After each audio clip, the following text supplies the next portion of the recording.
My God, I'm sure you're. Greetings, everyone, and thank you for joining me. I hope you all can hear me because I'm trying to. Sometimes I have technical issues here, and I try to resolve them as as best as I can. So we are going to be talking about various issues today. So I would like to make a disclaimer first. The discussion we are going to be having is to learn and teach each other and not to discriminate against anybody, not intended to offend people. And please try to be understanding that people have to have discussions sometimes to be able to resolve issues. And sometimes it becomes a little bit abrasive, sometimes maybe even insulting. And you don't like to hear some of the things that are said here, but I think there is room for people to be able to speak to each other without walking on eggshells. And from on my own part, if I find that people are being a little bit unreasonable, insulting each other, I will do my best to try to level the playing field. That is all I can do. But I like to challenge people on their statements. If you are strong on your statement and you are backed by evidence, you can produce it. And no matter if you are strong on your evidence, people will see it for what it is. And if it's not, then they will see it too. I just hope people can understand that. And so there are various things that are happening around the world. The U.S. has called off a meeting, with Iran for the peace talks. There is the issue of the xenophobic attacks against Nigerians in South Africa. And there is also the Turkish military base that has been, that has been that has been discussed. I'm not sure it's actually been established in Nigeria. So yeah, and then the Nigerian issues, as we know, the government, trying to compare Nigeria to Kenyans. I think that was Tinubu trying to compare Nigeria to Kenyans. I don't know where he got the idea from that Kenya is doing that badly. That he thought I don't know where that one came from. So I'm going to be playing some of the videos of the highlights of the week and the various events that has occurred throughout the week. And thank you all for joining me. Please like, share, and subscribe so that others can join this live stream. I know that some people are a little bit either they simply don't like me, which is fine, or they are afraid of having strong discussions where their ideas are challenged. Sometimes they feel like their ideas are challenged without getting feeling like they have been heard. Sometimes you have not been heard. It may not necessarily be that you don't have a point. It may be that you have a good point to convey, but you just didn't convey it correctly. Or maybe I can get what you are saying. Sometimes I'm not exactly the most clever person out there, so I may not have gotten what you are saying properly. But that said, we try to hear people out. I try to be honest about it. There is no hidden agenda here, and because in the end, it's about our own people. In the earlier conversation, I made an assertion that if all Nigerians came back to Nigeria, what would that mean? Would Nigeria be worse off or better off?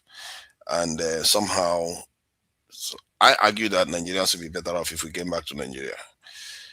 But somehow it was turned into that something. It was changed. The question was changed somehow.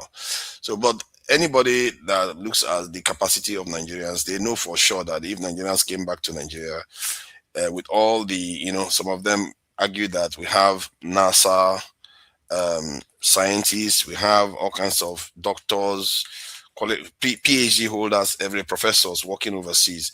If those people return back to Nigeria, Nigeria will be better off. So that is a fair assumption, given where we are right now. My experience in Nigeria indicates that some of the best minds are not on the ground. They've all traveled overseas to go and serve other nations. So let me just play the videos so that you all can, get to, start the topics. And I will be playing some Nigerian cultural tribes songs just to, remind people of what we are all trying to get right. I understand it's not always easy. It is not always easy to get these things right. And so anybody that feels like they can join the conversation, they are free to join the conversation. And if they are not, that too is fine. And I do like to talk, and maybe it's a form of therapy for me. And I hope other people join and have similar conversation in good faith. All right, so let me play the videos now, and then we can commence.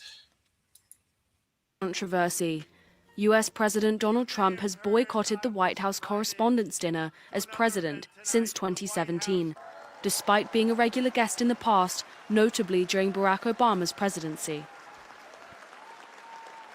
Say what you will about Mr. Trump, he certainly would bring some change to the White House. Let's see what we've got up there. Trump, known for his frequent clashes with journalists and labeling media outlets as fake news, will now join those same reporters for dinner at an event that normally celebrates freedom of the press. Trump claims that his change of heart stems from the belief that the media has finally admitted his standing as what he called one of the greatest presidents in the history of the country. White House Press Secretary Caroline Leavitt echoed the administration's enthusiasm. Forward to it. I think it's quite fitting that in our nation's 250th year, the most transparent and accessible president will be attending the White House Correspondents' Dinner for the first time, and his speech will be very entertaining. However, the evening may not be without friction. Over 350 current and former journalists and members of the Society of Professional Journalists have signed a letter. They are calling on the Correspondents Association to use the dinner as an opportunity to forcefully demonstrate opposition to what they describe as the US president's efforts to trample freedom of the press.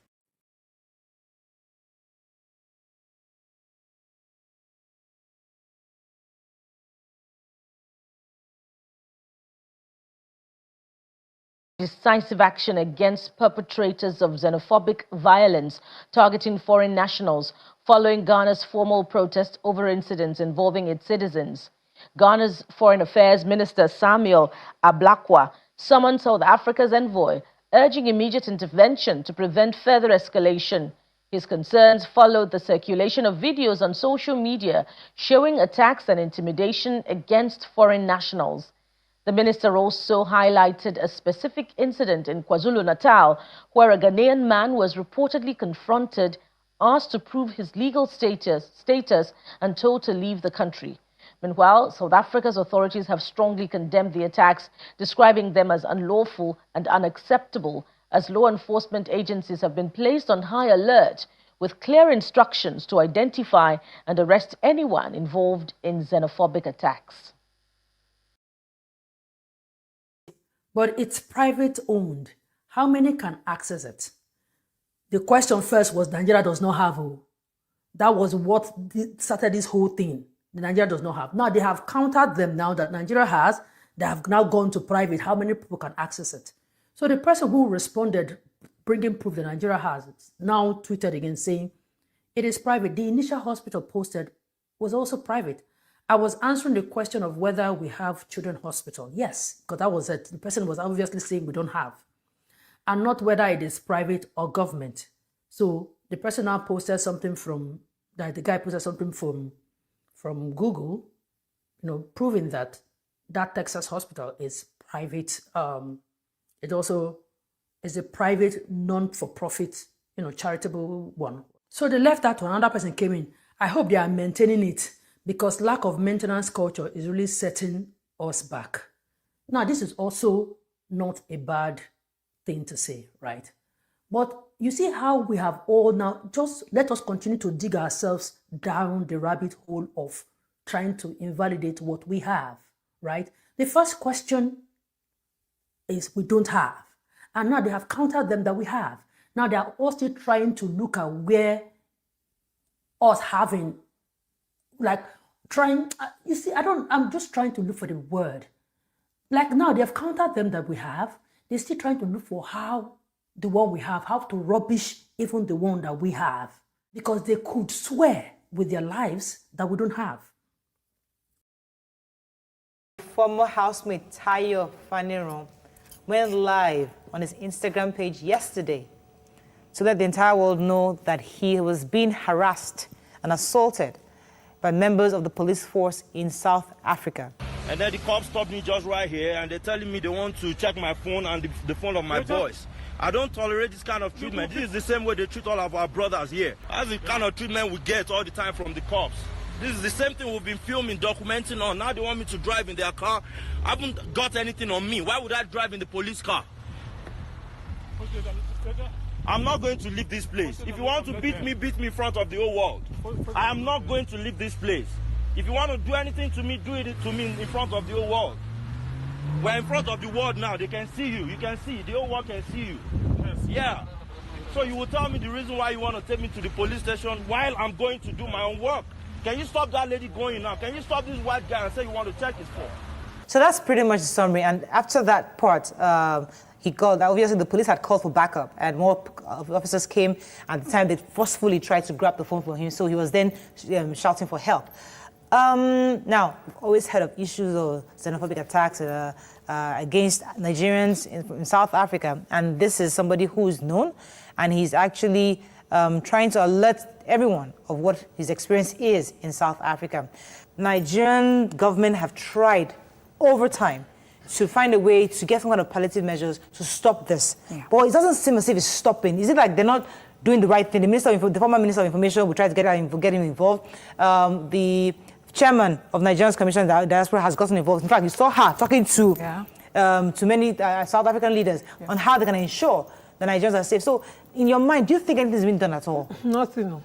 Because just recently, just last week or two or so, the Senate President hosted the ambassador to South Africa at the villa, and they were speaking and talking about the number of Nigerians that have been killed in South Africa, the number of Nigerians that have been killed by law enforcement officers in South Africa, and we did not get to any convictions, prosecution of anybody. There were no consequences for this act carried out by South Africans.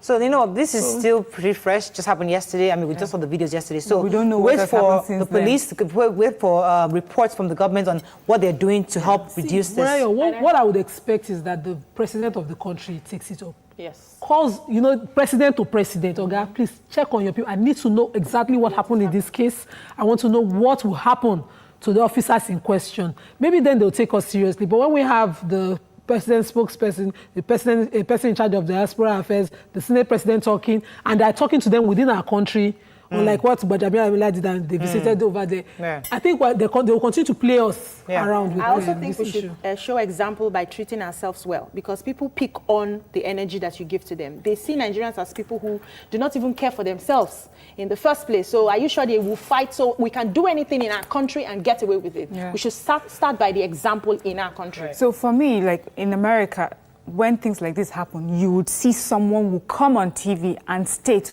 we would not accept this being done to our people. We're sending so and so to make sure that they look into it. So South Africans need to see that we're doing that. We're speaking about that. You put us on all the channels in South Africa. We have people, High Commission there, somebody from the office saying, we do not accept this. This has come to our notice and we must see to the end of this.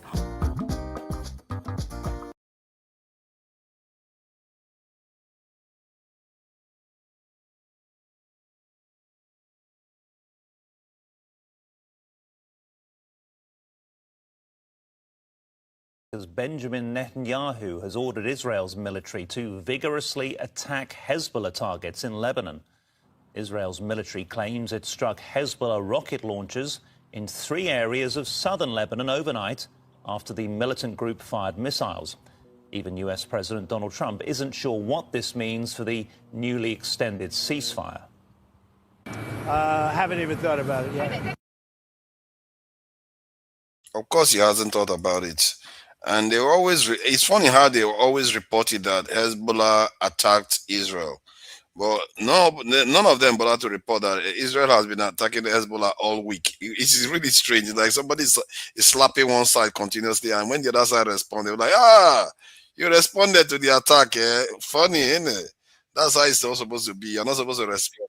Africa, absolutely. Xenophobia. Xenophobic. Are all South Africans xenophobic?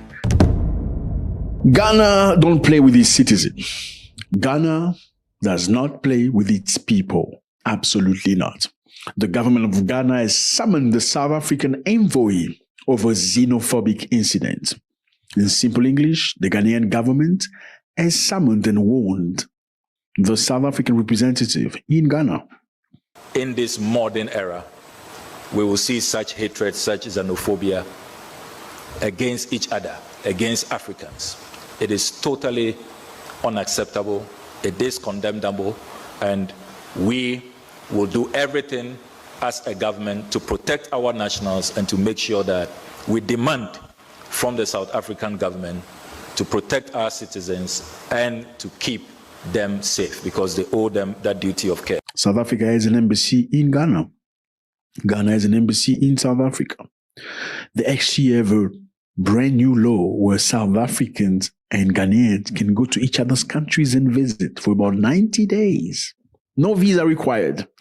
Now, the summons occur. Why? Because some xenophobic incidents. You can see on the screen, some of the people got beaten up. You can see that's very, very sad, being beaten up because primarily because you don't belong, you're not from here, okay? And then secondly, because you're apparently illegal. Okay, who's checking the illegality? Question mark.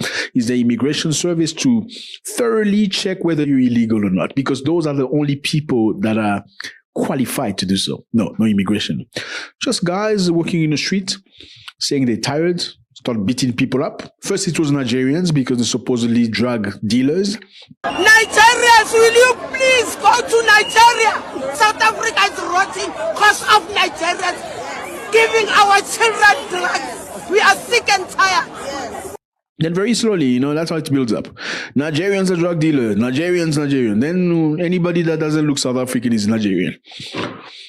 First he's illegal. Then even the legal ones, you beat them up. Then later on you find out, he was legal. Oh, sorry, but you should go back to your country and fix your country. Anyway, is it about illegality or is it about just being a foreigner? Question mark. We're going to talk about this with no emotions. I know you triggered, but I really don't care. Okay. Because the truth needs to be told. Where it's right, it's right. Where it's wrong, it's wrong. We're always going to tell the truth the way it is. So, Ghana has reacted. This is the press release. Accra, 22nd of April. The Ministry of Foreign Affairs confirmed that the acting High Commissioner of South Africa, High Commission in Ghana, Mr. Thando Dalaba, was summoned by Minister for Foreign Affairs, Honorable Samuel Ablakwa. Ablakwa is a very strong man. He went to Russia recently. He's not afraid of anybody.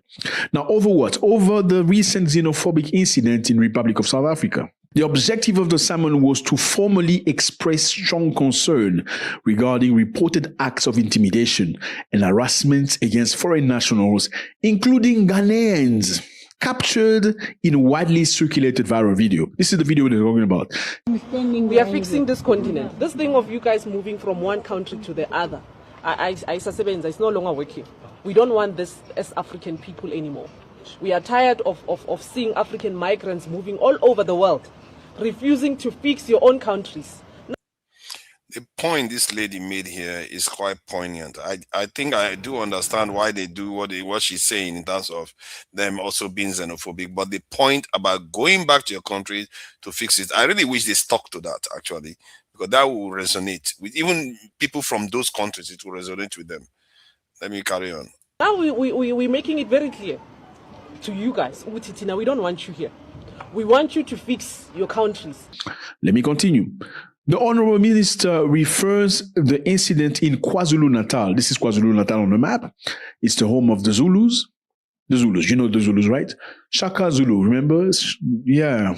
Shaka Zulu comes from KwaZulu-Natal. Interesting people. Very interesting people. Anyway, let's continue. Well, a Ghanaian national, a legal resident, was confronted and asked to provide proof of his legal status and further instructed to leave South Africa and fix his country. The minister noted that such conduct undermines the dignity and rights of law-abiding individuals. What does he want to say there? He wants to say that if you're going to treat illegal immigrants in a certain way because they are supposedly illegal, then you should be treating legal ones differently. Now, if you are treating illegal ones the same...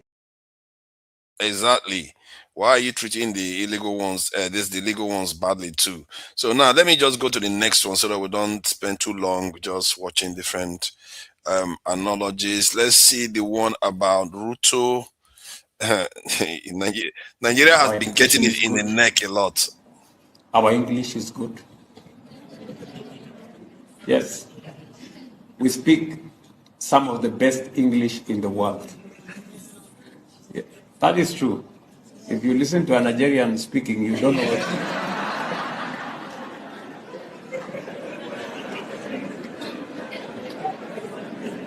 You don't know. You need a translator. Even when they are speaking English, Ama. Eh? So we've some of the best human capital anywhere in the world, and just need to sharpen it with more training.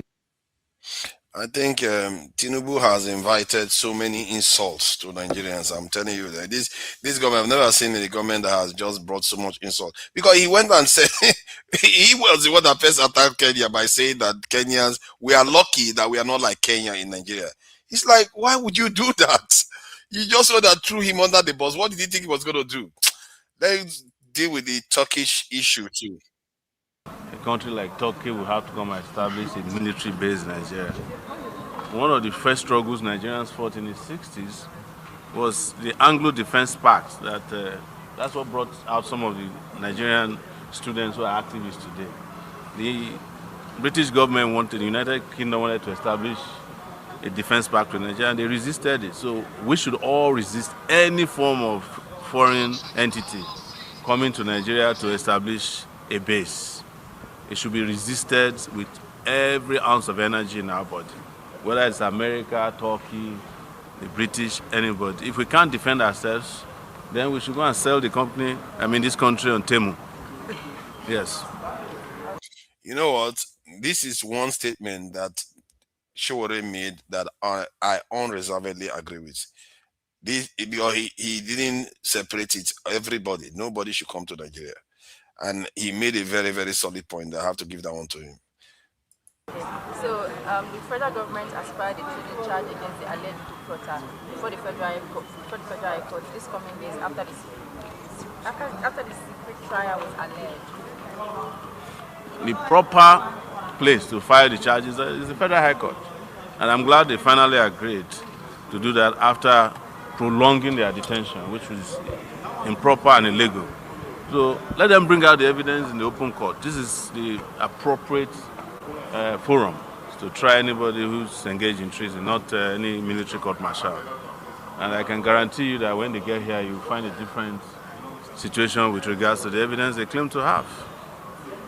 So the NCC and the CBN are still with you to tackle SIM enabling fraud. What do you have to say about that? I'm more interested in fighting MTN, Airtel, Glo, and all these data thieves, yes, that are stealing our data. Did you guys realize that suddenly there's some improvement in the last 2 days? Yes. But don't think you can fool us. We are still coming after you. MTN. You know, I have to give a show here. You know, almost everything he's doing here, I feel like, you know, he's on the right path. If this is all he's doing, he seems to be. At least on this, the way he's coming across here, I really do like it. But let me just go on with other aspects of the news. I think we've covered quite a lot already. I don't want us to cover too many. So let me see if I can just, play something so we can just start our conversations. Now that we have one of the, people that can discuss matters with vigorous evidence-based arguments. So let's see if I can get one of these our traditional songs going, and then we can start then. All right, let's start with the Opobo people, one of my favorites. One of your favorite speakers.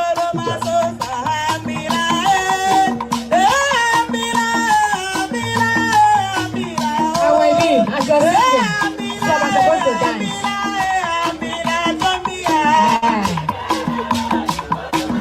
you will dance especially for him today. Yeah. Yes.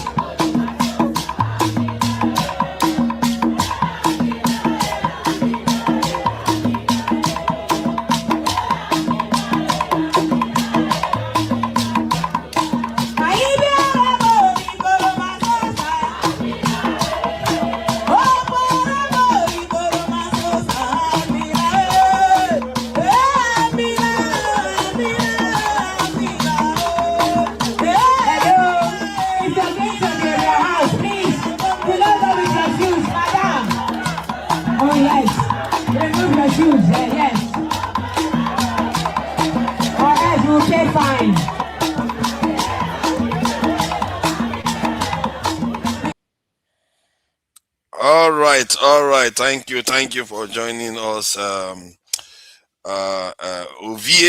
the Okpegolo people, and I really, The winning team.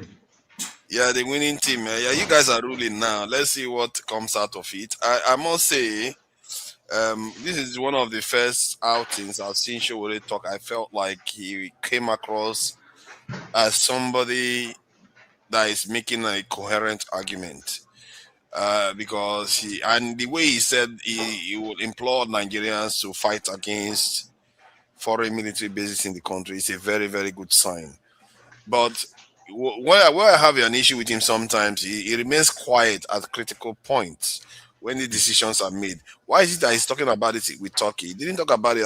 At least I didn't hear him when the US soldiers were coming in. I didn't hear him when they were giving our data to Americans and giving our data to the French. So I didn't hear a lot of pushback from him then. But what he said there about the Turkish base is a good one. And it's not about Turkish base he talked about. He talked about every other base. We should fight against that. And that if we are not able to defend ourselves, let's pack up. That is a good point to make. I have to give that one to him. So what do you make of it, Ovie? There's background noise, Are you in a factory or something? Yeah? Yeah, I think it's a washing machine. How bad is it? It's coming across. Sometimes it's quieter now. The other times it comes up a bit.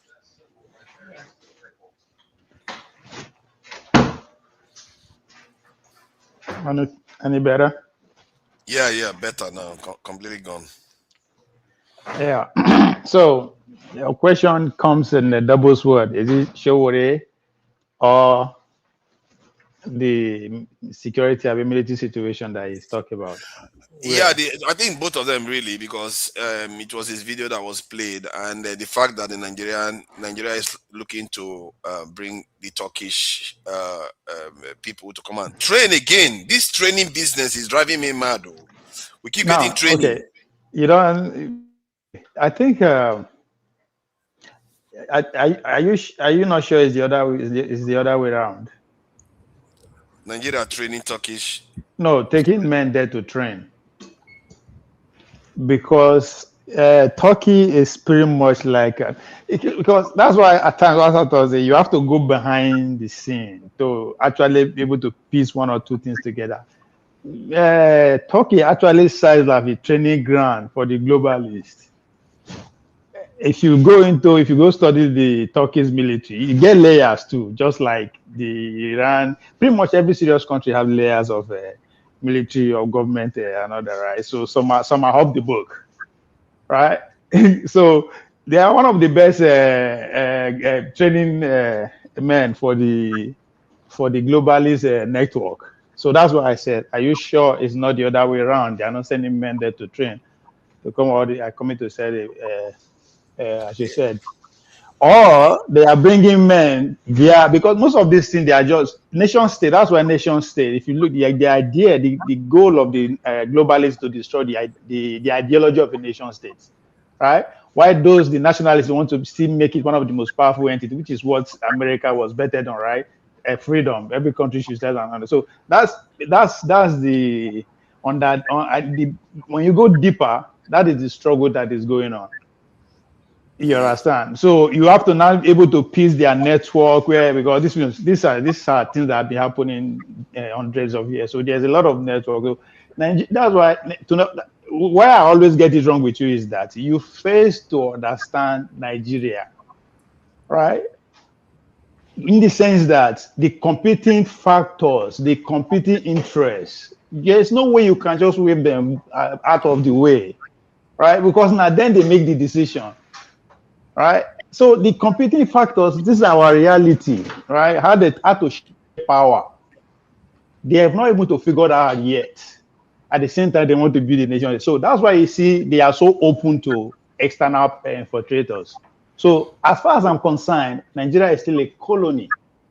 So the two colonial power, the British and the Americans, are still fighting over the little resources they have. So our people, the current the ruling class, their goal is to, how do we manage these interests? How do we manage this process? Rather than come, what is it going to cost us to actually stop these people from our life forever? They are living that fight for the next generation. Because at one point or the other, that's what it's going to take. They're not going to leave. Maybe in Ghana, once South Africa, where they get power, they come infiltrate us too. So it's a normal phenomenon. So the focus, you have to now be seeing things from the lens of the people who are in charge in terms of Nigeria, because now then be the connecting factor. I understand your point that why is it that they know we are recruit more? The point is that that's not a good strategy for them to maintain power. Why would they educate us more? So you now have to now leave those people with the power now. They're gone already. There's no how you going to stop them. Pay attention to those who want to take power, because it is their responsibility to organize the people. The people are full of raw energy to do anything, but you have to be able to use your experience, because you don't stay alive longer than them. You are made a reasonable amount of money. It's now left for them to put it together and lead those people. So when they say leadership, not be the problem, not them be the problem. Not those people already the power. So you show it as an example, right? You said something very critical, that when it matters more, they keep quiet. If I were you, that should be your next area of adventure. Go find out why. Those events, those issues, connect the issue. I know where his own money they come from. All this, because he has to, they readmit him. When you were here last week, I challenged Chido.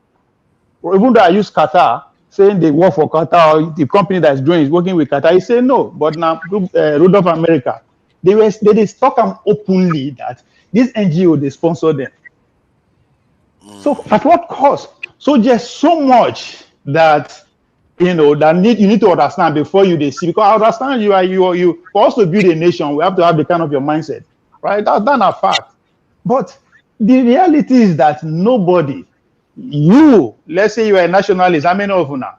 I asked you this question over how many times? All our leaders, how come there's no one nationalist among them? That's not a coincidence. It's not a coincidence.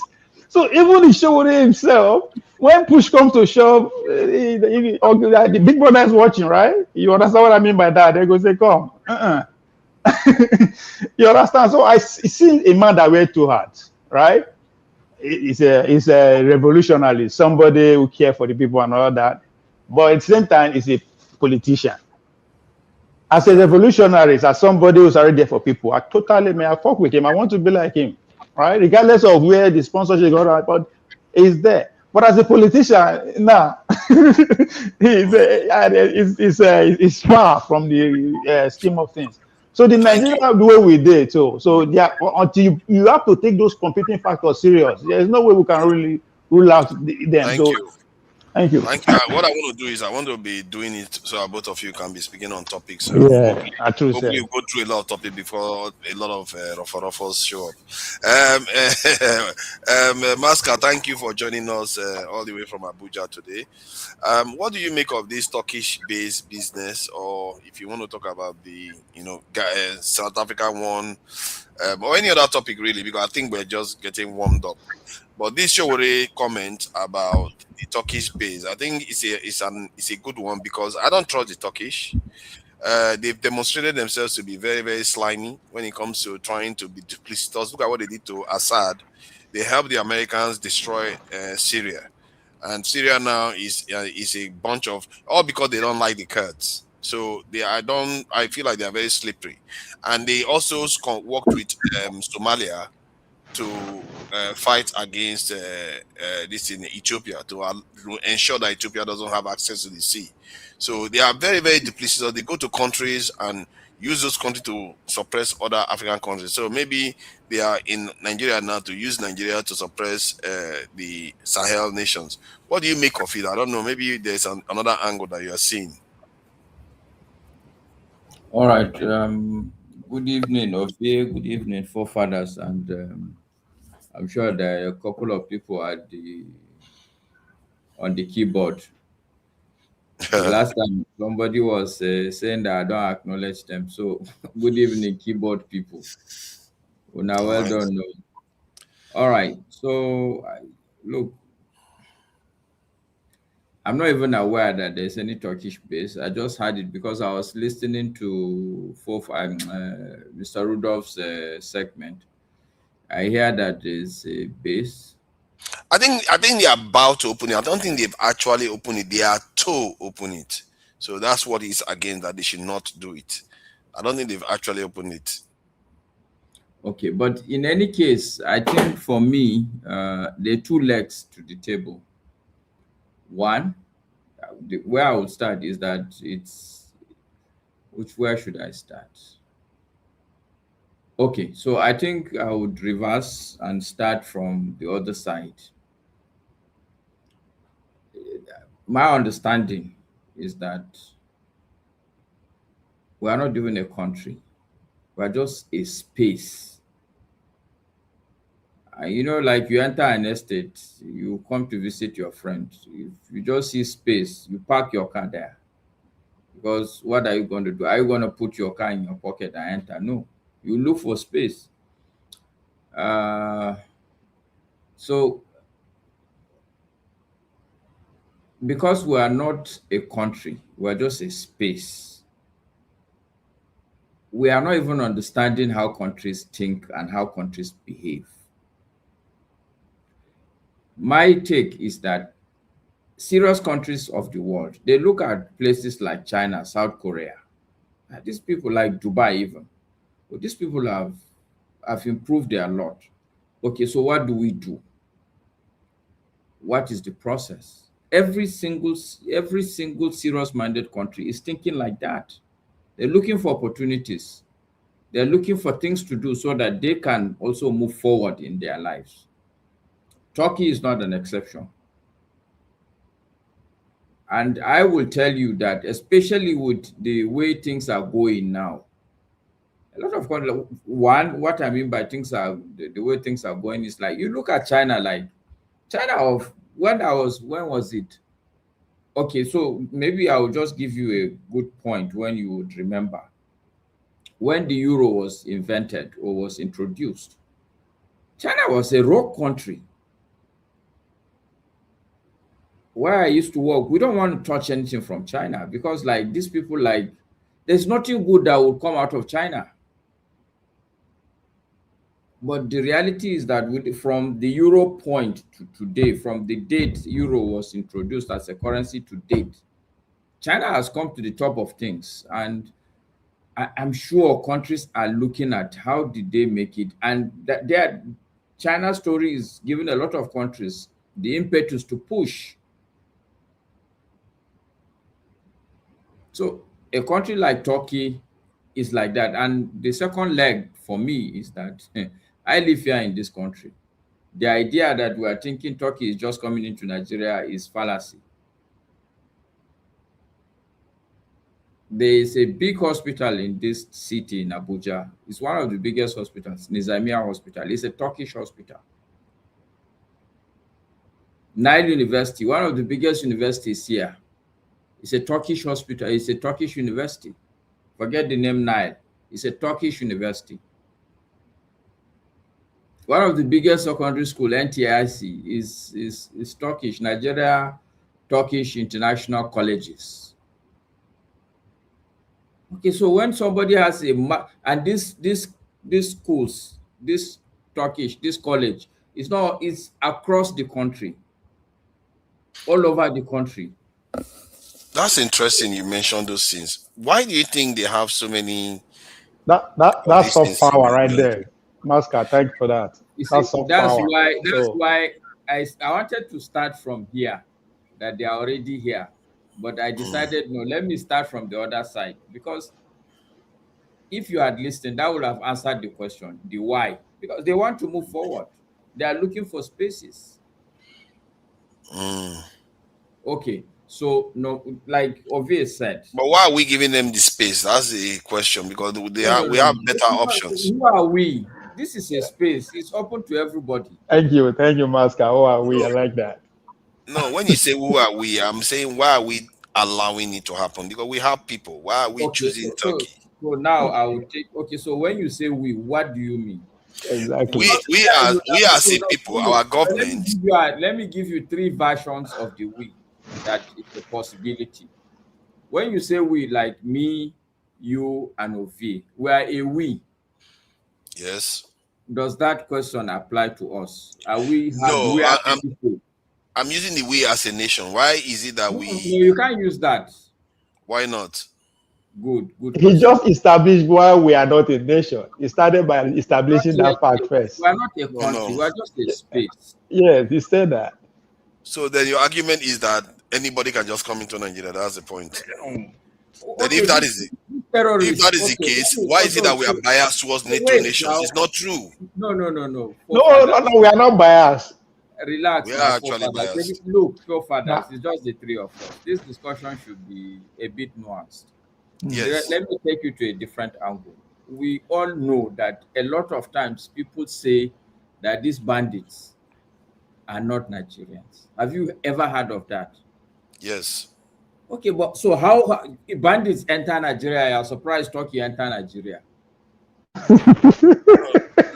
agree with you. Bandits enter Nigeria, but they are doing it in a criminal. They are doing it in a criminal way. But I'm looking at from the point of view. About what they do. Turkeys are doing it in a soft way, the legal way, which you like very much to Nigeria. So why are you surprised?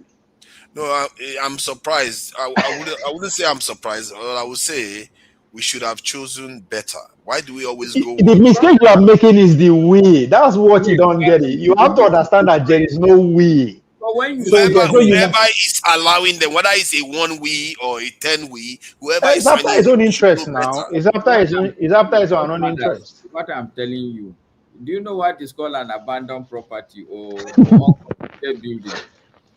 Yes, I have an idea. This country is an uncompleted building. Take it or leave it. You may not like it.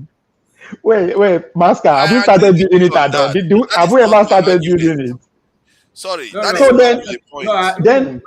that is our reality. Why are you now? Why you call the ask question that the answer is right before you? Nigeria is an uncompleted building. Even if it's a building, they haven't put proper door. Even if there is a door, there's no key. Even if there is a key, it's not a sophisticated key. Once you just come, and nobody is standing there by the door. Anybody can come and fiddle with it and open and enter. Okay, so the question arises.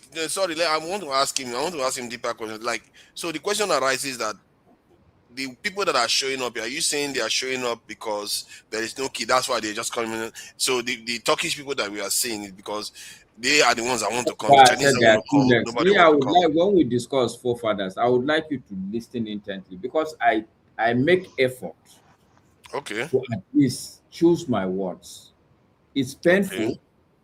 It's uncomfortable, but I do it so that at least there will be clarity in what you say or what I say. Okay. I said there are 2 legs. Okay. The first leg is like, as a serious country, you must look for space. Any serious-minded country is looking for space. And the fact is that we are also a space. True. So it's not a coincidence that people looking for space are using you that you are space. Yes. Let me support your answer, Mansard. Yes. To Nigeria, they are coming because they are meeting people who are ready to make deals. Now you have issue with the deals that those people are making, right? That's what you have issue with. So it's now upon you to do something about them.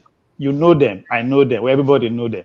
They are not spiritual. The challenge of it is that if you take that angle, we are just going to run in cycles. No, I just want to answer a question directly. Say yes. No, as long as we are not yet a country, it's like you pursue one person come out. By the time you are escorting him to that door, as you come back inside, another person is already inside. And let me break it down so that you can understand where I'm coming from. Let it not be a riddle. I will go back to that word you use, we. When you say we as a country, it means that, number one, the people that are calling themselves the country are serious-minded individuals. I'm not talking government now.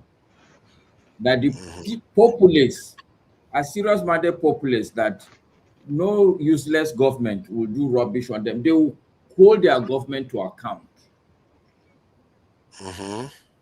As a people, not to talk of institutions that would be the levers that the people will use. A good example of this thing now, for instance, if we are a country, if we are going to be using the word we as far as it concerns us, then we should be able to go to our senators, and then our senators will now hold people accountable. This base, they call maybe it's a military thing. They call the military people and ask them questions. But do you think that the National Assembly is a viable institution in Nigeria?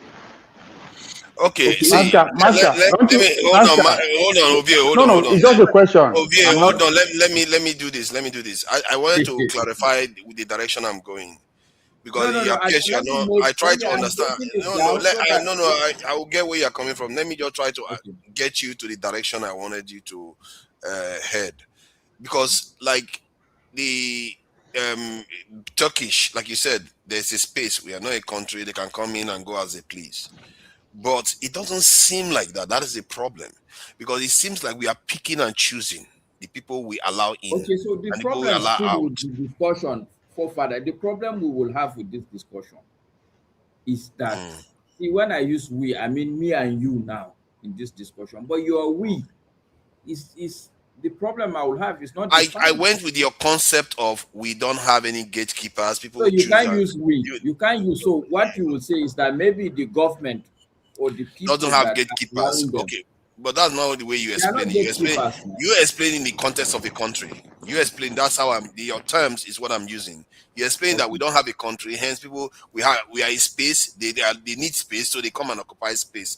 But my point is that there appears to be a filtration. That's why you don't see Russians the way that you see Western alliances.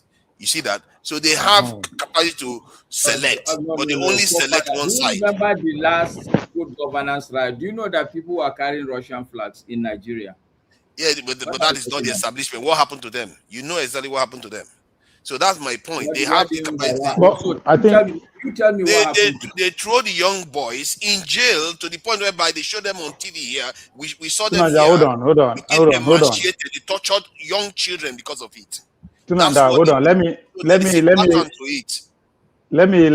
me answer you, because I think what you are getting wrong here is when you say we they select, right? We they choose who to. Level of selection going on. No, you were wrong, because now what I want to say, you are wrong, right? That doesn't mean it doesn't appear so. Again, it depends on the media you consume, when and how. If you remember, when Mascar begin point out the investments of the Turkish people already in Nigeria, me and you are surprised. So before you say we they select, you have to be very sure that not what did happen. As me and you speak, Enugu state government has gone into full contract with France. The France that you think we are, Tinubu they follow, right? So just as I've always said, when they want the change, what is it changing to? Because America is at the forefront of the change where they come, they are pushing for that everybody to have a sovereignty again. So that is the whole goal of trying to dismantle European Union and NATO. Everybody now is going out to source for themselves. Just like as Mascate explained, you need every serious country, we need a space to either go attract, bring more money, or go invest, sell to them, or go invest there. So all these countries, they are entering deal. Forefathers, there are Jakarta steel rolling mills that you keep hearing. Do you know which country came and set it up? The Russians. Okay, so what are you talking about? You want to make it look as if Nigeria doesn't want to do anything with Russia. And again, you have to understand, our government is changed. Come on, don't do that now. Oh, sorry. Somebody could just talk to me, just jump in immediately. It's not fair. I never finished. I ain't jumping into my own. So I thought we were having this. We are. Maybe you should have gone after Hold on, sorry. Okay, sorry, Tunaja. What I'm trying to say is that when I say now how we they consume the media, when Buhari was here, everybody they say now only China they are focusing on, right? So you never know when will become power tomorrow. You go say, why is it that it's only want India to come and invest or want to? So how you get your interest into that space matters too. So and again, now where you pay attention to 9 days. So nobody say with the sell. But again, when you have, I think the conversation. I think the conversation should be where Masca start from. The idea that way. So how do we build? How do we arrive at way? Because every other thing no matter until we define how we arrive at that way. So how do we get that way? Because every other thing is, as far as I'm concerned, I just want us to be talking about it. The way we are talking about, it's not. You see, that's the thing. When we say a nation, I think as one. Let me finish my point. You are saying that we need the we to be a nation. But I'm telling you that we does exist. It's just that they are compromised minds that are actually picking and choosing winners and losers. They are not. That's a good argument. No, that's a good argument. That's a good argument. Let me finish what I'm saying. Hey, look at that. Look at that. Is he? No, seriously. The problem is that we are not listening to each other. You don't let me finish now. Unless until you debunk my argument. That's what I wanted to do. That's what he's doing. No. Yes. He is saying that it exists. But I have practically shown him, and he didn't argue that. So wait for him to show you why he said he exists. Just wait for him to show you. In Nigeria, there's no any community that today can tell you they will go to their senator and say, no, this thing that government is doing, we don't like it. And you hear that senator go and challenge government in a very serious way. It doesn't happen. So and let him tell us why, Mascot. Your reason is found. Your reason is grounded. I totally with you, but he's making a point that I think the argument stand. But you should tell us why you believe that one not exists. Listen to you, forefather. We are all ears. So my point is that we do have people, but the people that are there are compromised. Hence, they pick and choose the winners and losers, and the people they are picking are Westerners repeatedly. Have you seen how many times? Okay. So this is not let me finish. Because what you are saying is that they are no longer accountable to us. They do what they want. That's what you're saying. No, they are accountable to us. But I'm trying to say that because your impression is that the way you came across was that there's no country, so anybody comes in and there's no filtration. I'm trying to say that you have to hold the people there accountable because there is filtration going on, but they are filtering towards the people that are not generally good to us so far.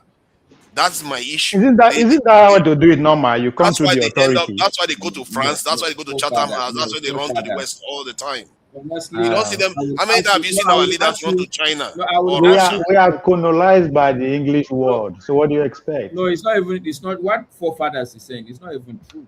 It's not because this is the same country that are we not wait now? Are we not? We are all over the place. This is what I would say. This is a country that is a member of the OIC, the Organization of Islamic Countries. Yeah, there's nothing wrong with that. No, it's not. This is not a value argument. I'm just doing practical point that this country is everywhere. Yes. It's not true that we're only pandering to the West. Actually, we pander to the western part of even the Islamic country. We pander to the western part. Because the West control what we consume media-wise. They control the propaganda. This thing we are saying, forefathers, it's not true.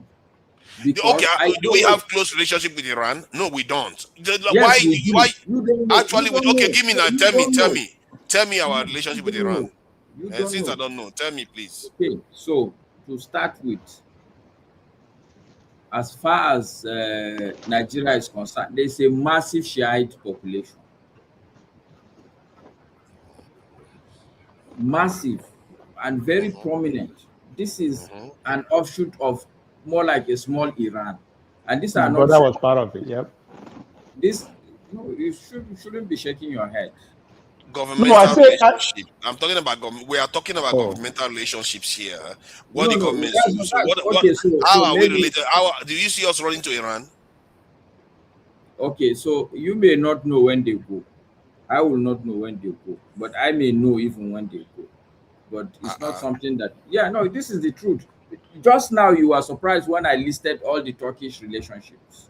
Yes, You I was were surprised shocked. about that one because I didn't see it because Nile, especially Nile University, when he mentioned it, I thought it was an Egyptian this in the university. No, But fine, no, the you were Turkish. correct on that one. If you are correct, I will tell you you are correct on that point. But it still doesn't negate the point that our leaders are picking and choosing, and they are choosing Western nation, whether they are in the Middle Okay, East, so whether they are in okay, Asia, so they are doing the there are same two thing. things.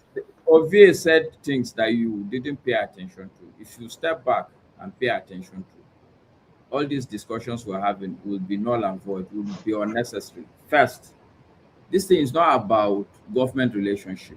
It's about soft power. It's about soft power. Because how do you even get the government relationship? A serious-minded country get the soft power first. They have a big university, they have secondary schools. People that are coming through that system are begin to have allegiance to this place. And let me give you the bad news. The next president may become will probably be a Nile University graduate.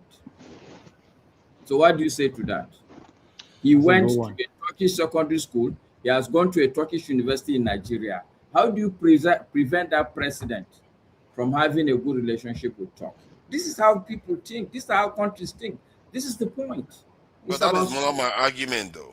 not, but your argument can stand in the air. My This is argument the is yes. that they are These are picking and the choosing. You said we didn't have a country. I'm saying yes, maybe we don't have a country, but the people that are actually doing this is it's not a free for all. okay. They are So Yeah, but picking and what's choosing. wrong? What's okay, wrong with so picking and Ove, choosing? I just want I to like to focus. stick to a specific point. I don't want to drift away from Okay, the point. on that specific point, for what you're missing is the same argument we're having. The present person in the seat of power is I won't say an individual, but let's say they are a group. That group are not gonna come from nowhere.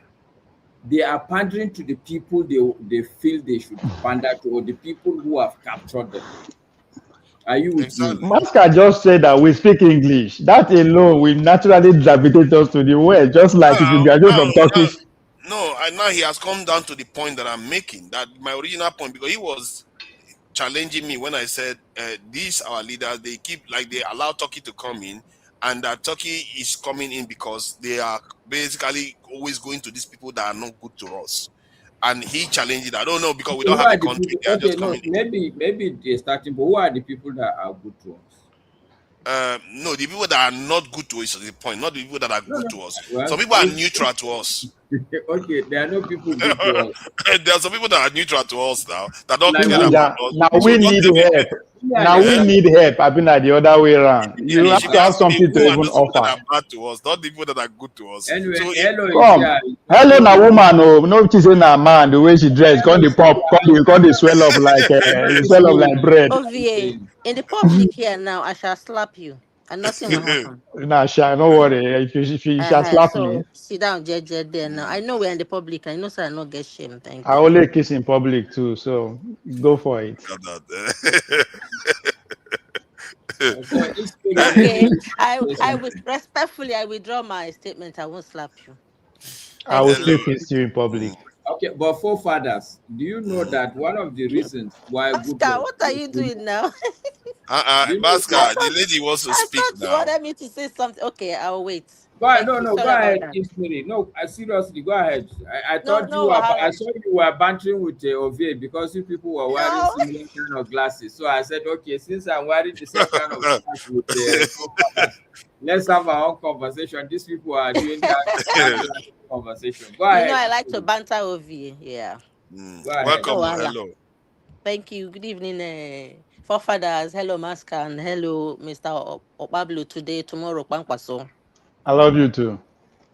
So, I just saw you guys talking. I'm like, I'm bored. Let me just come online and maybe learn some new things, improve my communication skills, and see if I can speak better English because we have been colonized to speak English. Um, and I'm thinking, why is it that in this platform we can't speak our languages?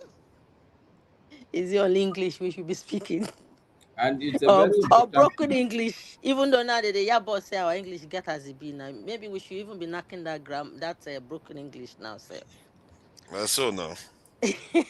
So what I'm seeing online, I'm beginning to think, or I'm questioning, is it a reality on what's on ground? Because there seem to be a lot of noises on the social media that are very that are distracting the young ones from knowing what is really happening on the ground. That's why I'm suggesting that politics should be a case study in every aspect of education in Nigeria. They should make it a compulsory subject so that people, I know we will have nurses, we have doctors, we should let everyone learn politics because every aspect of life is politics at every levels. And that's why I was saying when someone said they are blaming government all the times, and I'm asking who makes the government? Is it not the people that chose the government? Government of the people by the people. So it's still you and I. One of us someday maybe will get there. The sets of people that have been ruling now during the independence are people that they've been people. They are still people. They are still one of us. They live amongst us. We have them as friends. So it is us that would choose these people to go and represent us. So if we maybe start from now to educate our young ones to learn a specific kind of politics that favors Nigeria as a country, you know, deciding to maybe if we can start afresh to create our own systems the way we want it to be, the structures to incorporate our originality of uniqueness to benefit us Nigerians. Maybe we can mirror a prototype from countries that were failing like us, that are a bit similar, with a lot of languages that have maybe managed to get somewhere. Once we borrow that prototype, we can now make it our own, like the social media structures. I keep saying this, the West, the people who brought civilization, they are developing and we are just following them. I know that we should be proud of our countries. I'm proud to be a Nigerian, but I feel sad how my country is being used like toilets. Anybody where shit catch, you go just go there, go shit. I don't like it. I want our politicians to gather bonds, to gather courage, to fight for today, for their young children to come. Even if it's going to be in the next 50 years, but suffer, even if they are going to payment, no problem. Just sacrifice yourself for a better Nigeria. It is possible, but because of individual selfishness, they are not able to get to anywhere. I don't think politicians are cowards. They are not. But this thing they call greed, you want today, it's all about yourself. You're not thinking about your neighbors. You're not thinking about the other people around you that may not sound like you. For some reason, we are being forced together, yes, but we have to, think of one another and bring one another to the same table of equality for us to, bring our heads together as one people. Because if you treat some like as if they are servants in their own country, they're going to be the ones that maybe will sell you out when you need them. So you need to bring everyone, treat everyone equal. When I talk about removing religion and ethnic bigotry, I don't mean that we should deny our origins. I mean that we should blur those very wide, strict, dirty lines that divide us the more, that continue to divide us. Because if we are able to work on those parts, perhaps there will be no reason for anyone who gets to be our president to play, or politicians to use those our cracks, to use it to divide us more. So when we create awareness into the hearts of our babies, teaching them the right politics to know that this is not right, using things that divide us more to continue to divide us, they will be able to know that this path will lead us to destruction, and make rules that would strictly punish anyone that abuses those cracks and use them to make examples, very strict examples. If it is life imprisonment, I'm not an extremist, but I do believe in the power of universal agreement from everywhere. We agree that this is what we are going to do, and we make a good example of a bad egg. Very, very good example of a bad egg. You know, those days, you know, in my village, people used to leave their doors open. If you steal, they would parade you naked everywhere. I'm not saying I support that kind of abuse of people, but I'm trying to say that when you steal, and then they put whatever you've stolen in a wheelbarrow and some yams or whatever on your head, the whole village will come out. All the girls maybe used to like will now see that you're a thief, so they are not going to want to have anything to do with you. So when we openly disgrace such, negative behaviors, people are mindful of committing such atrocities. And I also have noticed online that countries in Africa, for some reason, are not taking full responsibilities of their failures. Africans know that they've been brainwashed, but instead of Africans to look inside themselves and find a solution to brainwash themselves, they decide to do what we do best, to point our accusing fingers to our neighbors, to other countries. You know, your country is better, it's worse than our country is better. Forgetting that every country in Africa is unique and is presented by its own presented with unique problems. I do not support any foreign whatever to be in the soil of Nigeria as a base. I do not support that for any reason. Rather, we should train our younger ones to fill in those spaces. It may take time for them to learn in creating things to air defend us. Is it in technology with AI, with YouTube? It's someone that created all these things. When our young minds are smart, train them from small and let them feel those positions. They may fail 10 times, but the more you fail, actually failure is part of success. The more they fail, they will get a hang of it.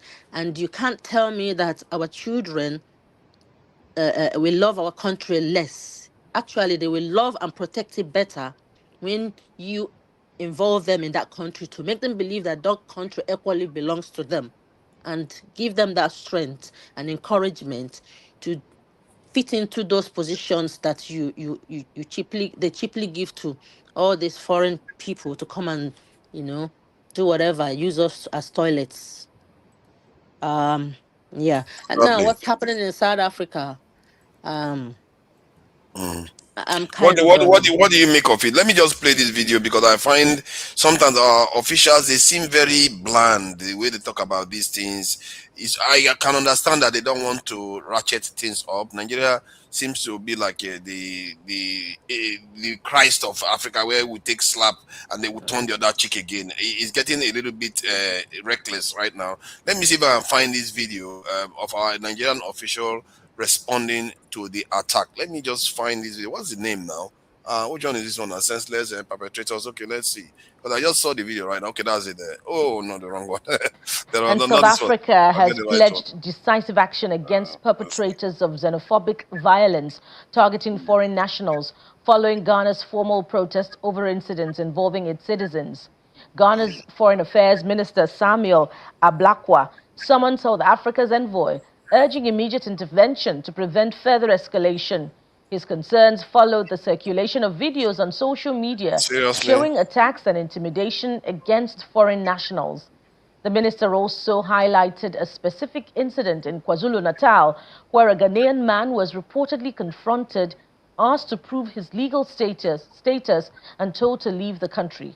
Meanwhile, South Africa's authorities have strongly condemned the attacks, describing them as unlawful and unacceptable, as law enforcement agencies have been placed on high alert with clear instructions to identify and arrest anyone involved in xenophobic attacks. All right, so there is one of them. Let me just get a video out.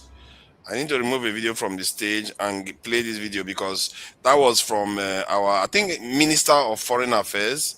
And they said because the stage is a little bit full, that's why I wasn't able to play the video. Let me just get the video played now. I think that's it there. All right, so.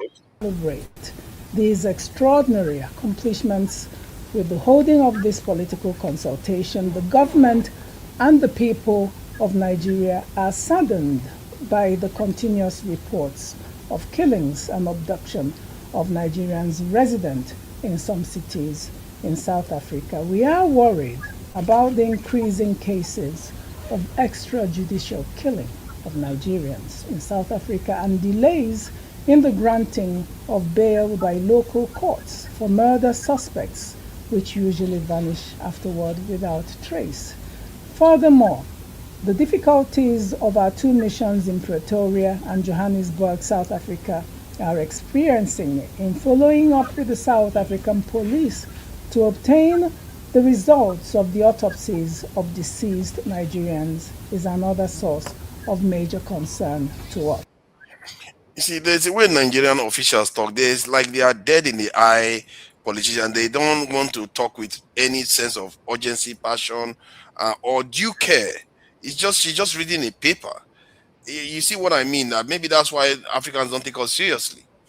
What do you make of her response? I do like her because I believe that she could make a good actual foreign minister, but I don't like the way they come across because this Ghanaian official summoned the South African ambassador and they were talking really, really tough at them. If Ghana can do that, what is it with Nigeria? Why is it that we always take stuff from people? I do believe that Nigerians like to speak big grammars, too much of big grammars. Maybe they want to show that they can speak better. Trying to wear that Oyibo man's educational clothes. How they do things in a way that suit Nigeria and the Nigerian people wherever you find them, because every single Nigerian life should worth billions in every ramification. And wherever you find any Nigerian abused, you have to take a drastic action, because if you don't and you come outside and speak all the long grammars that some of those South Africans may not even understand, because if they do understand, they would have done something all these years. This is not the first time they've been buying people and getting away with it. We cannot continue to live in such ways where Nigerians are not respected. I know we disrespect ourselves, but at the same time, we have to make someone a scapegoat. We have to, token is cheap. If I'm in the position of all these politicians, I myself, the first thing I would do, I know there's diplomacy, but first of all, scatter everything. Because if you don't scatter everything, things will not come together. You start by scattering the relationship whichever way you can. You start, if diplomatic way don't work all these years, then you start dealing with their companies. You start to hit them where it will hurt them. Because if you hit the ones that has power in South Africa, they will force their miscreants to get off the street and to stop attacking Nigerians. Ghanaian foreign minister also likes to speak grammar, but at least he backed so much. Is one Ghanaian and he made so much noise. I don't believe Nigeria should speak the same grammar and whatever. They should take action. We're tired of seeing them looting, because it seems to me like whenever someone is broke, they find a way to create an organization. If it is not Dudu it will be Dudu Lala. And then use that as a medium to go and loot a fellow human being, whether they are legal or not legal, and their governments won't do anything about it. They will never do anything about it. And it's making our country so weak that anyone thinks. That's why I continue to say, like, Nigeria is becoming like a toilet now. And it's true. Anybody that this thing catches, they feel they'll just come and run Otilo Roro inside there and come and do their business. We are not toilets. We have to be good citizens, be patriotic, be straightforward, do good things, defend our country whichever way. Because if we don't do anything, the way they're treating Nigerians is they think, see now, it's because our governments have not been doing anything. That's why anywhere we go now, they're saying, oh, they're driving Nigerians from this country and that country. They've started buying Nigerians. Very soon now, they'll start buying Nigerians everywhere. And the governments won't do anything. One citizen alone touched. Even if that we don't have anything, we can hold someone by the balls until they pay massively. Until they pay. If we have to cut all ties with everyone in Africa and just eat what we have, even if we are going to starve for 100 years, let's do it and get this respect. And shouldn't be running to other countries to go and help them. We should help Nigerians first and be very mean and strict, very extremely mean. Because these days I'm seeing people calling for individualization, that people should go back and build their countries and stuff like that, forgetting that some people travel not because of poverty. There are people who just like traveling. I know most of us maybe travel, but say if I'm very rich, I don't want to stay in one place for too long. I feel I can go to anywhere I like, as long as I'm law abiding and everything, and you come and harass me and then buy me for what? Because I'm traveling around. So when you see me without knowing anything about my immigration status, how can you tell that I don't have papers? And then because I don't sound like Ududula, you come and attack me and buy me, and the government will just come and speak grammar like our beautiful sister. No. If they don't do anything, I urge Nigerians to go. Let me not say anything. I don't want to be, Oh, well, you don't have to agree to travel. Some people like us, they travel up and down. Let me say something. I think what you are saying, I think Nigerians are beginning to feel it to an extent. I'm beginning to get the feeling that Nigerians are beginning to get it, because South Africa, Kenya, Ghana, they are just ridiculing Nigeria now. And many of them, they keep repeating. And many of these countries are gaining from Nigeria, especially Ghana and South Africa. South Africa, 70% of their crude imports comes from Nigeria. Their petroleum comes from Nigeria. And they just keep mounting up at Nigeria as if Nigeria doesn't matter at all. And I find it interesting. Do you know that Nigeria, as a country in Africa, is the most generous country? I didn't know that. Nigeria ranks number 1. That's our soft power to Nigeria. That's our soft power. All this soft power that doesn't get us. Soft power, Ovie. When people our generosity. Wait. When people continue to say, now you're being good to someone, I'm good to you now. You turn back and then stab me on the back and slap me. You think I'm stupid? You do it 1 second. Next time I'll just anyhow, whether not anything, because you can't give someone chance to just destroy you. They destroy your image, but when you look at their countries, they only show the good part, but they are worse than Nigeria. In the public, because we Nigerians speak straight, we come outside to air our dirty linen, and they carry it around like as if our country. I see some of them, every time they want to talk about bad things, it's about Nigeria. But in their countries, they eat human beings, but no one talks about it. They just cover it. Our own people help them cover it too. Because they are here defending them every Sunday and Saturday. They come here, defend the people and put them on a pedestal. This is what we do best, and I agree with you on that point. I was shocked. Mind their business. Hello. And be mean. I'm shocked how good Nigeria is as a member of nations. Nigeria tries to uphold the law of nations as much as they can. The way they care about fellow Africans, like they go to Sierra Leone, go to different countries, help, and they don't get anything for it. And they come back home, and all they still get in the end is insult. Nigeria as a nation. But that's where the problem is, forefathers, sincerely speaking. No, I agree with you on that point. But I'm just saying that as a nation, we don't perceive our nations as a member of states as being relatively quite good. The way we behave as a nation, it's almost as if we are like everybody slap us, but we still try to help you anyway. Do you know how many countries we've helped with cheap oil and this in energy for decades? Do you know how many countries we've helped with our own blood? There are so many, and I don't even think there are many countries like that in the world. Africa, this same South Africa, I was in my life as a student. When they give us salary, we contribute money and give them to go and take it to South Africa. Myself, not any other person. Alawi, they give me, we'll put money together and say this one should go to South Africa. Imagine. And they are killing Nigeria. We are their enemy. Today we are their enemy.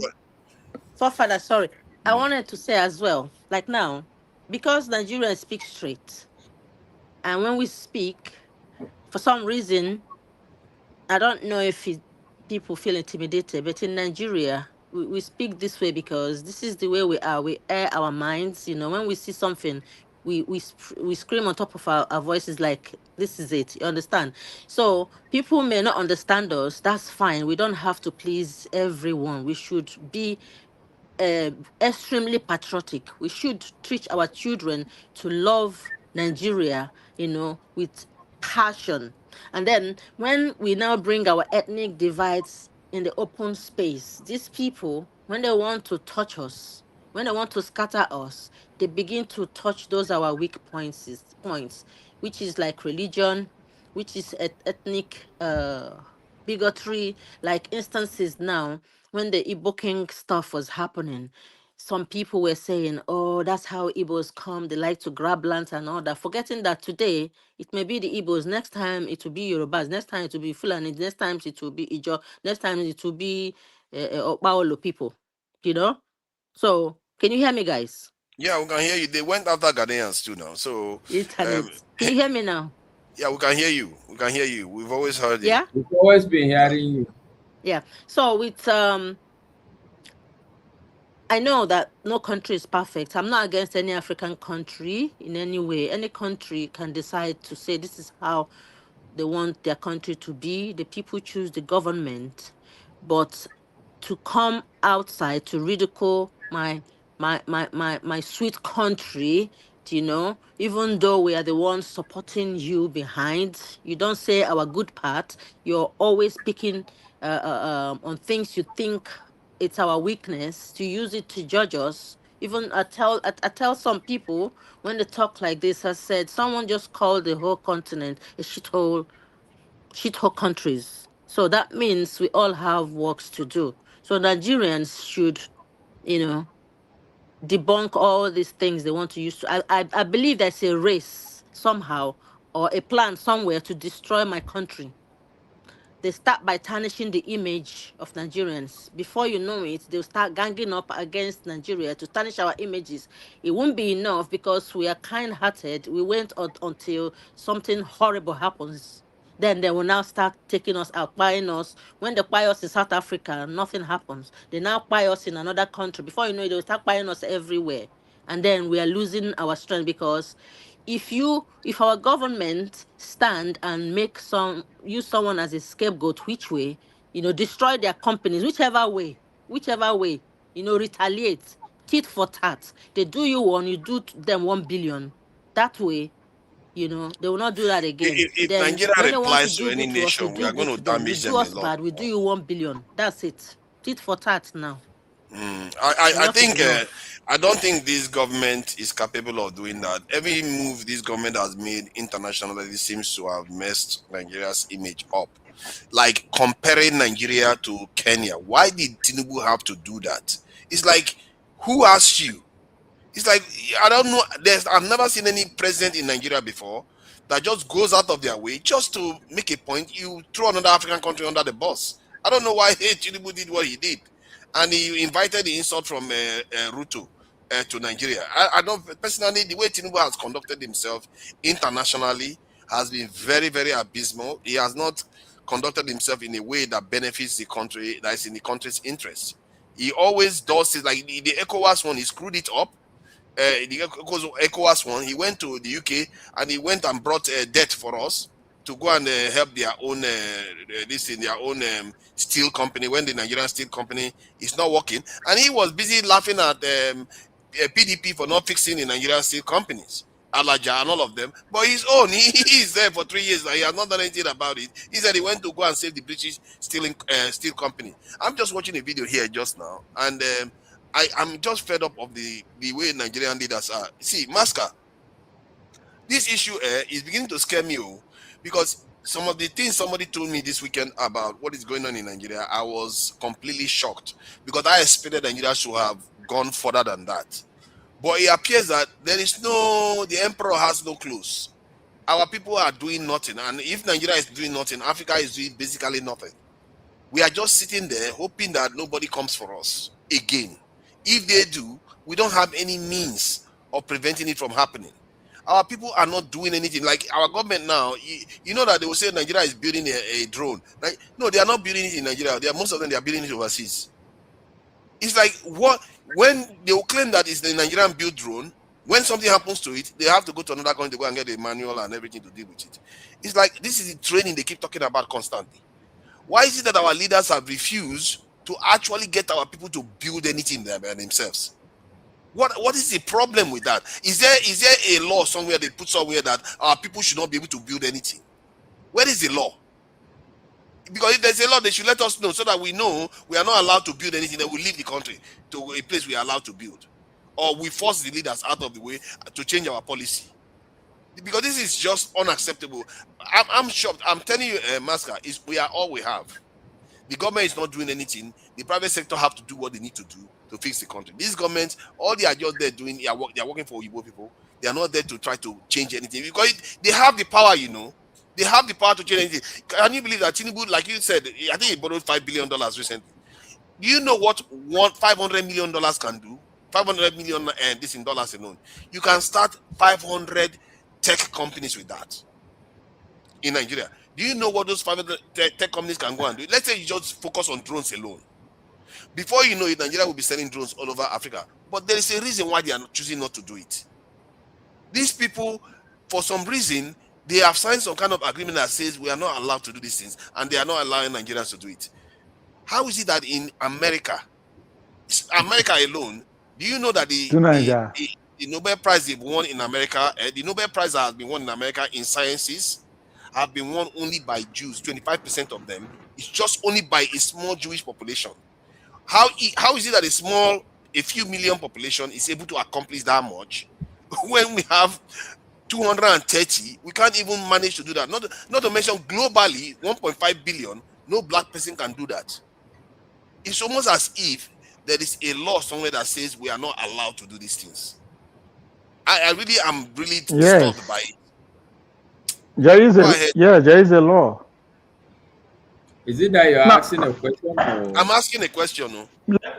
On that South African thing, I never talk about that South African issue. I have a different. Go ahead. I have a different take on that. I have a different take, right? You guys took it from, the Nigerians, what happened in the street. I agree with, but nobody cared to say, okay, the South African government, what are they doing about it? It's not the first time. So if they are not doing anything about it, it only means they are what? They are aware. Even if they are not compromised, they are aware. And two, to Nigeria, you believe so much in the Nigerian diaspora that you come and fix the country. We don't have Nigerians in South Africa. Forget the streets. At the highest level of HLM of either business, social life in Nigeria. You said it very well that our trade relationship, business relationship is one of the highest in Africa within ourselves. So our leaders invested heavily in the South African economy. The same way South Africans invested heavily. In fact, some people will go ahead and tell you that the Nigerians, they carry money, go partner with South Africans, then they come bring the money, come back. Just because in underground money. So, but the most importantly there, if the Nigerians or the Nigerians who live in South Africa, forget those who are on the street, who see the hustle for daily bread and other reason, at the highest level, education will fill that place, business, even up to government, you find Nigerians. If they cannot come together, because that's what it shows, right? Talking about soft power. If they cannot form a community, and then we won't contribute for Nigeria. See, the problem that you are seeing in Nigeria, I don't know about where you did for London. I never go there before, so I don't know how the Nigerians cooperate. But now the same attitude we will get for Nigeria, where we don't see eye to eye, we compete, we say this one are Igbo, this one are Yoruba, this one are... Like the same thing here in America. Now only when one party, right? That, because now show up stage be party, I want to show off. Let me invite, say yes, I'm doing well.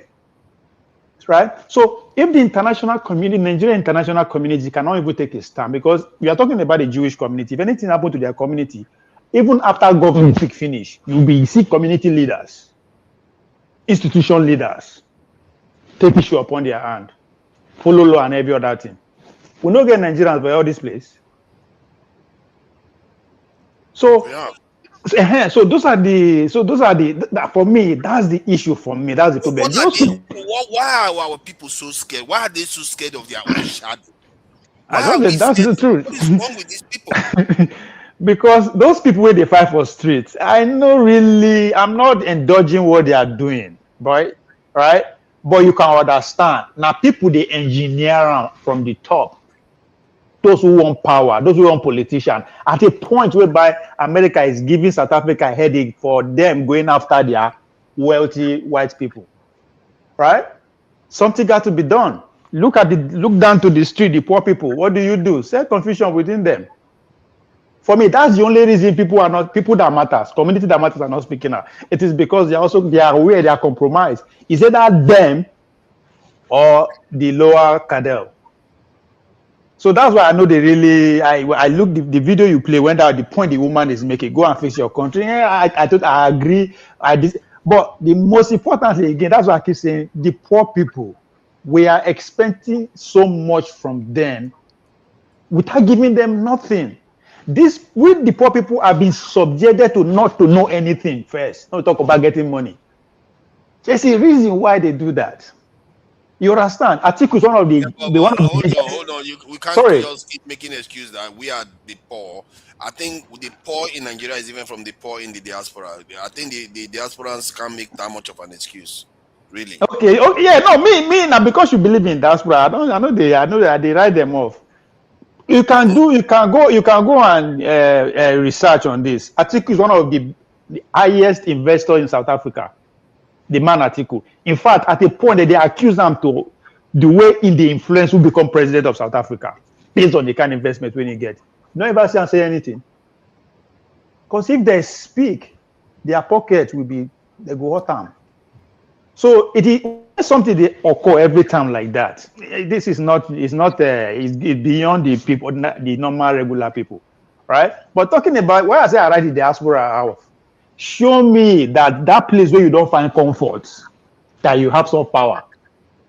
Now America day, Nigeria's here. We food Texas. In fact, they know if you go Texas, if you go straight for Houston, they see people they speak Yoruba. By their accent, you know say they bought them for that day they for bought them. But they will not get power. We cannot move anything in the community. Why? Let me answer this question because this is why I tend to, sounds a little bit patronizing. I think Nigeria should have a Southeastern president. One, because it's going to lead to a higher national cohesion, even if some people may not like it. Screw them. But then there is this argument that Obi No made here. I have to say, I think I see some merit in it. He says, great observation, but same reason is why Northerners will say Igbos want to dominate Nigeria, doesn't want to explore different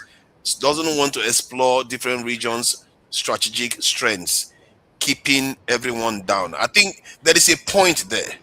Because the mix of Nigeria, there's a reason why we still remain together, but we are not exploring the strengths of all the various traditions within the country.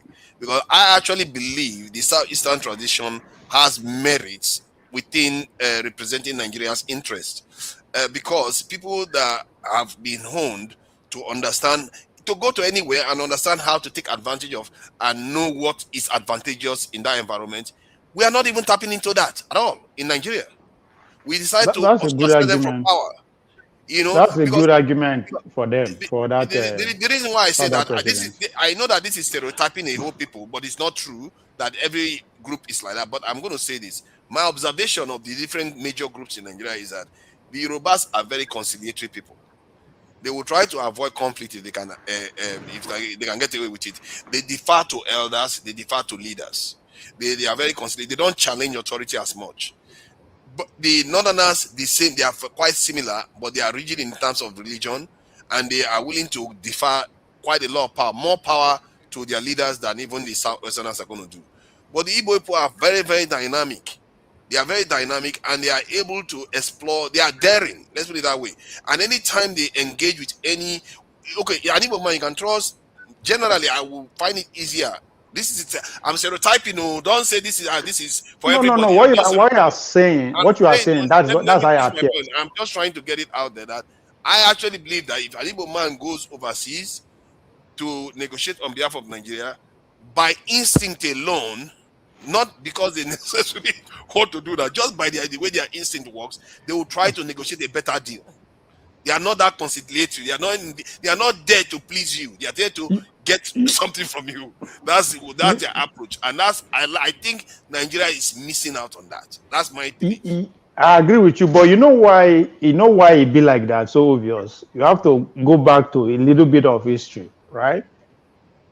Why, in a way, I don't want to agree with this guy's submission totally, because I think we are misdiagnosing the region, as you put it, the Hausa man, the Igbo man, the Yoruba man. When I mean we are misdiagnosing them, the North, let me put it that way, the leaders of the North, those who are politically inclined, who are driving the ideology, they know exactly what they are doing. No? They are doing exceptionally well. It is just because we are trying to see that from our own lens. The North have two things from the beginning of the Nigeria. They prioritize political power, and geographical, territorial power. And that's what every nation needs if you really want to actually survive. So the North, that's why they push. To succeed in doing that is to make sure you suppress the majority for as long as you can, so that the leaders go focus on their mission. And they have done well. They got 19 states. That's political power. The goal is to take at least 75 to 80 power of the political structure, the IG, the political, all those things. Then they are fully arrived on what they are doing. Now, that's what they prioritize. So that's why when people they say the Alemanjiris, they say no, that's a deliberate, that's a policy, a well-established policy. Nobody say they don't know what that they do. Now it's dragging the other side back. You argue, you agree. But the Yorubas, the way you also see them having that kind of similarity with the North, being that, the coherence, the Omoluabi tendency and all that. Again, the leaders, if you have to go by their history, when you go to hear their leaders, it'll be all about this and that, right? They also have that tendency, surprise as many as you can. Let them be educated as far as you want, right? But the political power still has to be with some from families. Now only the Southeastern man never had that kind of body nomenclature, never had that kind of background at any point in their stage, right? They've been that kind, so that's who they are. So I agree with you that the possibility of we getting a presidency from that trade and bring that trade into the overall structure is possible. But I think it's going to benefit the country. It's a shame that we've not necessarily had it for quite a long time, actually. And that's why I said now competition, yeah. Even when we had it with Agwin Rosie, I think Agwin Rosie is not your typical Southeastern man, really. I think he's very easygoing and more of a Nigerian man, because he was in the military. He didn't grow up like the way the Southeastern people generally do things. So maybe that's why. But it's a shame we have not had a Southeastern leader up to now. And I believe it's just about time. It's getting ridiculous. No, we're already there. I think that's what Obi phenomenon represents. Even if Obi knows get out, it can only grow from there. We are not going to go back to those days whereby we would find. No, I think they will be at the forefront. Now, economic development, they are becoming more empowered money-wise, so they will fight. They will, whichever way. Go ahead, sorry. Hello. Yeah, obviously, like what you're saying, I understand it, but at the same time, I would like to chip in one or two things. The way I see it, yeah, like what you're saying is right. In the north, from outside, I'm looking at it from outside. The political dispensation, they are quite astute with that, and the landscape you're talking about, it's a political tool for them to achieve their aims. And every region have those specificities or specific structures to achieve their aims, isn't it, as a group of people? So that is a regional kind of politics, which is also causing more of the division, because there are so many colorations in this Nigerian dispensation. So those negative parts of each structures of those regions, be it in the north, in the east, in the west, and other places that are weak, those cracks that are actually dividing us more, that those politicians still use to play upon our intelligence, which I believe should be strengthened, if not eradicated, should be worked on. And let us keep those regional areas, ones that are strong, that benefits everyone, not just that region.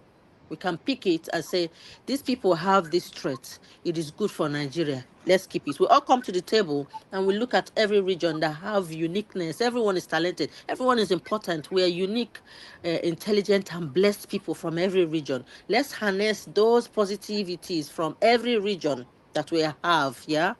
And then those weaknesses, we should not allow anyone to use it to play upon our intelligence.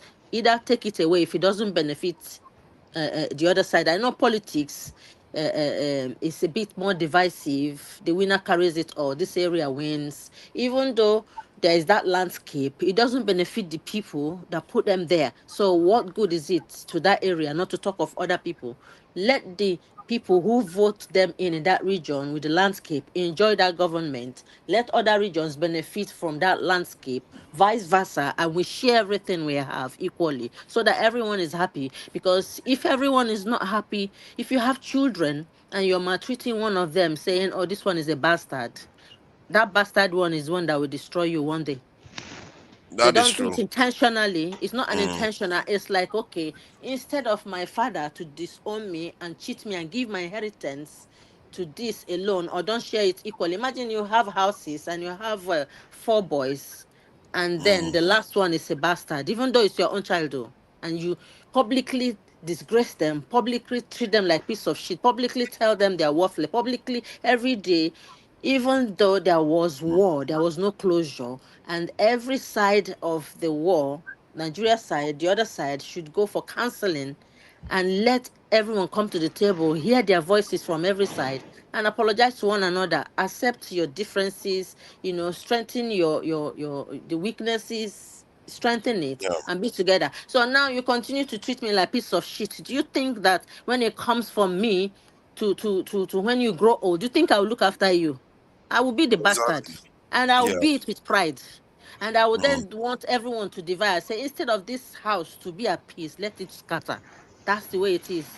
It's like you're Yeah. holding someone on the ground, but you're holding yourself. That's the way it is. You keep telling people you will never be president. You're the minority. Even the Ijaws, not just the Igbos, the other ones are people. You keep treating them like piece of shit. When the chips are down for people, when you need them, they will not be there for you. You will not be You there. destroy the And country by yourself.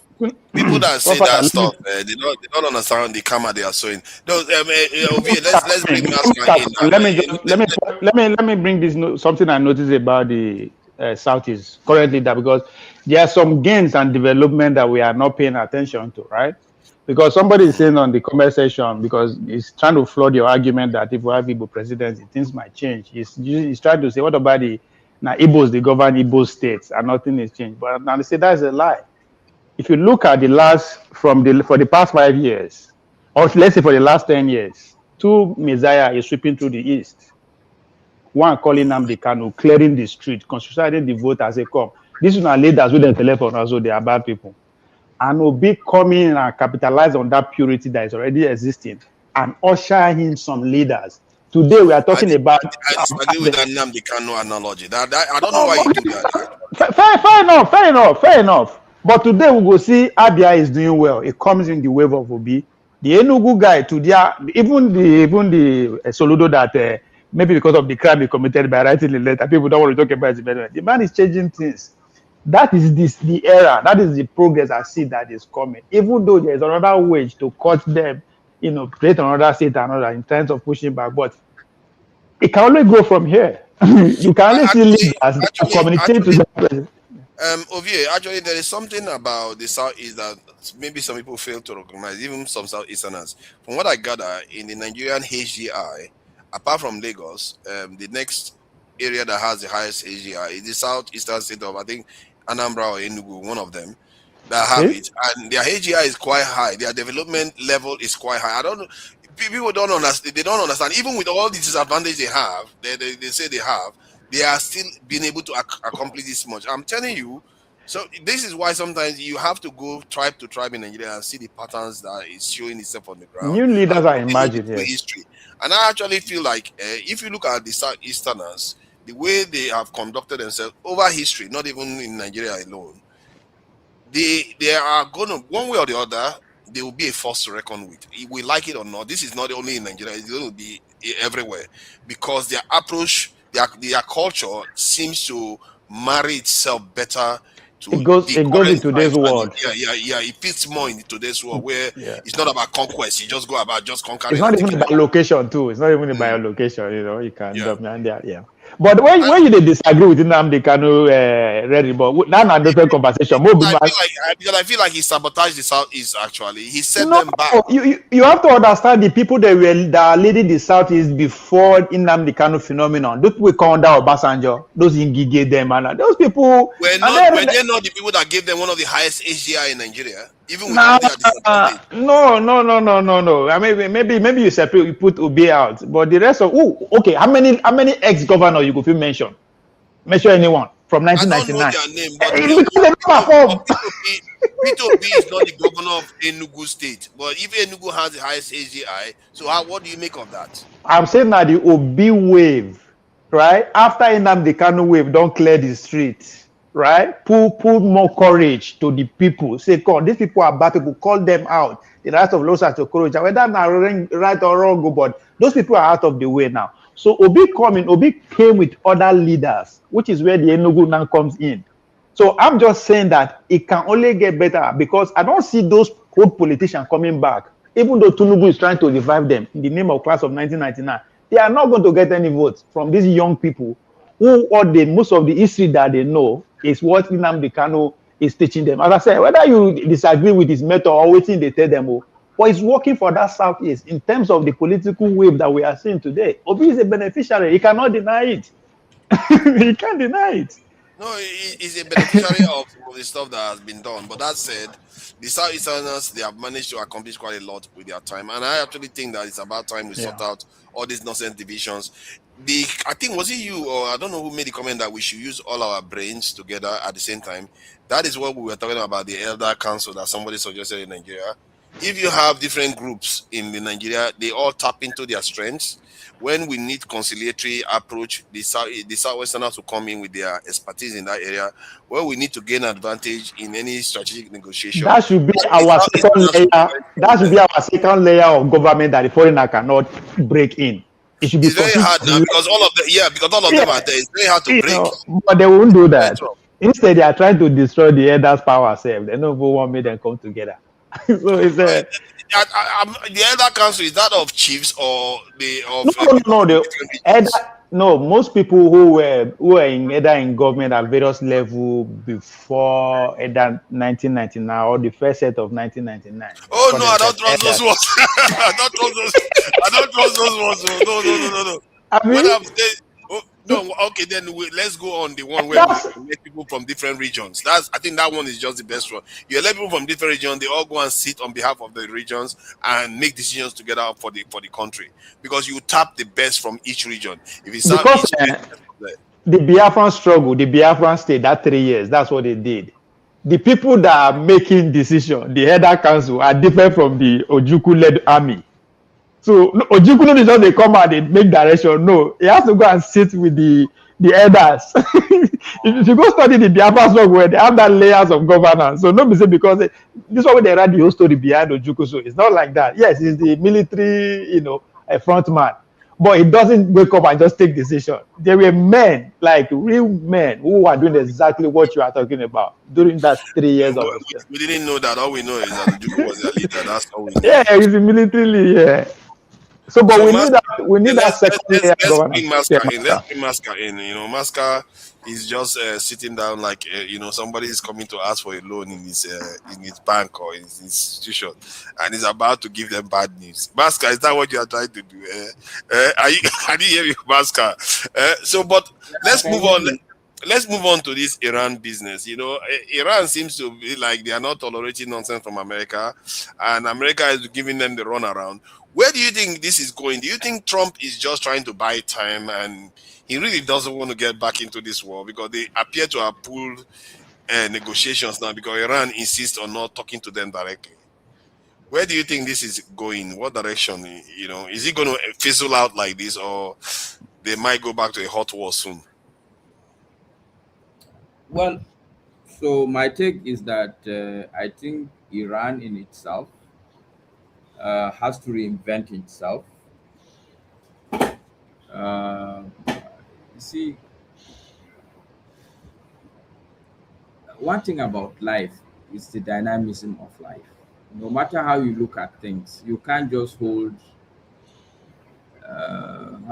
It's difficult to explain, but as life evolves, everybody would have to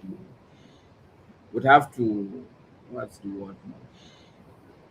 You have to evolve along. Okay. Now, my take is that Iran is at a turning point. They would have to come to. It's not that they are going to change. They are not going to be a new set of people, but they would have to give in something. Okay. But the good news for Iran and Iranians is that, look, they are not in any sort of confusion. They know who they are. It's not like they are not looking for any. They are not like the black race. They are not looking for affirmation. They have a clear understanding of what it is with them as a people. So they are a people. They are the good example of, you can say we. Iranians can say we.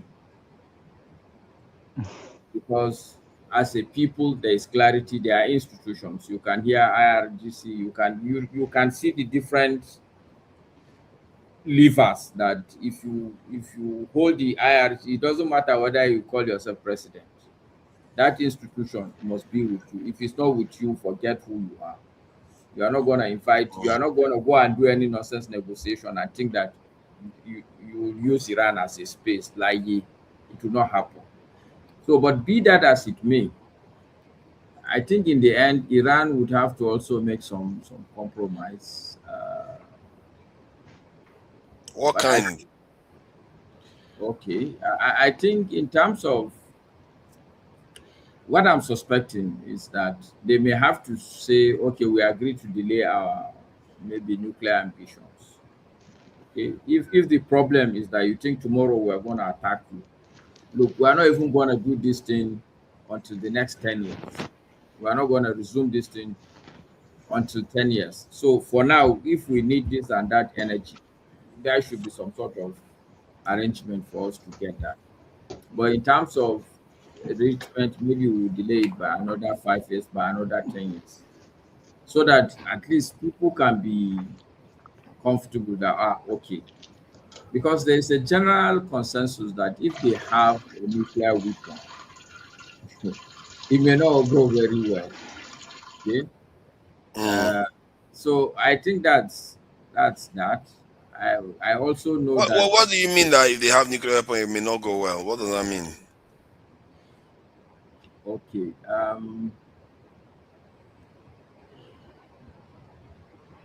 There's so much injustice in the world today. So much injustice. Yeah. And if you pay attention, do you know what Iran they call themselves? The axis of resistance. True. Do you know what really axis of resistance means? I know. No, do you really know? Do you really have a good understanding of when somebody says they are the resistance? Yes, I do willing understand. to blow up anything. Go and check the history of Please resistance. explain to us, please. I want to learn. Thank you. Okay. That's good. So when somebody says he's the axis of resistance, or they say we are the resistance, like Nigeria now, we are just talking and talking.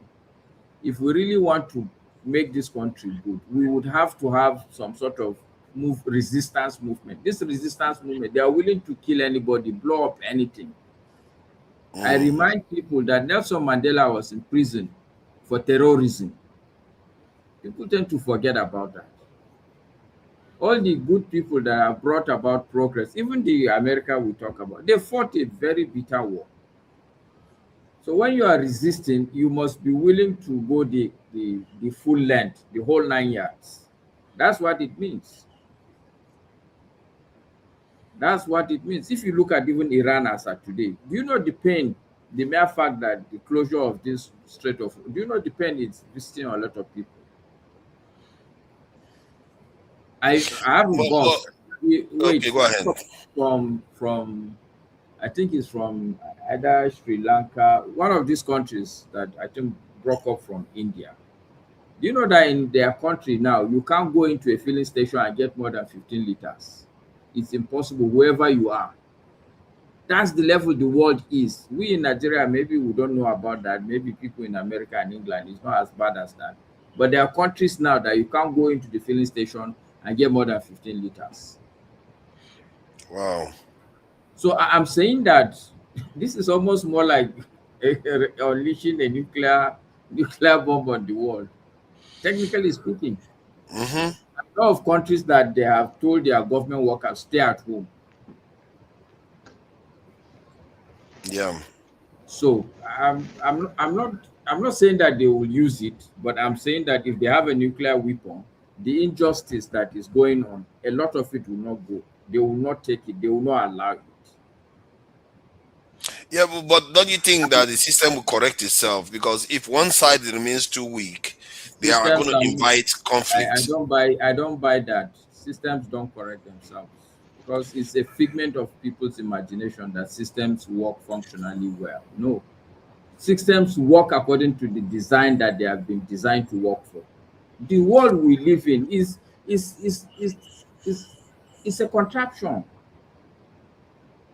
You don't know it, but the truth is that if you move back and see it, like, do you know how many people are poor in the world out of the 7 billion? Do you have a guess?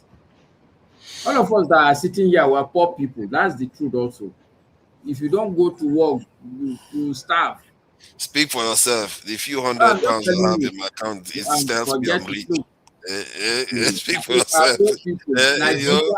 £100 is not little money. Nigeria is a poor person. I told people, do you know the budget of New York State, just a city, New York City? Go and check it and check what is the total federal government budget that we're even funding with deficit. You want to isolate, even Dangote is a poor man, with due respect. In the grand scheme of things.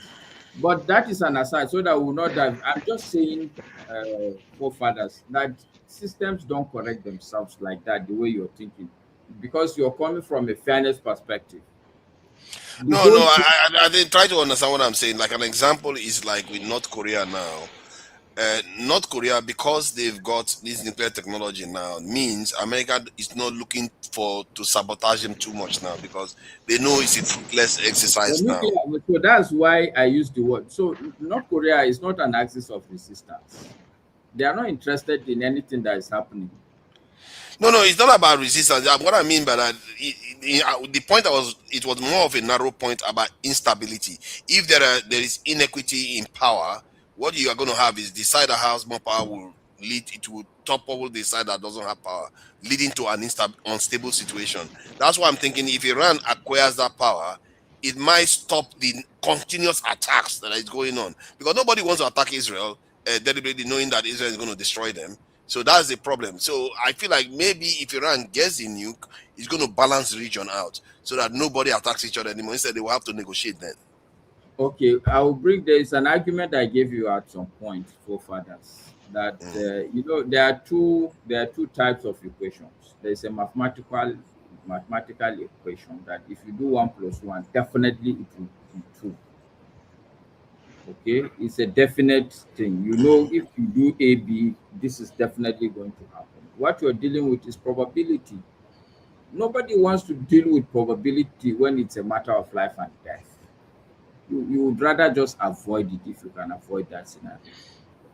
Do you get what I'm saying? Nobody would want to, this thing you're saying, nobody wants to see whether it will happen like that or not. But the one now is already happening like that. It's already happening like that now. What is happening now is different. It may be close to that. Even 2 wars in 11 months. How many months? 2 wars already. The war is going to keep happening. If Iran, to think about it, if Iran was a nuclear power, the wars would not happen. They will There, just be talking there, at there are the over 16 nations at war The right now. scenario I'm painting to you, forefathers, right now, America has bombarded Iran. What has it affected Nigeria? I know the answer is no. But if Iran now is a nuclear Not yet. power, if Iran, yeah, not yet. Thank you, my brother. If Iran is a nuclear power and they decide to nuke any country, the whole world will go up in flames. But Iran is not going to nuke any country now. They're not stupid. You can't say that. That is the point. Why can't you say that? Because America is not going to nuke anybody. So what makes you say that America is not? By that standard, America will nuke anybody. America, look, how can you even talk like that? You forefathers, you should take that back. America has nuked countries. I'm saying that because I know now that. You are not listening to me. That's why you are not understanding what I'm saying. No. These are people who have dropped. I know they've used it before. No. So what are you saying now that America will not? Somebody who has done something before, and you are telling me that you will not do it again? No. I say that they are the most dangerous nation in the world today. That's my own analogy. However, you try to hear me out. America will not do it. I'm saying I'm trying to give you the reason why. Can you give me? Let me give you the reason why I think they will not do it. Because they understand that if they do it, that is the end. Before America would do it, they know the end is the end. Because their own. Let me finish now. Jesus Christ. See, because they themselves have run the simulation and knows that the moment they use the first strike nuclear attack, there will be a reply, and there will be another reply, and that will be the end. They know that they've done. All the nations, superpowers, have done the simulation. That the moment they go, they all have to go, because even if it's not Russia that is attacked, Russia will be now. If America can do this to them, they can do it to us. That will be the analysis. That will be the way they are going to be. They will become unstable, and boom, they too will fire. That is their own simulation. Go and check it out yourself. That's what they said. See, look, this is your argument is still going back to your first primary argument that systems are self-correcting. I don't believe in that core control. I have a question for Maska. Okay. I have a question for Maska. Yes. Maska. Yes. Would you go? Okay, let me not say it that way. I do believe somehow that if there's an interest that will benefit America in North Korea, they will not allow them to develop what they have now, because you can't tell me that they don't have eyes that they've been watching around the world. They have bases everywhere. So yeah, is it that they are 1 minute? Is it that they are picking on places that have values? And then, when you're a hawk, you're hawking around where you know that you need this thing. Do you think that because North Korea don't have what America wants, it allowed it to develop a nuke? Okay, my answer to you is no. And the reason why it is like that is because we tend to have an overrated opinion of even this America. I can put it to you that if America knew that China would be what it is today, America would not allow it. This Iran war that we are dealing with is because of China, in my own opinion. Okay? Look, I know the history of a lot of countries. For instance, even this Pakistan that you see they are going to have discussions there. Do you know how they got their nuclear power? So America is not what we think it is. The truth is that, yes, they are very smart. They are very organized. Look at it now. Look at what is happening now. Even if America is what it claims to be, how come Iran now is dragging it through the water? How? They are not as good as we think they are. Everybody has a single head and it's one brain. I have not seen a human being with two brains in his head. So my answer is North Korea developed their own nuclear. And by the way, how many people would America be dealing with at the same time? How many people? I disagree with some of your premise that if America knew that China... No, let me give you my reason. I like to give reasons when I say something. Let me submit my point to... Okay, go ahead then. Come back to my point to Ismiri is that it was too late when America realized that, okay, North Korea have a nuke. But they are smart also. They know that, okay, this is a country that, in a way, you are right. This is a country that, if we can just contain them, they are not going to impact us negatively. And it's not that there's something we must get from them. Okay? In a way, you are right. But the answer is that, look, America, if you leave it to them, North Korea will not have it. But now that they have it, America is not going to kill itself. So let me tell you, if Mexico now start developing a nuclear weapon, you know, America will do everything. In fact, you will see what will happen. That place will burn. So in a way, you're right. But the truth also is that I will not be surprised tomorrow Mexico will have a nuclear, a nuke. But I'm just saying that we overrate these people. They are not that exceptional like that. Okay? So I that's the think, answer. But don't coming you back think to that the fathers, no, because she just asked a question. The key issue you have is that you are raising you are putting your second argument on top of the first argument that systems are correcting themselves. My issue is you cannot, we are dealing with human, all these things you are talking about is human beings. And I know that human beings are erratic in nature. Me, myself, I cannot tell you how I will behave tomorrow. Okay? Nobody thought Tinubu would behave the way he's behaving, the way he is really behaving. Nobody saw France and all that. Do you understand what I'm saying? A lot of people thought, okay, at least he will do some good work, not this thing that he's doing now. See, nobody thought that Hitler will do what he was doing. Even though now you cannot predict what Trump will do tomorrow, can you? no, not really. So this is the yardstick within which the prism I look at life. There is so much uncertainty that If you I cannot am to say, reply, "Oh, let them have it." So, well, they know that if they use it, the whole world will go. Mascal. See, for me, the way I look at America, the way they say that, I think I don't underestimate them because they are quite savvy actually. The way they approach things, they were willing to. They saw the Soviet Union and they knew that, okay, they are an empire that have access all over the world due to the blue navy and everything, but they still knew that they needed more to contain the Soviet Union. That's why they went to. I Let me totally finish disagree now. with you. No, I know let me, now, but let me talk now. Come on, all you right, just finished finish. your What own. others? So, like North Korea, the reason why they went to North Korea, the Korea in the first place, was because they didn't want this in the Soviet Union ideology to spread all over the Asian continent, and they decimated North Korea. That's why North Koreans hate them so much. Then they went to Vietnam and did the same thing. It's not necessarily about winning. It's about trying to prevent the ascension of those nations at peace, and they will become strong and help back the Soviet Union. And hence, they also went to China to bring China closer to them. Basically, the strategy that they used, they knew they have to choose one, and they chose wisely because they pulled China away from the Soviet Union. And look at where they are today. The Soviet Union fell, which was their greater enemy at the time, and America, at least in the 90s to the early 2000s, were the supreme power in the world. So they think like that. When you said that if they knew that China would be here today, they wouldn't have done it. Actually, where China is here today is relatively benign. If America was not so hold on, let me finish my point. Do you know how many nuclear weapons China has? China had the nuclear weapon before they went to China. No, not nuclear. See, what people don't understand, Iran is talking about maximum maybe 9 or 10 nuclear weapons. Do you know how many nuclear weapons China has? Going to 500, 600 now. That's what they are saying. So my point is that they knew China was a nuclear power, but their job then was to pull China away from the Soviet Union. That was the strategy that they used, and it worked.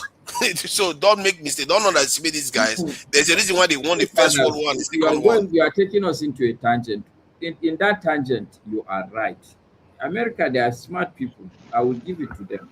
The only thing I'm telling you is that you are being intimidated by America. America makes big mistakes. No, not me. I'm not being intimidated. They make mistakes. They make big mistakes. The only point I'm saying that is far from you was when you said if America knew where China was going to be, they knew and they did it and it worked. What you are seeing now is that they said, okay, we have dealt with Soviet Union, now we will deal with China. And the question is whether they will succeed. And I don't think they will succeed. Okay, so answer that question. Will they succeed? No, I believe they won't succeed. They will succeed. No, they won't. I know Opie thinks that they will succeed.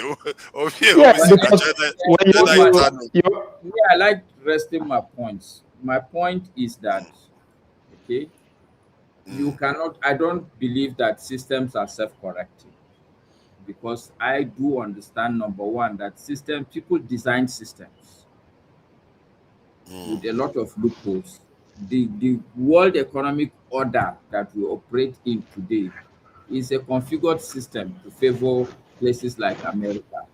But do you admit that the world is a system on its own? A design system. It's not God that designed it. Yeah, it's a system nonetheless. It's a human by my being. statement, yeah, this current system is designed by America. Even the world itself is a system. Now they are saying they are over with it. They want to redesign another one. That's the process we are in. Now, and the point is that it's not correct. It's not self-correcting. They have seen that it's not. It's produced things like China. See, and I think even Maska, I know you come from a profession where they like to control everything in systems, but the point I'm making, Maska, they are experts of numbers and everything. So my point is, hold on now, come on, calm down. See, the point I'm trying to make is that the world is a system itself. That one even supersedes most of the system we create, in the sense that I will agree with that. Before let me finish the point and let me land the point. I'm not even going to go long. I'm not going to go long. If you are not willing to hear me, you can't hear what I'm saying. Okay, go ahead. So the point I'm trying to make is that when say let's say a lion wants to eat this thing, a gazelle or a zebra, and finds that the gazelle is a little bit strong, the very big one that might injure the lion might think, you know what, this is a natural law. You might think this one is too much trouble, it's too fast, it could injure me, it's not worth the investment, especially if I have children. So that is a natural balance that every living entity makes. They make calculation on, if I go after this person, is it going to cost me too much to acquire what I want from them? That is a natural law. That is what I'm talking about. Can I come in? If one side is quite weak and the other side is strong, you are more likely to be attacked. You don't have to design the system for it.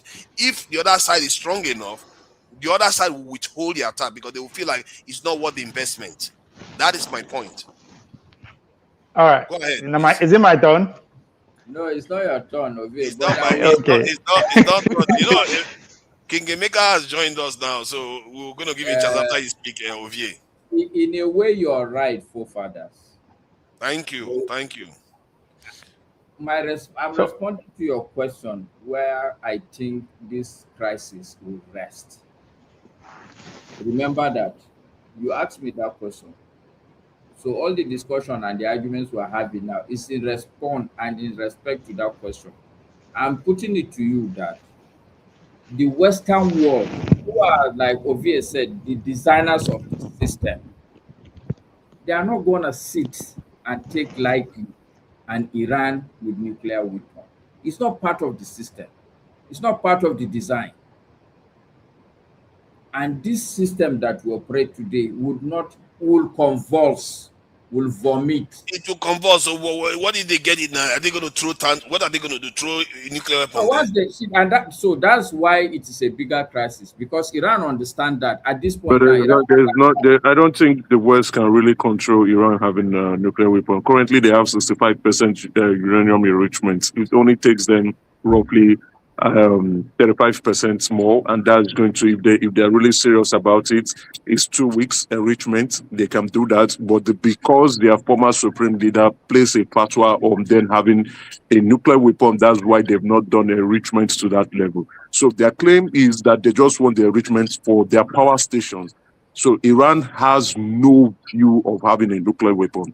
Having a nuclear weapon is within their reach. They can determine that that situation for themselves, not the West. I think in Emeka, the first thing Hold you on, should hold do on, is hold on, show hold on, your King face. Emeka. Let's see Exactly, you. that's exactly what I said. Then King we can Emeka, respond to you. I want to respond, but I since need when to have see you your become face. king of darkness? Come on, get out of the darkness, king of darkness. Out, If you are out, not out. bold enough to show your face, Oh, then when Yeah. it's my turn now. I'm inside. We have seen your face before. Like, why are you hiding your face now?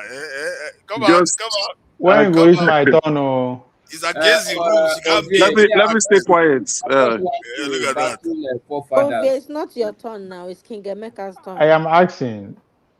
Yeah, Emeka, come on, come on, come on, come on, come on, come on, come Sorry. on, come on. Let's see you. We've seen you before, so there's no need It's to be hiding not now. about TV. It's a situation of things. It's not Oh, look about. at that. It's Look at not that. about. It's You're not hiding. about hiding. You're It's hiding not so about that Mr. your APC supporters don't see you here. Come on, It, come on, it's come on. not about my identity. It's about me being in the dark enclosement, right, in the That, vehicle, right. And that though I'm place not is really driving, dark. Oh. That dark place is really dark. uh, I don't know. because I'm not driving. But anyway, I don't intend, except you want me to be to stay longer. I don't. I enjoyed the conversation, and I wanted to just chime in a couple of few things. I do not agree with Mascara when he said the war, the United States is fighting a war with Iran as a result of China. That's not true. They are fighting that You can war make that because statement. I know Israel wanted them to fight that war, and that war is 47 years late. So the whole objective about that war is because Israel has looked at Iran. Iran supposedly is the only country that can stop the growth of Israel becoming a regional power in the Middle East.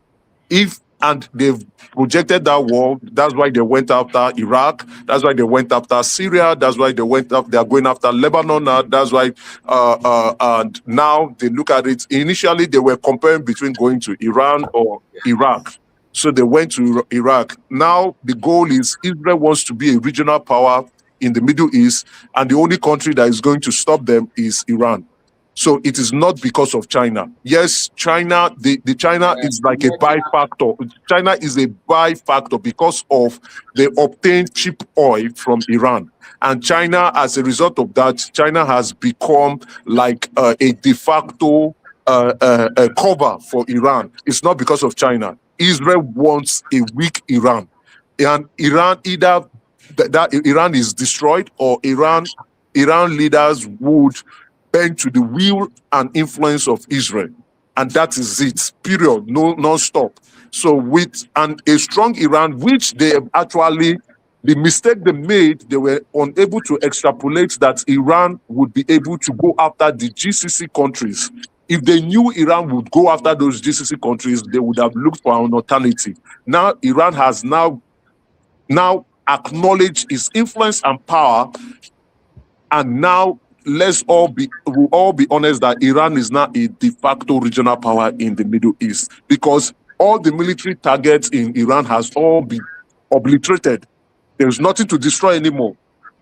Now they want to go after economic targets. And if they do, Iran would target those economic assets of the United States and likewise the economic assets of those GCC countries. And that will put the world...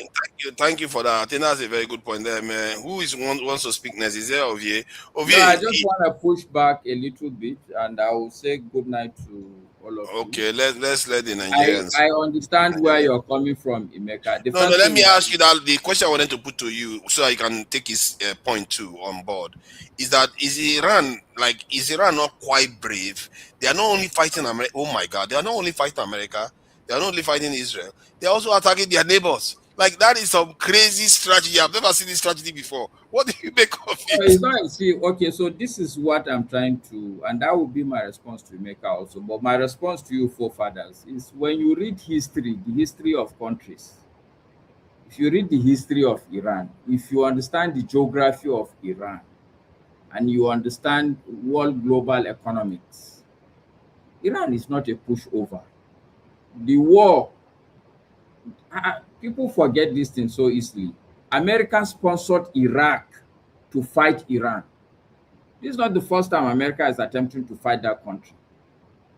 Smart presidents realize that, oh no, we can't go directly. Let's maneuver and engineer so that this their neighbor can attack them. Do you know how long they fought, Iran and Iraq? Do you have an idea? They fought for several years. Exactly. So Iran is not a pushover, and these are deep people. People don't even understand when they to also add into what Mansa is also saying. Iran was once a powerful civilization, right? Just like I think long before the Roman Empire. So they keep referring to that, and so it's coming from an eschatologic view that we were once a civilization unto itself, the Persian Empire. So it's not something you can come. We are even a civilization much older than yours. That is a reference to the Americans. What do you mean by eschatology view? Eschatology is when you are looking at things from a religious spiritual view. You are looking at things from a third world view, from like a spiritual context of things. End times, exactly. When you are looking at things from the end, not, I won't call it an end times. It's, you want to look at spiritual factors, you want to extrapolate world events using a spiritual viewpoint. You can add end times too. So when you add end times, when you are not going to, because I don't want to say biblical, because also the Muslim also have theirs. So you look at it, okay, what is the Muslim saying? What are the Christians saying? What is the Buddhist saying? So you are looking at it from a spiritual point of view. So I don't want to say religion, because actually the term actually means last things. So it has things to do with people that want to believe in the end times, and they want to do things to bring it on. So that is what. Which is also true, because if you hear when the Secretary of War actually saying it publicly, and he is saying that this war is a religious war, is a war of end times, it is factual. So we can see the Americans scripting things from an end time view. We can also, but the Iran is not also looking at it from that angle. They are fighting a war of attrition, a war for survival, a war to ensure that they do not go into extinction. So for Iran, it's a different war. For the Americans, I think the Americans do not understand the reason why they are going into this war, if you ask me. Because I want to say to you, if it's an end time religious kind of thing, would you just go into war without having a bone in it? Because I don't really think that anybody in America wants the world to end now, so that everyone will just pay me. There must be. They can't just go blindly and then now, in a propaganda way, say this is end time something. What is it there for them to gain? Yeah, that's why I think the Americans, so like if we look at it from an eschatological view, I think the Americans are very confused. And that's another reason why, in my own viewpoint, I think they are losing this war. Right? They do not have an end goal in mind. The first objective of the war was to do a regime change. That regime change was not successful. Now, if they continue this war where the Iranians are fighting for their survival, it's going to be a war of attrition, and that is the longer it takes, the more dangerous it becomes, and we are going to plunge the world into a depression. So it's not just recession anymore. If this war gets to December, everybody is going to feel the pain. So America, on their own point of view, do not understand the reason why. But if they are truthful to themselves, which they've even acknowledged, the Secretary of State said it, because the Israelis want to go into that war. And if they go into that war, it will force them to go to the war too. They had to embark on the war. So they are fighting this war for Israel. Let's be honest. And they are not being honest.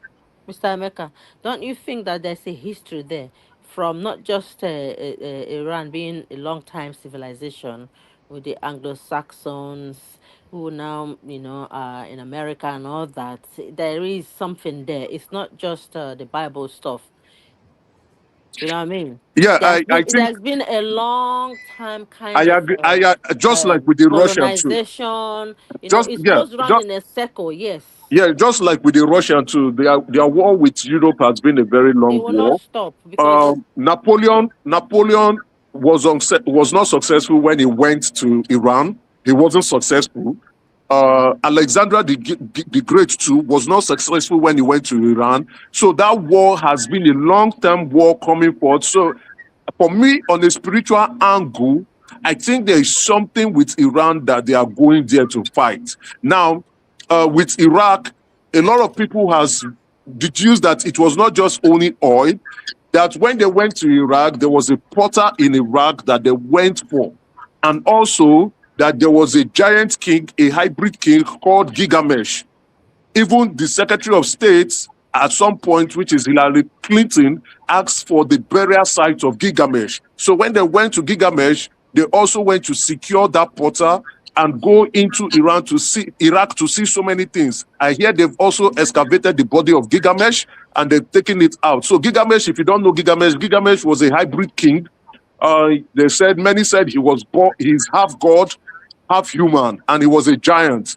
And also that Iraq was, at some point, Iraq was a civilization, the start of civilization, right? Even where Abraham came out from is in Iraq. So they are going there to hunt for ancient artifacts, ancient technology that actually belongs to the gods. And let me use this opportunity to say it now that humanity did not start with us. We are not the earliest civilization. There was once a civilization before us, before the flood times that came. So these elites, they know these things, and in order for them to continue to stay relevant in power, they go into these ancient places to go hunt for ancient artifacts and ancient potter. In my view, I think that might be another reason why they want to go to Iran, so that they can go there to see there might be something there in Iran that they really want. If you look at it, if you are calling Israel, yes, Israel is a very small country. Why is Israel looking at becoming a regional power? Israel knows it cannot fight Iran. Israel knows Iran is going to deal with it. Israel, they already also know that, because it's not today Iran has been saying that if you attack us, we will attack the other countries in the GCC. That is why the countries in the GCC like Saudi Arabia, Qatar, United Arab Emirates, all were paying protection fees to the United States to come to their country and build a base because they know Iran is going to destroy them. But then again, they still went into this war. Why? Okay, I think regarding this in the eschatology aspect, let me just play a video so that some people can share it. Let me call it Masca, how can you abandon us? How can you abandon us in cold violation? So such a time, it's okay. No, look, don't worry, forefathers. I would take you on, and the good thing is Rudolph said we can be arguing. So my argument with you is whether the global system is self-correcting or not. Yeah, no, I'm not saying that is self-correcting. I'm just saying that specific situation. You have to plan global stuff now for it to work. Now, I'm not disagreeing with you on that point too. And the bigger point. Another point, if you think Iran is a gazelle and America is a lion, you are completely mistaken. I hope not to. Iran is not a gazelle. And with that, I say good night. All right, good night. Thank you for joining us as always, and as impeccable, you demonstrate their ability to learn and teach at the same time. So these are the best minds we have in Nigeria right now. Thank you. Good night, Masca. Good night, Ismiri. Mr. Ovie, say the sabi. That's the Secretary of War right now. Watch Tucker Carlson realize why the Zionist lobby, led by Norm Coleman of the Republican Jewish Coalition, pressured Trump to install Pete Hegseth as U.S. Secretary of War. What is going on here? It's enough to make the hair on your arms go up. Did everyone know there was an effort to rebuild the third temple and the foundation stone except me? This is considered so esoteric and weird and crypto-historical and religious and kind of culty and what's Chabad, and that no one ever mentions it. But here's Pete Hegseth, football player from Princeton, going on about it in a way that suggests he's thought a lot about it. This is 2018. And it got me thinking about another miracle that I hope all of you don't see too far away. Because 1917 was a miracle, 1948 was a miracle, 1967 was a miracle, 2017, the declaration of Jerusalem as the capital was a miracle, and there's no reason why the miracle of the reestablishment of the temple on the Temple Mount is not possible. I don't know how it would happen, you don't know how it would happen, but I know that it could happen. What is that? That's the secretary. So that the point he was trying to make, I think that I'm trying to highlight there is that it's not only Muslim that are radicals, It's just that the Christian ones show up as the Secretary of War, and they come with their F-23 They have or upper hand. They Yes, have upper hand, so they don't need to go that route. They lead in so many ways. King of darkness, this thing that you are doing is not. See, People are not very happy with Tunanja, you. King Emeka, you Forefather, need to show your face. Huh? you asked me a couple of weeks ago about when this war is going to end. I said to you, China economic cripple, and you laugh. I remember you laugh. Okay. Lasted for 4 years. World War I for 4 years. Second World War 6-7 years. Cold War 50 years. So it depends on how you see this war, either Cold War or the Third Kinetic War. It's just getting started. I don't know why we're not in a rush. Maybe depending on how you're looking at it. I think the world is going to be transformed in the next. Exactly, it's already transforming. You are still saying it's going to be. It's going to be. Let me learn my point. The point I'm making is that for you to be predicting it, I'm not even sure you can. No, I am not. I'm not predicting it. That's why I say just enjoy it. It's just getting started. I'm not predicting it. This is the way I follow what is going on. Because there's a lot going on. A lot. It's like 17, 1800 all over. American operation in Iran to Iran is just 25%. The remaining 75% is the disintegration of Chinese economy and Europe. So that's what you are saying going on. Chinese economy, they're not nuclear weapon, yes and no, right? The Soviet Union, they don't need to drop nuclear to take Soviet Union down during the Cold War. All you need to understand, the Chinese economy, the Chinese revolution, the Chinese that the whole world is talking about today, was built on America. Out of 190-something country in the world, America controls 25% of the economy. You cannot afford to play with that kind of economy. If you lose access to it, you are done. So the Chinese of today is due to the investment of America and the consumption of Americans. Right? 25% was built on that, right? So all you need to understand is that. That's why you see China no fit do anyhow. Because on the long run, they go suffer. American can hold for another decade. They are sufficient in a way. Life is just very expensive, small boys. They won't run out of anything. I think that's where you made a mistake, though. I disagree with you. I completely disagree with you. I agree with you on the point of, yes, the Chinese economy is at some point dependent to American consumerism, but does not mean that if America decides to sanction China, that China will not still survive. America has refused to acknowledge that the Chinese are here to stay and that the Chinese hold on. superpower. Let me learn my point. To the fact that if America and China go to war, I think that will be the end of America. Even this Iran and American war too.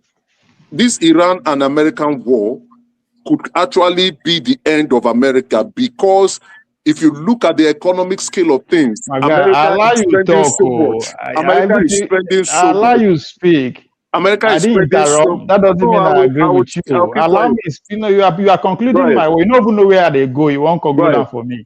Go ahead. You don't even know where. Now, I know, as I said, it's a developing war. Who am I to predict what is going to happen, right?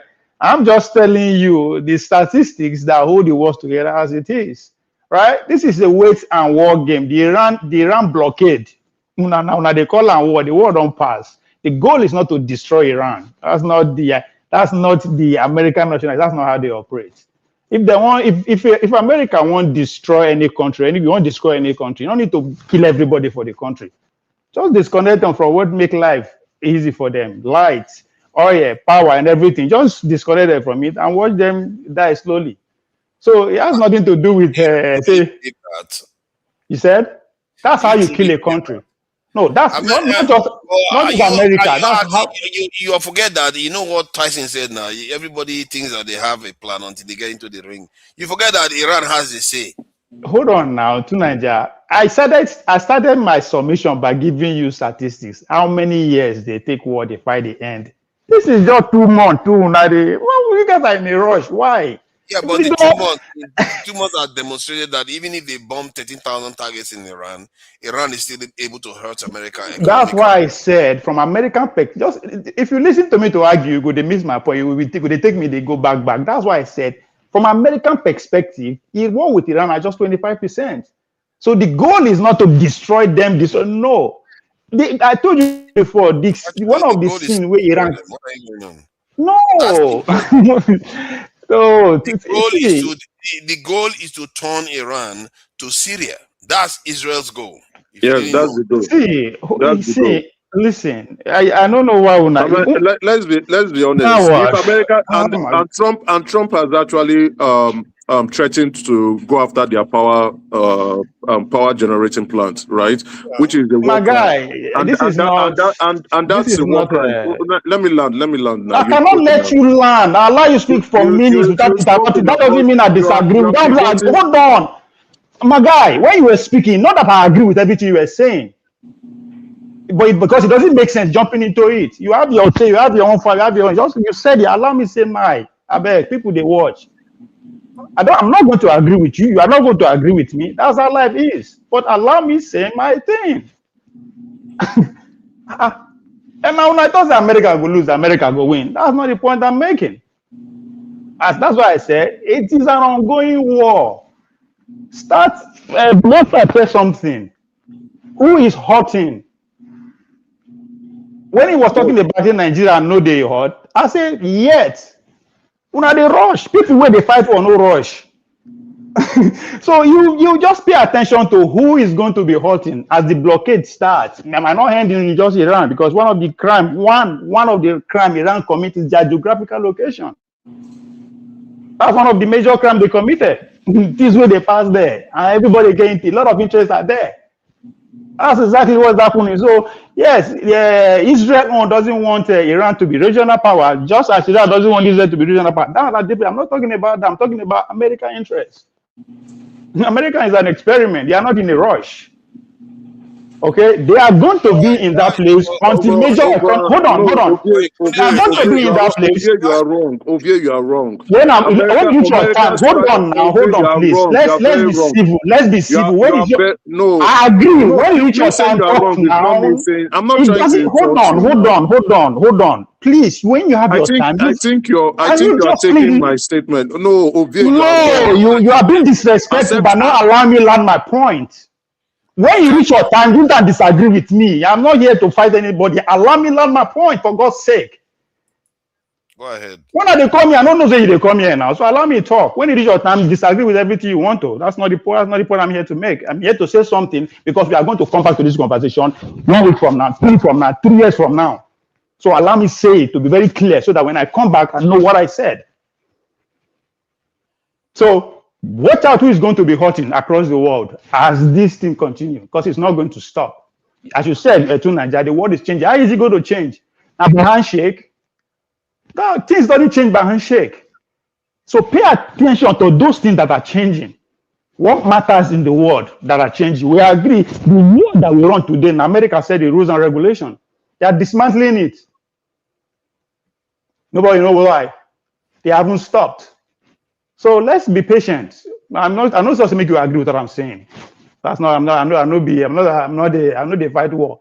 After all the news where they come out from war, we just make and roll because things are very cryptic. So I'm just telling you the little that I know what America is doing. The blockade is going to continue. It's not just Hormuz that is going to close. There are other straits that will still close. From my own point of view, the long run is to make sure to stop China from being a regional hegemony. China never has what it takes to run the world yet. You have to control your neighborhood. If you don't have the power to determine who comes and go out from your neighborhood, then shut the fuck up. Until that time reach, you have no power in the world stage. There's a lot of holes in your this thing, but I'll let King of Darkness go since it looks Yeah, like all right. Thank you. When it reaches, yeah, go ahead. Tunanja. Thank you, Tunanja. Ovie, sorry, no. While I say you're wrong, I'm not trying to rob or trying No, to. you are. No, I'm So, fine. I'm just saying you should allow me talk. I don't say you should not disagree with me. Like, yeah, I agree. Okay, thank you so much. Trump's strategy was to go in. He didn't want the war to be this long, prolonged. Go in, change the regime, and leave. That was their strategy. That was the objective. That objective has failed. Now, this war, like you have said, and I agree rightly, the war is going to continue, right? It's going to be a prolonged war because their objective has failed to change the government. It didn't work. Since it didn't work, what's the next thing? How many military targets are you going to hit? They've done that. They've obliterated all the military targets in Iran. But the Iranians are still fighting and they are underground. They've been trying to use bunker bombs. Those bombs are not penetrating down to the feet where the Iranians are. So it's not working anymore, except they want to, and they've been trying to go after civilian infrastructures, just like the power plants. Those are war crimes. If Trump wants to be labeled a war criminal, so be it. But then the Iranians also have alternatives too. They've said if you hit our desalination plants, if you hit our power plant, we are going to do the same to the GCC. If the GCC is in darkness, that means the flow of 20% of oil production that will be leaving, coming out of the GCC stops. And what that means, production of goods and services around the world will slow down. So Trump knows this. And then the GCC do not want this to happen. They keep mounting pressure on Trump.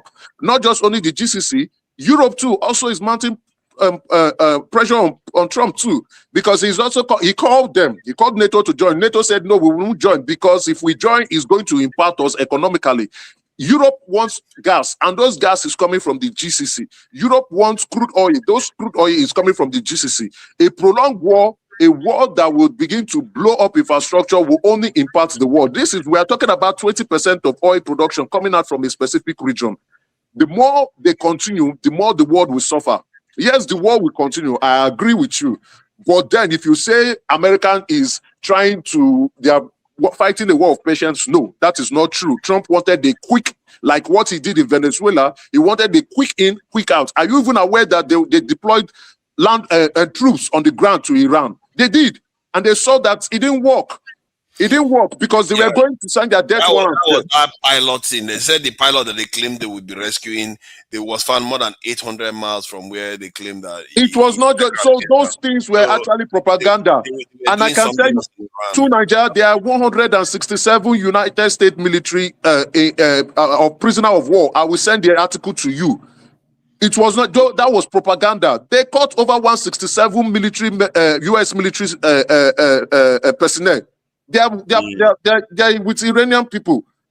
So I'll send the article to you to show this was an intelligence report. So the United States, what is showing is that the United States do not have what it takes except they deploy nuke. And that would, yes, I rightly agree with what Maskra was saying. The United States is the only country in the world that has used nuclear weapon in the past, and might also be the only country in the world that will do it again. So that I think what's his name? Sorry, I'm forgetting his name. He said China does not have what it takes to become world power. China does not want to exercise its influence. China is looking at being an economic world power. They have the biggest army in the world. The biggest military in the world, the biggest navy ships in the world. They have, except for nukes, they have more artilleries than the United States. If the United States cannot beat Iran, and which the United States has demonstrated consistently, no matter how this long prolongs, they cannot beat Iran. They cannot. It is going to be a stalemate. So if the United States cannot beat Iran, the United States cannot beat China.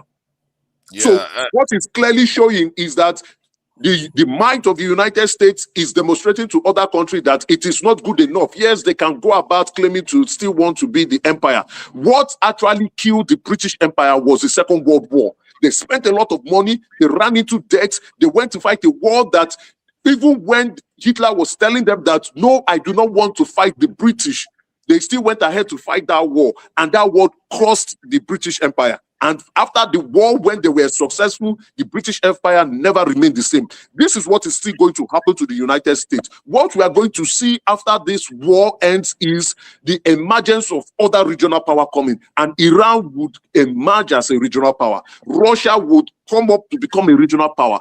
United States will still maintain itself as a regional power, and China will become a regional power too. What about Nigeria? No, that's not. You see, as Allah will make submission be everywhere clear, be. Now, so it's supposed to be. Okay, That doesn't mean I agree. Okay, now, let me highlight one point that you made that I feel like you missed when you said China doesn't have what it takes if they block off all those things. You forget that China is right next door to Russia that has so much resources. China has things that the West wants. China and Russia alone can remain on their own and be just fine. They don't even need the world. That is how rich those two nations are. So I don't think America has anything on China anymore, and they are developing faster. In short, the Asian countries are developing faster than the West. And what I've always said is, I think I said this years ago, I said the Japanese, the South Koreans, the Taiwanese, America consider them allies today. It doesn't mean that tomorrow they cannot just turn around and turn back their back on America, because they don't have any need for America anymore, because they are actually more advanced. Their power differential is not like African countries where the power between America and this in African countries is so wide. But those countries, China, do you know that Japan can go nuclear any moment? Japan has the nuclear materials, everything. They want to build nuclear weapons, they can build it. So, but they don't want to do it because their agreement is that they are not going to go get involved in wars anymore with America. So, but America allows them to get nuclear material to the point where they can build nuclear weapons if they wanted to build it. So, if they are that powerful, that tells you that any moment they can turn against America if they don't need America anymore. So, America's power, this is why people say America's power is tenuous right now. It will, it's just it that can calm down without any major this in conflict with China, because China is using a strategy of, we don't want to fight America, but we want to become superpower, and that is a very brilliant strategy. What you are saying is a good story. I like that, but in geopolitics, there are more realities than that. Okay, my brother Emeka will speak. He talk about what Trump wanted to do. One Trump no do, one Trump no do. I agree with him too. I don't analyze politics from individual perspective. I don't give a fuck who Trump is. Trump has 4 years to spare and he will leave. I'm talking about the American experience, the American plan. What do they want? Trump come and go. The country stays. The policy stays. Somebody else continue. So I totally agree with what he's saying about what Trump on. It's fine, but talking about America as a people. See, when you analyze the relationship between China and Russia, now because you don't know them, forget camera, go and ask them where these people they agree.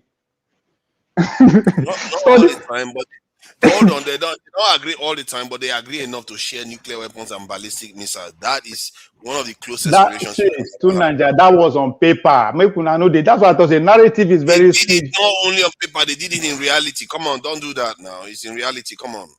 They share hold on first. They share waiting. Who give who weapon? Russia gave this in China ballistic missile technology and helped them build their nuclear technology to a point. Then China finished the job. And after then, where the America was able to separate the two of them. To an extent, not completely. To an extent. No, because that was the only way to defeat the USSR for the Cold War. Yeah, but it doesn't mean that China was an enemy to Russia. That's not the point. That's not the point, because that's why this idea defining somebody lose, somebody win is very wrong way to see it. Because you have to be able to identify what this person wants first. What America wants is to make sure USSR don't succeed. However they do the relationship between them, it doesn't really matter. Do they succeed? Yes, they did. Yeah, but as it stands right now, America and this in and the West. That's America, Russia and China. China and Russia on one side, America on the other side. But the previous arrangement is you have to pick one of them out. But that's why I say, that's why I know they believe say one person don't lose, one person don't win. They still they go on, right? That's why I say now survival you talk them, right? See, all these achievements, right? Nobody could deny them. But when push comes to shove, all their ship, where they go pass? The first island chain, Abi? Yes. Good. So what the relationship between those, the island chain, their interest, Chinese interest, American interest. That's what you will look. As we speak, there is a anti-coalition interest pact that signed between Japan and Australia last week. Right? There more is going to come. In other words, why I bring the island chain? Those ships now, those places go pass. If you are not in good terms with the Japanese, with the South Korea, with all those things, how you want to pass? Either to go sell goose or to go fight war. So that's why I say you are trying to tell me that they will declare war on China by blocking China's way. no, you don't need to. That's when push when it comes to hold on. They don't need to have to do that. But if they have to, they will. Because as I said, what would they miscategorize China? China is not even a regional power. It's not. I don't care what you categorize them in, but you are saying no. It's not me. Not me talk. I tell you reality. You go tell me, no, I'm wrong. It's not. I didn't say it. It doesn't matter whether they are regional power at all. Okay. Make I tell you why it matters. Let me give you a story. Where everybody, all the Nigerian intellectuals talk about Berlin 1845, where they take demarcators.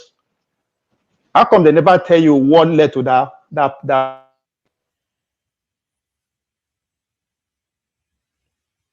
America come of age? Say the region called the America, all my backyard, I am in charge now. I don't want to see two left leg there again. That's when they become regional power. That is the mistake of the British Empire, to allow America to stay between the North and South to form one country. What? Yes. The British people never wanted to happen to the United States of America, the South and the North never wanted to come together as one nation. They were supporting the South. Hold on, no. You have read too many books and reached too many wrong conclusions. Let me read. I live in America. You can fact check me. I know we did live. This is what. Hold on now to Nigeria. I know this is all a bedroom story. You can do fact check me. Now, when I say once they come together, become strong, that's why they were able to challenge every other nation. They not tell France made them leave. They not tell British made them leave Americas or not. They did. Good. Those ones have to go find food for somewhere else, because once you lost your food, you have to go looking for somewhere else. Right? Yeah. The same thing. Now, the same thing, China need to be able to stamp their authority. Say America or Nigeria, I don't want to see your two left leg for South Korea. Just like we are talking about how Nigeria will come when Nigeria become regional power, or to get 1 ounce of nuclear weapon. We go say, hey, America, we don't see your two left leg for Mozambique again. Hold on. You are saying like they kicked this in the Europeans out of the Americas. They kicked them out. They kicked them out in terms of politically and military. And economically. Yes. No, they didn't kick them out economically. Okay. You know why? Because automatically what it means that even you will be their neighboring country, they determine your foreign policy. That's what it means, without them telling you. They tell you who to trade. That is true. They can determine the foreign policy. So they tell you, hold on now, they tell you who to trade with and who not to trade with. China never reached that level yet. Are they? I could be wrong. China doesn't have to do that. That's my point. That's not China's strategy. Every nation has their own strategy. So every region have their own strategy. They are building what? Soft power, what we call road and belt initiative. That's what I told you. China doesn't. China wants to win without even firing a shot. They are. I like. Hold on to Nigeria. I like that word. They want to win. America want to win. So that's why I say now fighting and then. But hold on first, right? If you cannot determine the foreign policy of your neighboring country, you are exposed. Just like our Nigeria.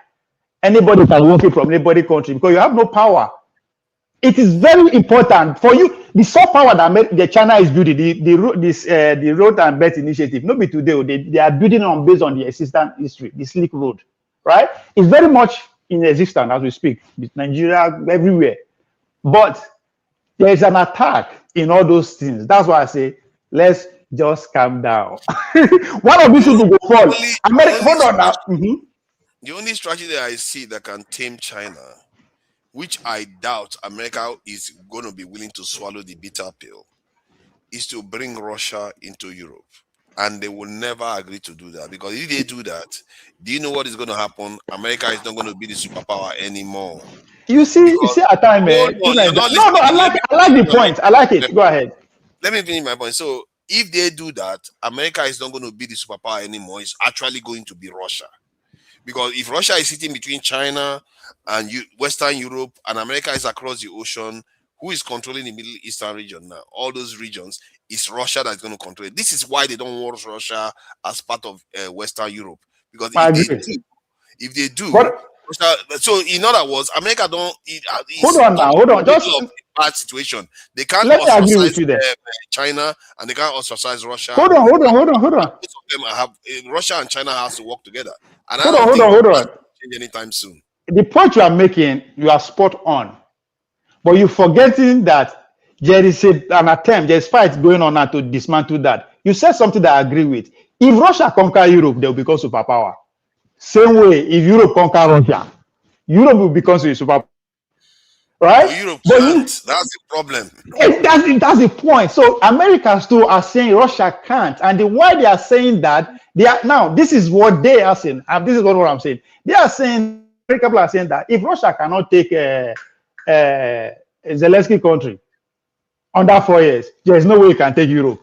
So we can afford to now. Hold on. We can afford to now focus on China. That's what America is doing. That's why it is that they put Europe as a nation for hot take. That's your battle. That's your battle, right? We don't need you here.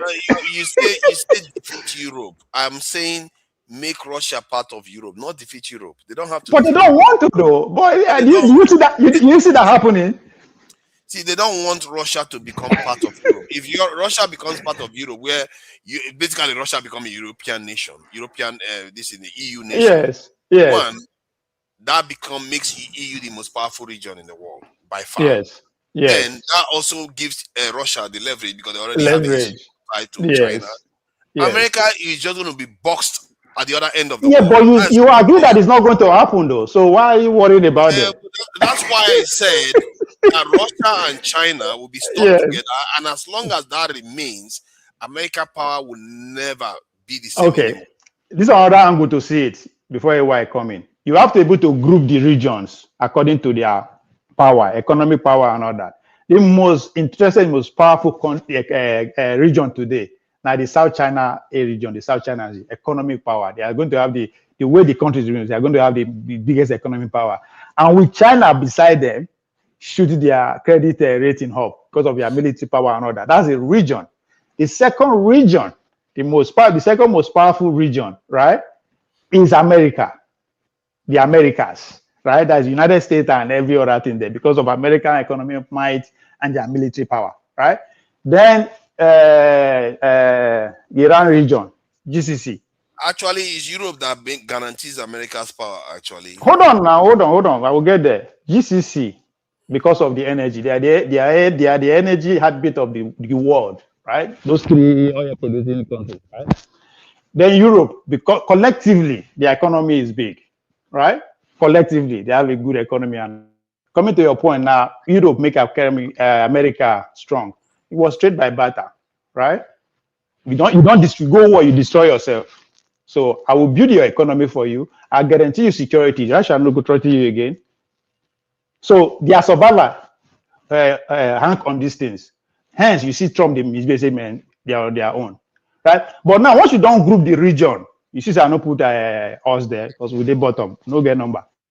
Once you don't group them, then you now talk about how do you project your power, right? So which region can you control? That's why I say you have to ask yourself, which region in the world China is controlling? Can't even control his own region, not talk of outside region. I don't understand. You don't still get the Chinese strategy. China is I want to say long, but they don't. Let me finish what I'm saying. I'm not saying that whether it's the best strategy, but the Chinese strategy is they don't want to fight anybody. They want to build. Yeah. No, they can't afford to fight. Not that they don't want to. If they want to, they could, but they don't want to. How? You don't understand because they can decide. China has the biggest They are a military in the nuclear world. power. They have. So okay, They're a nuclear if you want, power. hold on So, now, hold on. If you want, hold it's on. not Agus. about if they can't Let me ask afford. you this question. They Let me will ask you beat, this. they Let will me ask you beat, this they will question. beat Hold on America now. to the Let me ask you this question back of first. the blue black. Answer this question, right? If they want to fight each other, right? Now across the Pacific, right? So how they want to do them? China has long ballistic missile now that can reach America.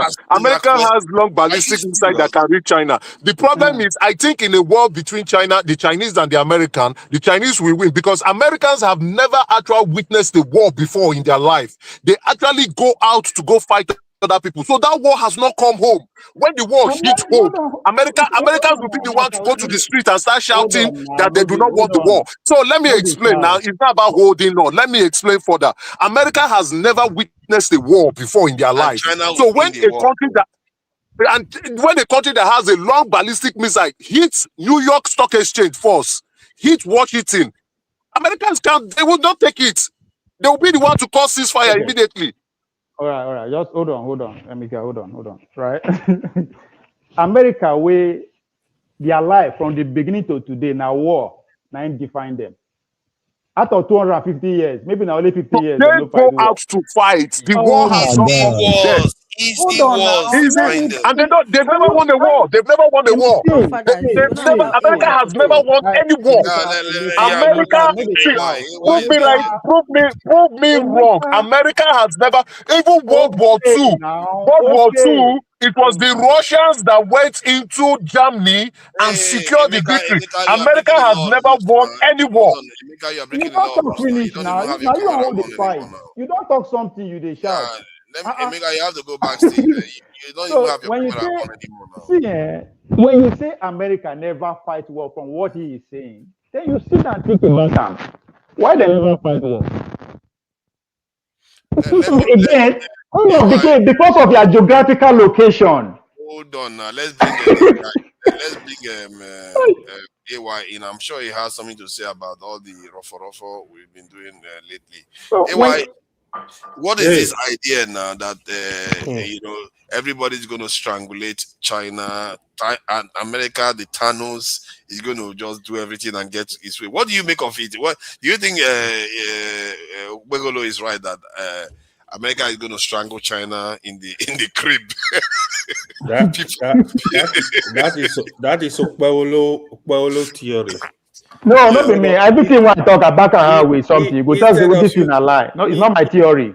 I don't get any theory. You go to Edo and start looking for your 3 million votes for Tinubu. You are here arguing. You know, see my background. What do you think their background is for? We are working. How many votes will I get now? You don't worry now. You worry. The Cocos will win. Once we don't win, we don't get the vote. No man now. You support Tinubu, you are your own.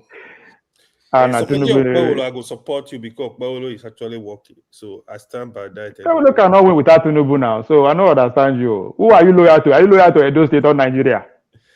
I'm loyal to my people. No. Tunaja is here. Tunaja want to hear that answer. Are you loyal to Edo? No. Tunaja want to hear. Are you loyal to Edo or to Nigeria first? I'm loyal to the poor people all over Nigeria, to the ordinary people. You see this. Share this kind of Nigerians. Share them. This kind of Nigerians. No, I'm not like those people that will say, my people, my tribe before Nigeria, not Nigeria are funny people. You hear people, my this before Nigeria, or my this before. I say, which kind of people be this? Yeah, but is there anything wrong with that? Because your child before your neighbor's child, isn't it? Does that mean that you hate your neighbor's child?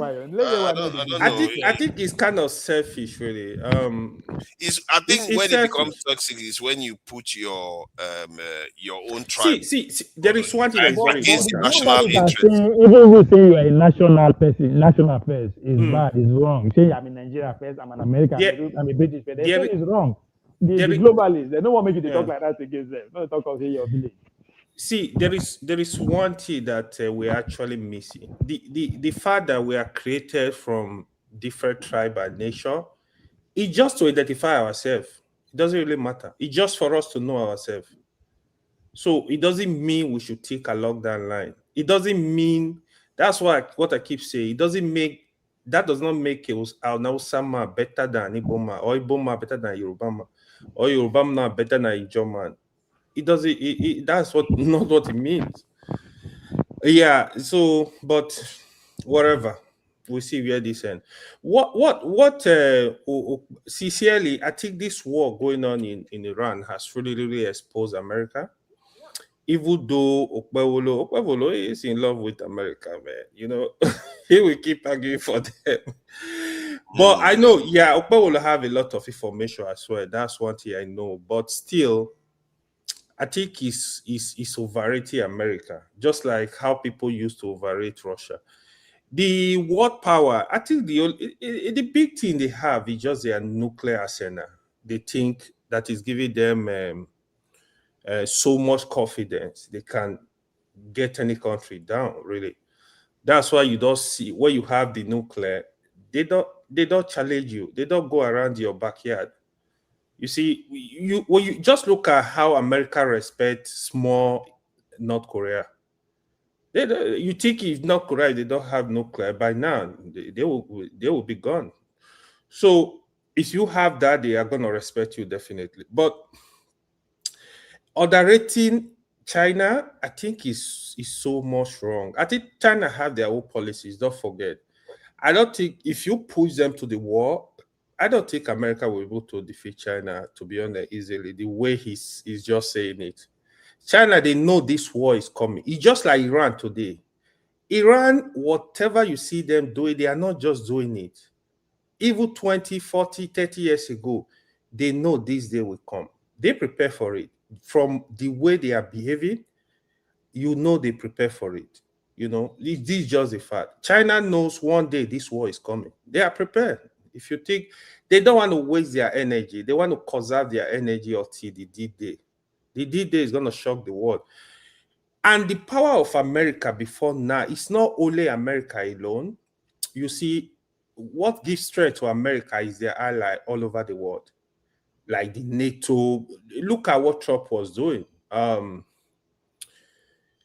He keep calling on NATO country, hey, why are you not happy in Iran? Why? It's just Iran.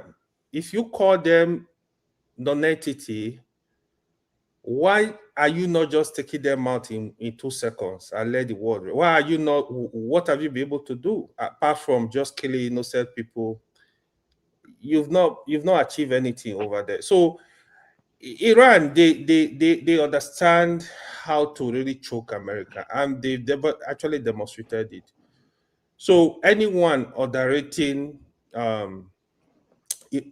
China, no, I don't actually agree with that. I think China, they have a lot, but they just keep silent until you push them to the wall. You get to that point, then you are going to know what they are capable of doing. This is just the reality, to be honest. Yeah, I know sometimes with what Trump make the whole case worse, he says that from day one, how he keep lying about this war, how he keep lying what is going on. He's going to tell you have dismantle Iranian Navy. Is it Mami water they are using to keep Strait of Hormuz intact?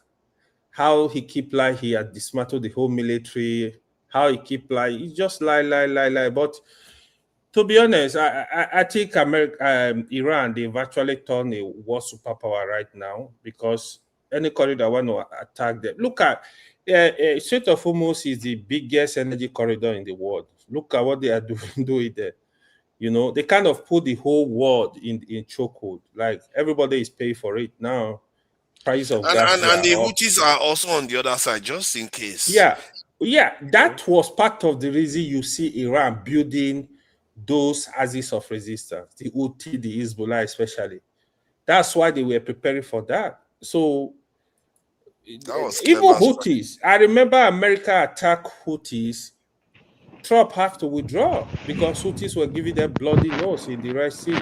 So this thing, it's not as easy the way you see it. I understand where Okpewolo, what he was saying in terms of if America decide to say, okay, we're just going to go there, destroy the country, attack the civilian facilities, yeah, they can do that. But is that how to win a war? That's really a war crime.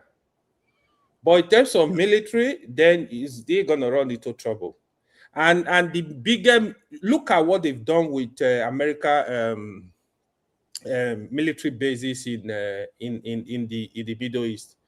They destroy literally all the military base over there. So Iran are now declaring that they don't want military base in that region. Look at what they did to your ally that are giving you billions, trillions of dollars. You know, so that is why you see the reason why you see Trump does not want to go back to that war. He does not want to resume it, really, to be honest.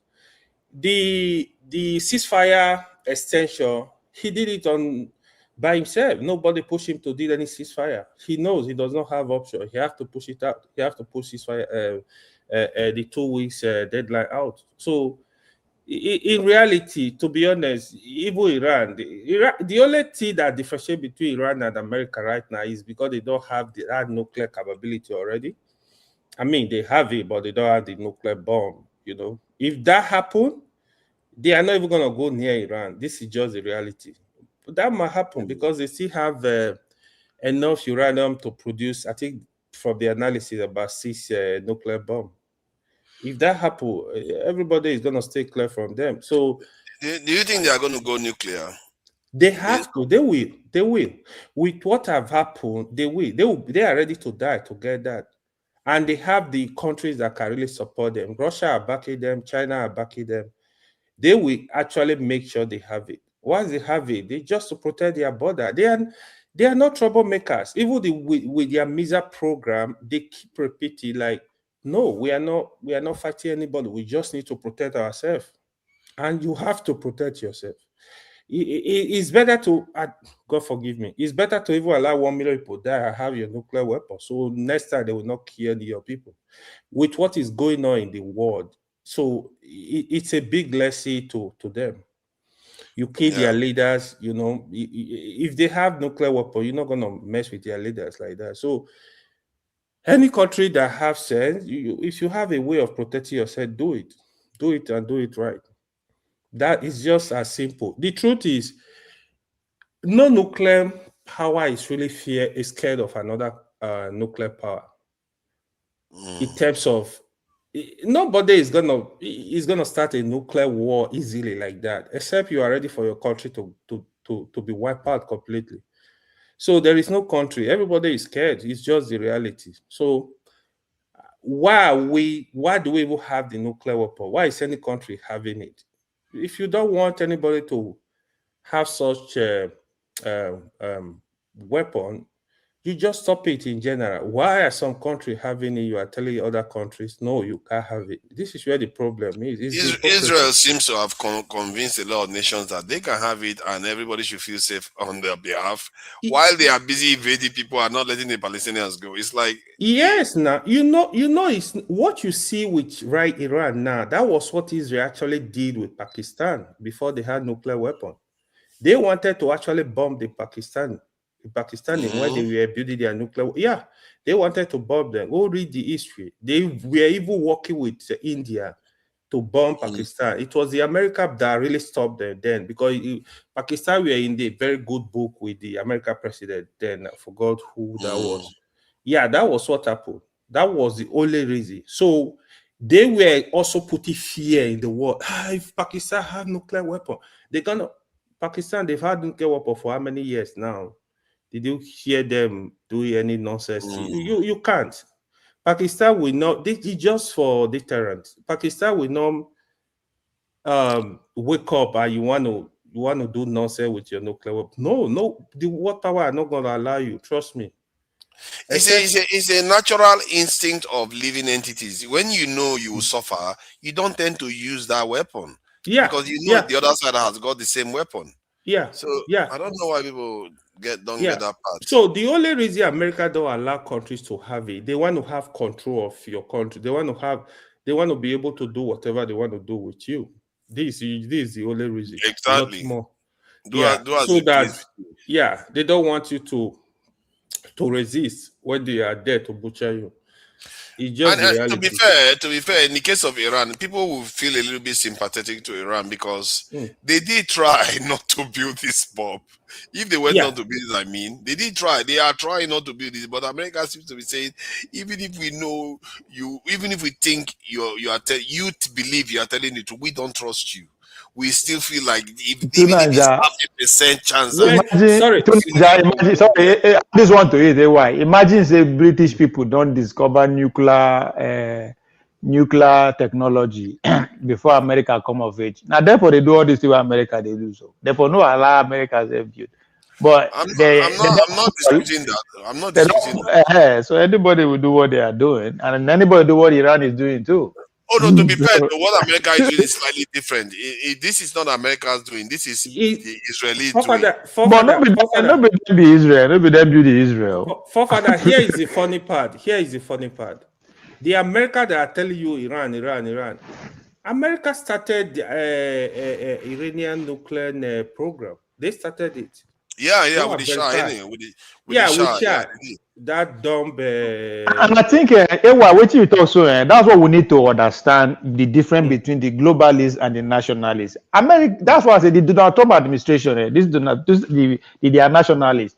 They are not ready to say they won't destroy Iran. No. They don't even make Iranian get a nuclear enrichment, right? They can't because they believe they can control it. Now, the other power where they follow them, they fight, right?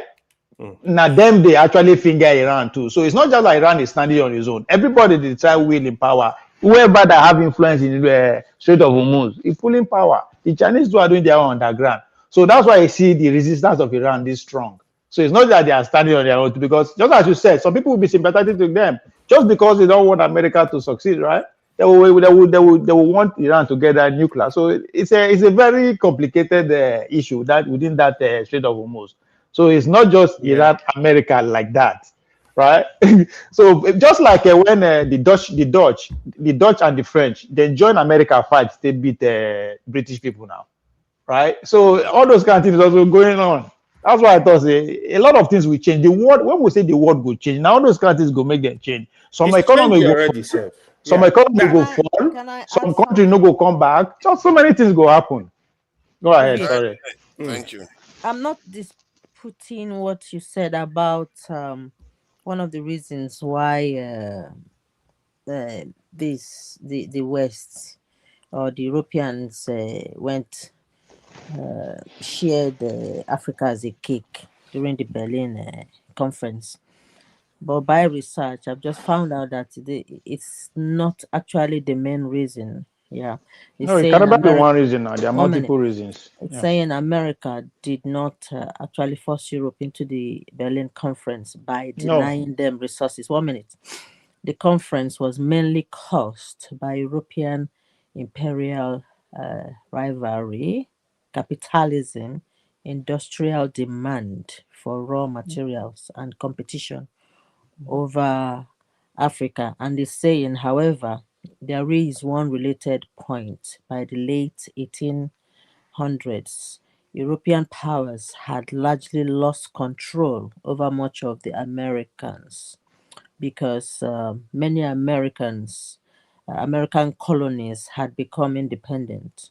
The United States also supported the Monroe Doctrine, which warned European powers against new colonization in the Americas. Means they want to govern themselves. They decided with their Monroe Doctrine they don't want the Europe to continue to colonize them, and they don't want Europe to interfere in their systems, and they decided they're going to leave Europe alone with their colonies. So then, because it's not the main reason, it's just a fraction. A long time before the Europeans now decided, okay, they want to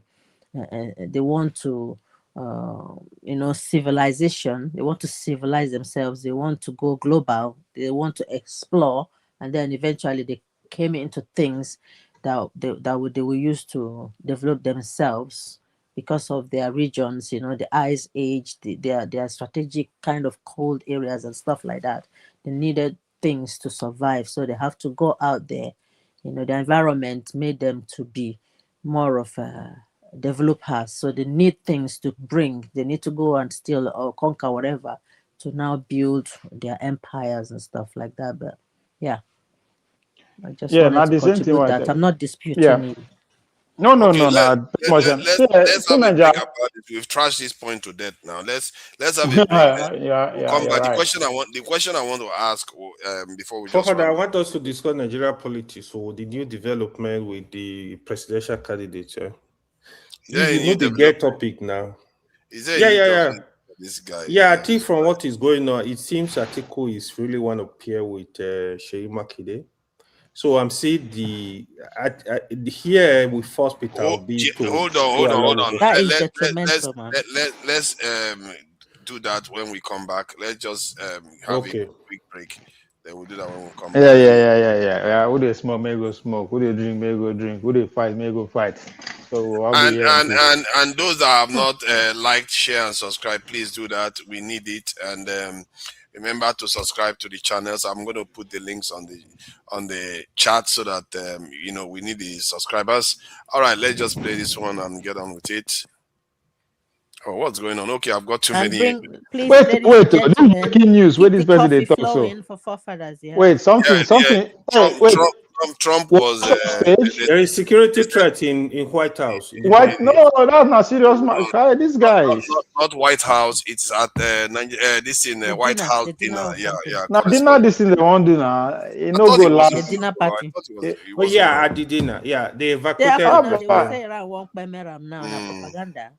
Wait, so that's not very interesting because no, the guy, they fit take him out too because people that roll out the same policy or before them, they kill them. Abraham Lincoln and Grant and Williams.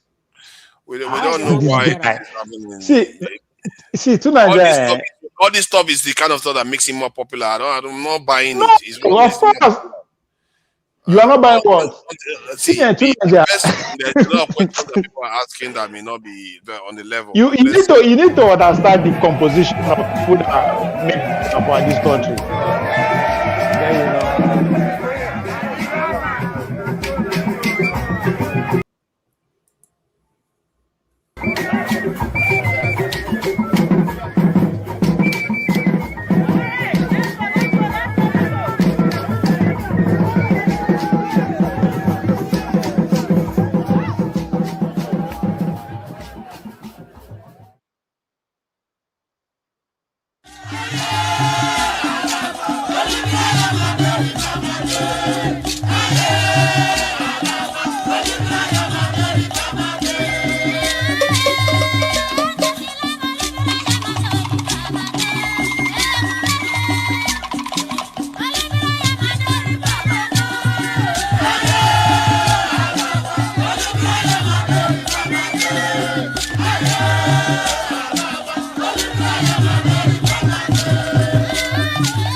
All right, let's get everybody back on and get this out of the way and back to business. So, this business of Trump getting shot, the videos have not started coming through yet. They said the shooter is dead, from what I gather. I think somebody just said in the chat, but I've not seen it on BBC. They say it's dead, or they say somebody has been talking to custody. But blast now, no be inside the room with them day, not like the balcony or something. They had shots. Yeah, we don't know what this is about. I don't know why everybody tries to want to kill him, but they always fail. In the sense, it almost seems like it's all contrived to increase his popularity, because the other day the people are questioning even the one that happened before his election. America don't care about 14% of their president. Why in power? So no be new thing. No. To be fair, that's a fair point. It's not a new thing. No, it's a fair point. You can't argue that, but it also means that if they don't succeed, the president becomes even more popular. So that's another thing. Yep. You see that Trump somehow he was convicted, then suddenly, boom, he's back on this impopularity because of that assassination attempt. And now again, he's very unpopular. Boom, you're back again. So, and a lot of people question the opposition make it easy. The way it was choreographed. The people, if you look at the way they explain it, the way the entire and the person that shot him, the investigation they didn't even go deeper. They just left it. They said the then how come? That's the question. We will find out the truth in 50 years. How come? How come? So listen. You are saying that a former president, not a presidential candidate, a former president of the United States of America was shot. The investigation shut down just. But if you understand the story of America, listen, if you understand the story of America, the CIA, all those things, guy, that's not normal, a regular thing. I swear to God, not normal. Yeah, That's because cycle. it's normal because of course they know these what people is bad going though. on, right? It's normal since 1960. Kennedy It's was taken out. normal. Yeah, Since it's normal. but before then, they do get to the bottom They are of everything. complicit. Like the people that killed this Abraham Lincoln, and they get to the bottom. But since Yeah, Kennedy, those days now manual now. Now everything now like face me, I face you. You have to, but things are getting more sophisticated. Right? well, we don't see. We don't According know to yet, so we'll see. the only person that I've seen that has come with a very that she seems to be like Candice Owen believes that because Trump promised to give the Israelis the West Bank, and he said he was going to screw them over. That's what he told Charlie Kirk and his assistant. That's the person next to in command. So he told them that this is something that they said, because often when she says they told her something, she never lies about it. And if people press her, she's just going to bring the evidence. She said they told her. Say now people should get married to her, the royalty. Then Trump told them that he was going to screw the Israelis over. After that, there was an assassination attempt on Trump, and maybe part of it was also using Charlie Kirk as an example, so that he makes sure he gets it done. And look at what happened a year later. He's already got into Iran and doing what he was supposed to do. So these things are a trade, and maybe we don't know. This is allegedly Candice Owen feeling that this is our own suggestion because she was close to it. These are people that talk to Trump regularly, so we don't know. We don't know. That's why even what's his name, Tucker Carlson, that disagrees with Trump, feels, according to him, he say he feels sorry for Trump because Trump is like a slave now. That's how he looks at it. This is an American president. American president. Because at the beginning, hello. At the beginning, after they are independent, when they continue, the reality still remains that there are 20% black people slave. There were 30% people who still want to be under the British monarchy. Up to the day where they fight civil war, there are still a large amount of people who still want to be under monarchy. Yeah. So those factions still there up to today. Now then when you do all this assassination, not between them. So if you understand the nitty-gritty of those all these English people, now your people there. If you understand they didn't operate, it's still happening to date. The killing now, we I mean, Nigerians now small. We know they kill our politicians like that now. These motherfuckers now like. Wait, as we say over wait. If say, okay, now this woman, this Candice, who is she working for? Why we say they never do have anything? Her husband and she British freely royalty. They run her mouth on whichever side she likes. So don't you think this thing is a bit? I just tell you the reason. Her husband are British royalty. Like she's in real. a Trump supporter. It's not only that. I think the reason why she's very difficult to hit was because she wrapped herself around the cross. And I literally, she wrapped herself around the cross. No, seriously. So cross I don't know. Let me finish speaking before you start laughing, please.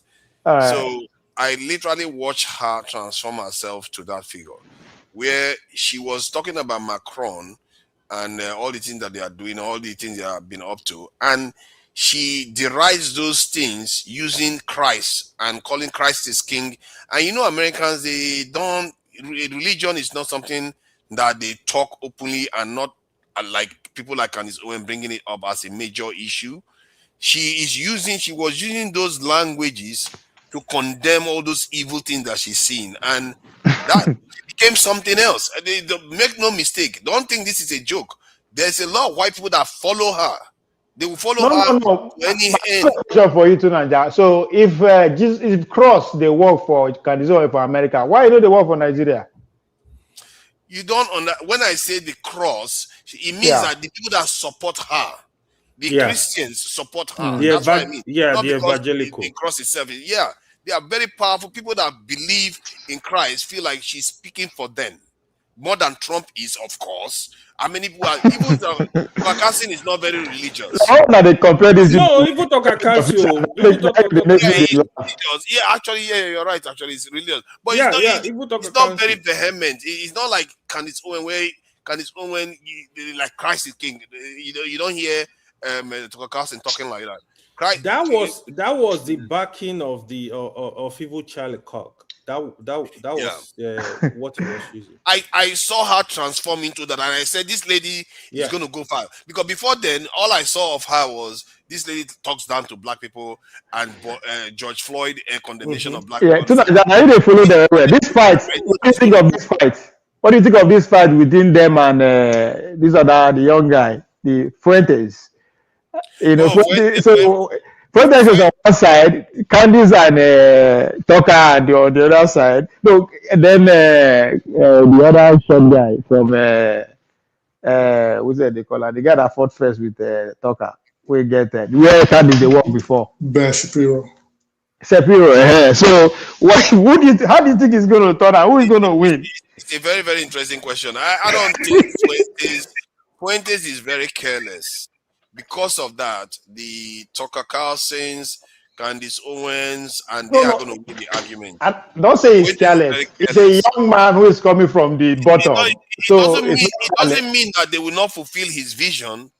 They may it will be the Candace Owens and Tucker Carlson that might fulfill his vision, but he himself is not going to make it there because he comes across as being a little bit too crass and childish with his ideas. He's a young man that is acting his age. Why are you there? He's acting his age and his economic background. So he's that's not even married. I don't think he's married from what they said. He's a young man. He's a bit of a strange person. Probably people are not going to gravitate towards him. He has community. There are millions of people like that in America. So that's why they're saying it's good. So, he has a community that fall into that weirdness, according to him. So is it when I listen to the fight, I just laugh. It's so entertaining. The shooter has been apprehended, not shot, apprehended. So there's so many things coming out. But tomorrow it will be clear. So let's go to where I think who is Nigeria? AY, Okay, I wanted to ask a question. I wanted to go to Nigerian politics. What do you want to say? For me, Nigerian politics is already over. If I did laugh because this is where we were in 2022. The same thing way they happen. So for you to conclude like this, hold on, I'm not concluding anything. You say my point is that if P2B and Kwakwaso have a ticket and Atiku doesn't back them, the election is over. Because there's no way I will put my money. Obi and Konko so no will be on one ticket. I don't know that. I know that. That's where I put my money. The only permutation that is going to defeat this government as it stands right now is that permutation. All of them be together. Not be just the ticket. Me all of them as they do so. All the opposite as they do so. They let be together till the end. Yes, they start a chant. Do you know that somebody is even accusing Atiku of working for Tinubu? I saw a report about that, and I won't be surprised. I've always been saying it that this guy, the way he's moving, he doesn't want. It's like he created the avenue for Tinubu to become president. Agreement now after Tinubu na in turn. So why are you surprised? Turn by turn. I say look at it's the one for ADC now. Who ADC? Serious. I am serious. Atiku what are you talking about? Unless he die, you won't stop him from contesting 2031. You can't stop him. What are you talking about? What are you talking about? He said he's already forget it now. You believe him. Me no believe him. Has he said that before? No, that's the most for the fact that he said it. That's why I don't believe him. He says that all the time. He's been saying that since '99. He never said he was not going to run again. Dog, he said that since '99, bro. He's been saying that since. Unless he died before that time, he will always contest. Unless he die, I guarantee you that one. Why ain't go stop to the contest? Yeah. Now, una not take us serious from day one. Person way they move like president already. Una they take and they play. This is not to they shout. That man has been there. Experience counts. Now he get ADC. I said it here. Now he invite other guys come. There's no way. I mean, Nigeria is not that. It's more complicated than I those. don't see Peter be going to anywhere, Sha. It's going to NDC. No, Peter Obi will move. You see, He's he will going to move, but he will NDC. not win the election because the election the election is already yes. won. No, You don't can't say tell that. who's going to win. They were not All planning these to things they are win. doing is just propaganda. Nobody They're did sharing them all the anything. national cake behind closed doors. Whether all of them are the same, whether they're in ADC or APC or CCC, No, they just belong to parties to run in front of us. Nigeria, Behind, they share the only way 2027 day now DC, Washington DC. Those people who they lobby, both the Tinubu side and the Christian side, they are just getting started. Now the only way Tinubu no fit make deal, now they go come out.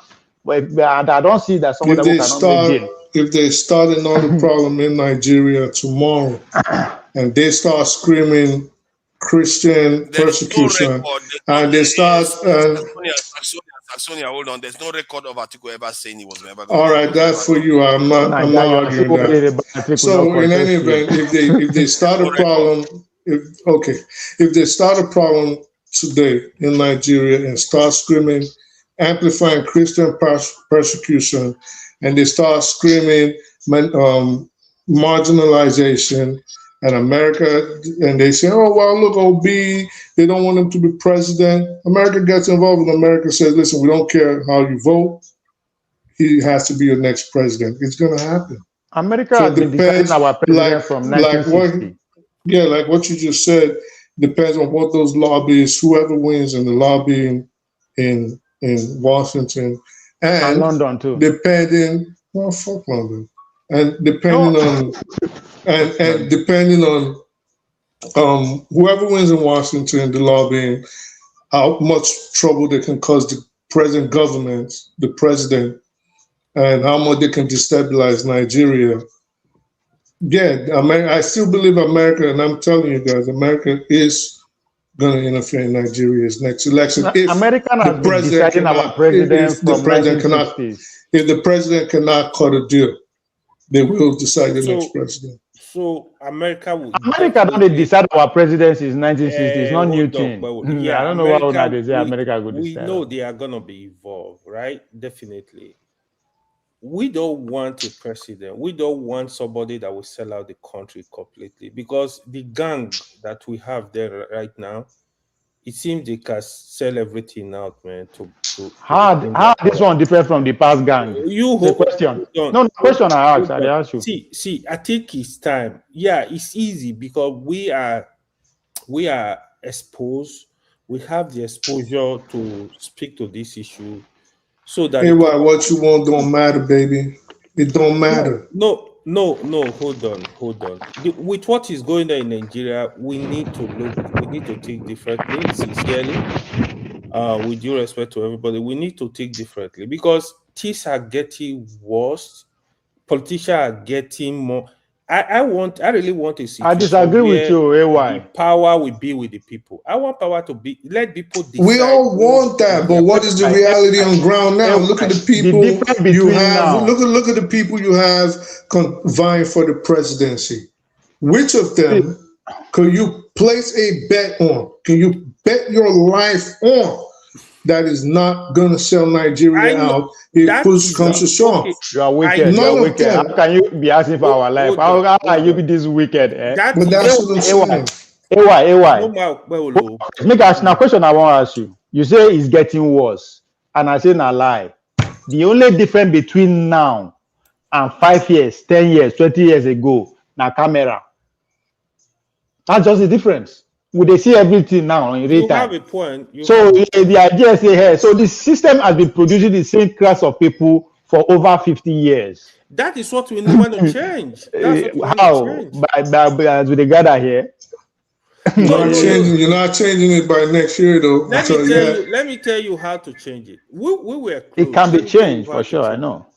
Not by next year. We are discussing next year. Let me say this. The only reason maybe 10 years. The likes of Atiku can still come out and be running their mouth, the lack of Tinubu, we are able to get to power. It's because we don't have an electoral system that is working. If we have an electoral system that is working, where the people decide who become their president, you will have more competent, younger, qualified people. Because don't forget, this is money bank election. We'll have more younger, more qualified people coming up to say, you know what, I want to be president of America. Just imagine Obama at 40-something, 48, right? He was not rich. He became the president of America. Why can't we have that in Nigeria, where a 40-year-old man, a 45-year-old man, because me and you run away. No. System are people they build them. System is built by people. Me and you don't reach age to build. Why are you not okay? I'm building. You are not building. You say we should be real to ourselves. When we talk true. Obama, our age mate, now ain't they work for system. Don't they lead the system at our age? Me and you, waiting what they do. We run away. We can't even fight. I'm not campaigning now. I'm working on it. You are working against me. Hold on. You said we should be serious, so we have to face the reality, the truth. We need to tell ourselves the truth. Hold on. The Constitution is working well. This INEC is working well. You know why? Because those that build it are still the one operating it. That means working for them. So for you to be, all you need to do is to go build your own system and convince the majority that this is the best. Me and you are failing to do that. All we do is to point fingers and complain. We don't hold. You just said it. Obama was in his 40s when he became president. How did it happen? If people did not stay and actually confront the system that they disagree with. That's what democracy is all about. I will tell you the difference. In the case of Obama, America, they have a system that is working. They build a system. They know it's not divine. Exactly. Let me and you build a system. We ran away. We should stop. When would they criticize this? When we want to find solution, let's say it the way it is. Me and you, at this point, now we are responsible for what is happening in Nigeria. Our age mates, our generation, we are responsible. Exactly. So what then? So why are we still pointing fingers? Point fingers to me and you. What me and you are doing right and failing to do. That's the only way the next generation can emulate. When they complain every now and then, the next generation follow us, they complain too. These Bola Tinubu are doing well. They've been on the trenches for the past 30 years. Give it to them. If Atiku is contesting, it's because me and you refuse to see the fact that if we don't contest against it, he will never stop. So it doesn't matter whether you point finger. Things are not going to change if me and you don't change things. I agree with you. It's as simple as that. Hold on. Yeah, you have a point. But the people that are not in power, they are not able to change the system easily, right? So you need to have power to change a system. If you are not in power, you're going to go. So let's empower the people. Now, me and you go empower them. Are you expecting Tinubu and Atiku to come and empower the people, or Obi to come and empower the people for you? Then we must be crazy. We must be stupid for me to expect Obi to empower the people for our behalf. It's not going to happen. They will not do it. The idea behind it is that you are both right that we need to empower the people. You are saying the same thing basically. So, but no, I don't expect other guys to empower the people. Sorry. I think the issue is when do we start? And I know that obviously we should have started 5 years ago. And the problem now is that technically, I said it earlier, we are at the forefront. If you feel like things need to change, you probably need to start looking for means and the levers to pull to change things on the ground. Because if we forget, we are like, who said it just now, that we are actually older than some of the people that have ruled Nigeria. Yes. And we seem to think that we are that weak.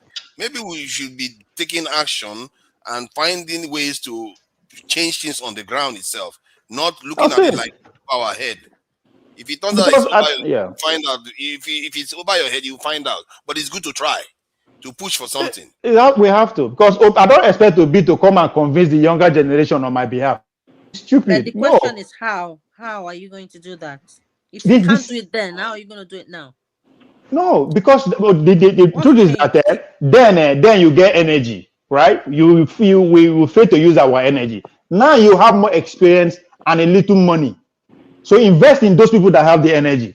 Simple as that. Do on your way. Invest in people that have the energy. That means you are organizing and financing. In my humble opinion, Nigeria is not going to change. You're not going to do anything. You're not powerful enough to do anything. You're not influential enough to do anything. And this is not to shut you down. I'm just saying, or kill your hopes rather. I'm just saying the system is too entrenched in corruption. There are so many people benefiting from it to allow a freedom fighter come in. They're going to just murk you and dispose of your body. I think if you don't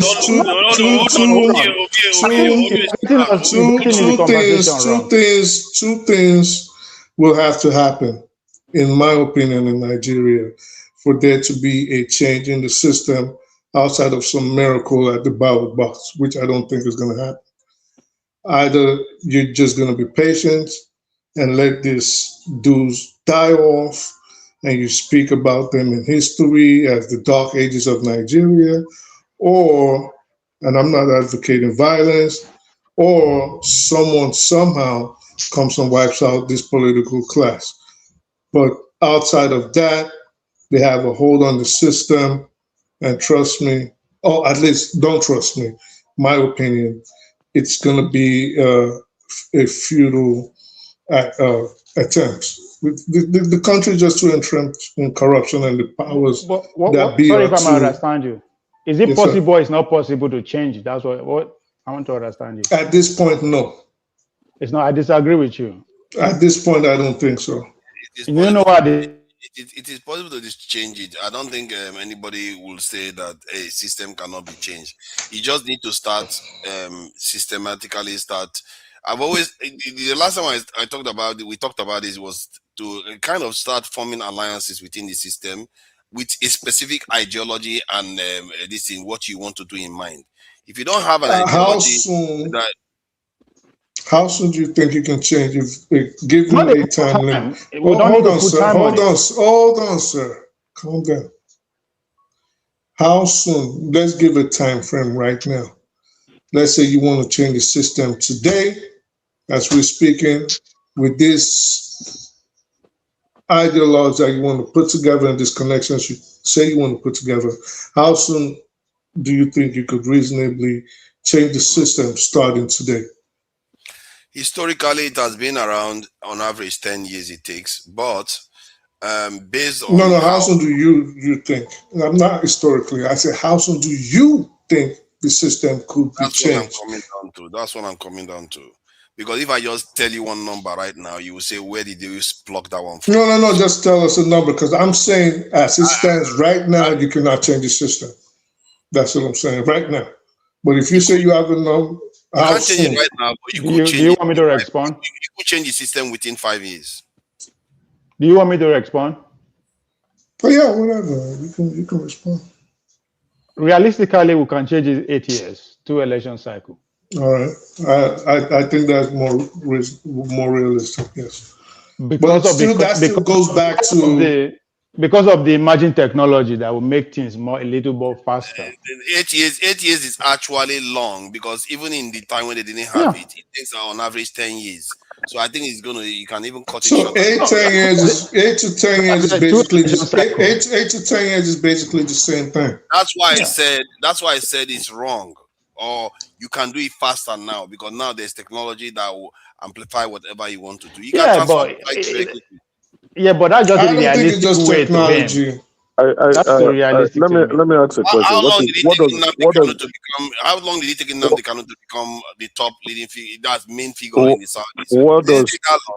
What does change mean to the average Nigerian? What does change mean? No, it said the system. So the system means the current political system. And that we enhance it or we dismantle it. What is wrong with the current political system? Is it democracy? What's wrong with it? It's adversarial and we don't control it. Sorry, hold on. Let me. Which democracy? There was a point Saxonia made that I felt like I wanted to talk about. Let me respond to that question. Sorry, because I'm part of the discussion now. I'm not a moderator, so we are just. Don't start. I'm not a moderator. Don't start that. So, but there was a point you made about us freedom fighter point, I'm beginning to think that the concept of freedom fighter is not the idea you should be going for. If you want to take over the system, you want to look at I'll be facetious saying that. yeah, I'll no, be being sarcastic. I hear your point because that's how people normally describe it. But I think the way we want to approach it is you have to come up with a proposal and an ideology that allows you to succeed. In other words, it doesn't necessarily have to be anti-West or anti-anything.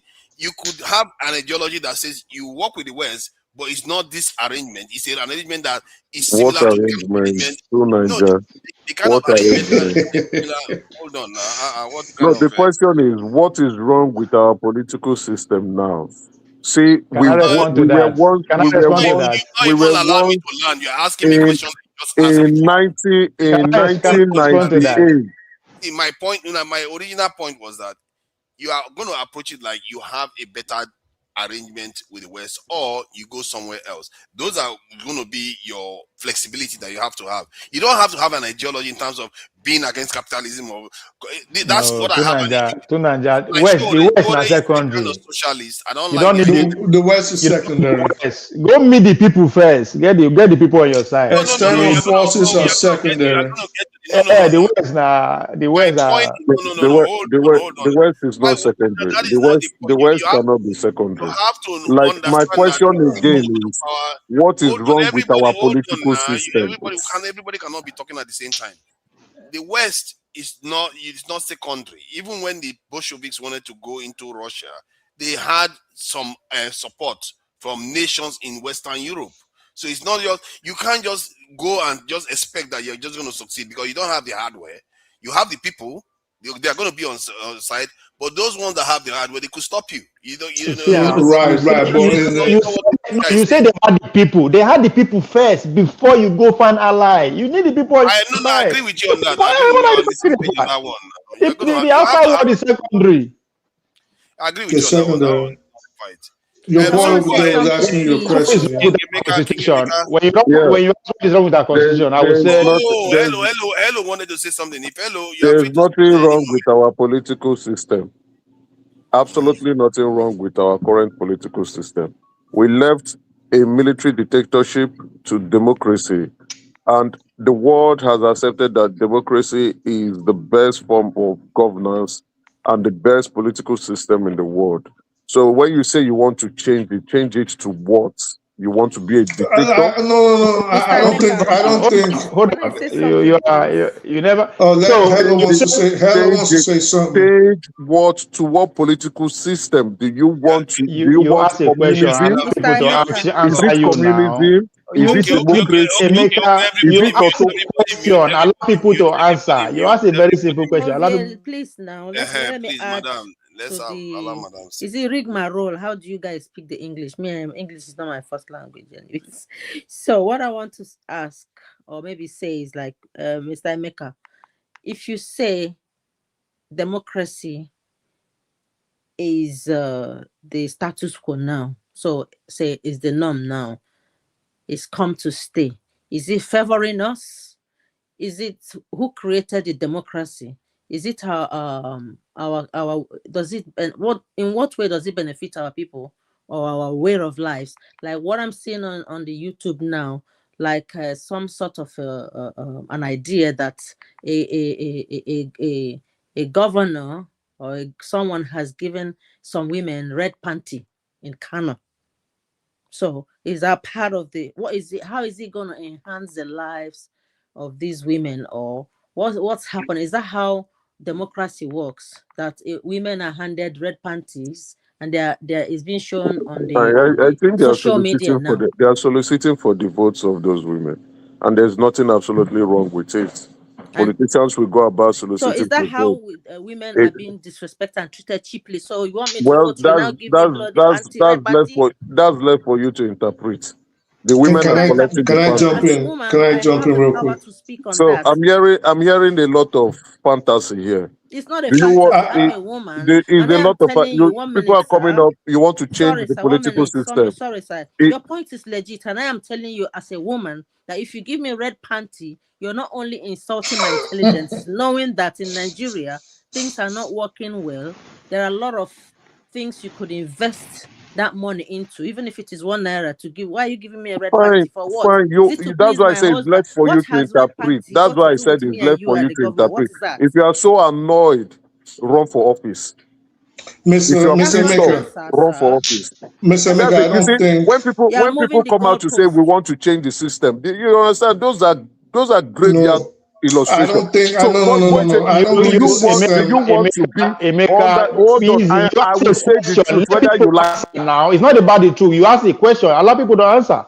You ask a question. You want to answer. Let me just jump in real quick. Mr. Emeka, I don't think the system per se is what we're calling asking for a change for.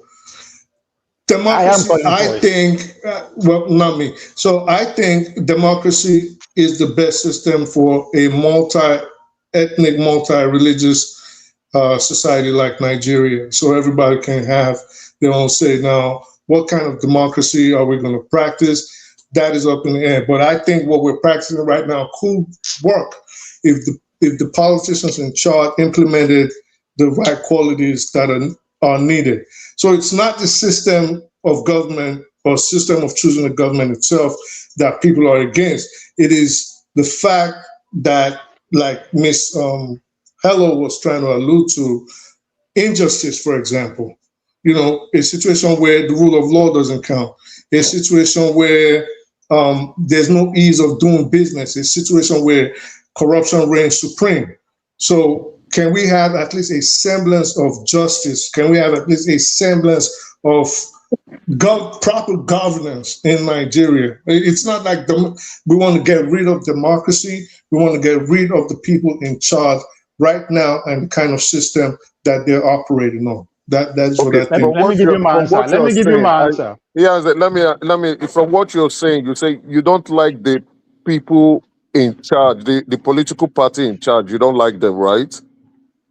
No, I didn't say the party. I said the way the people are implementing the system, regardless of the parties. I don't know the parties. I don't care about the parties. Well, I just mentioned corruption.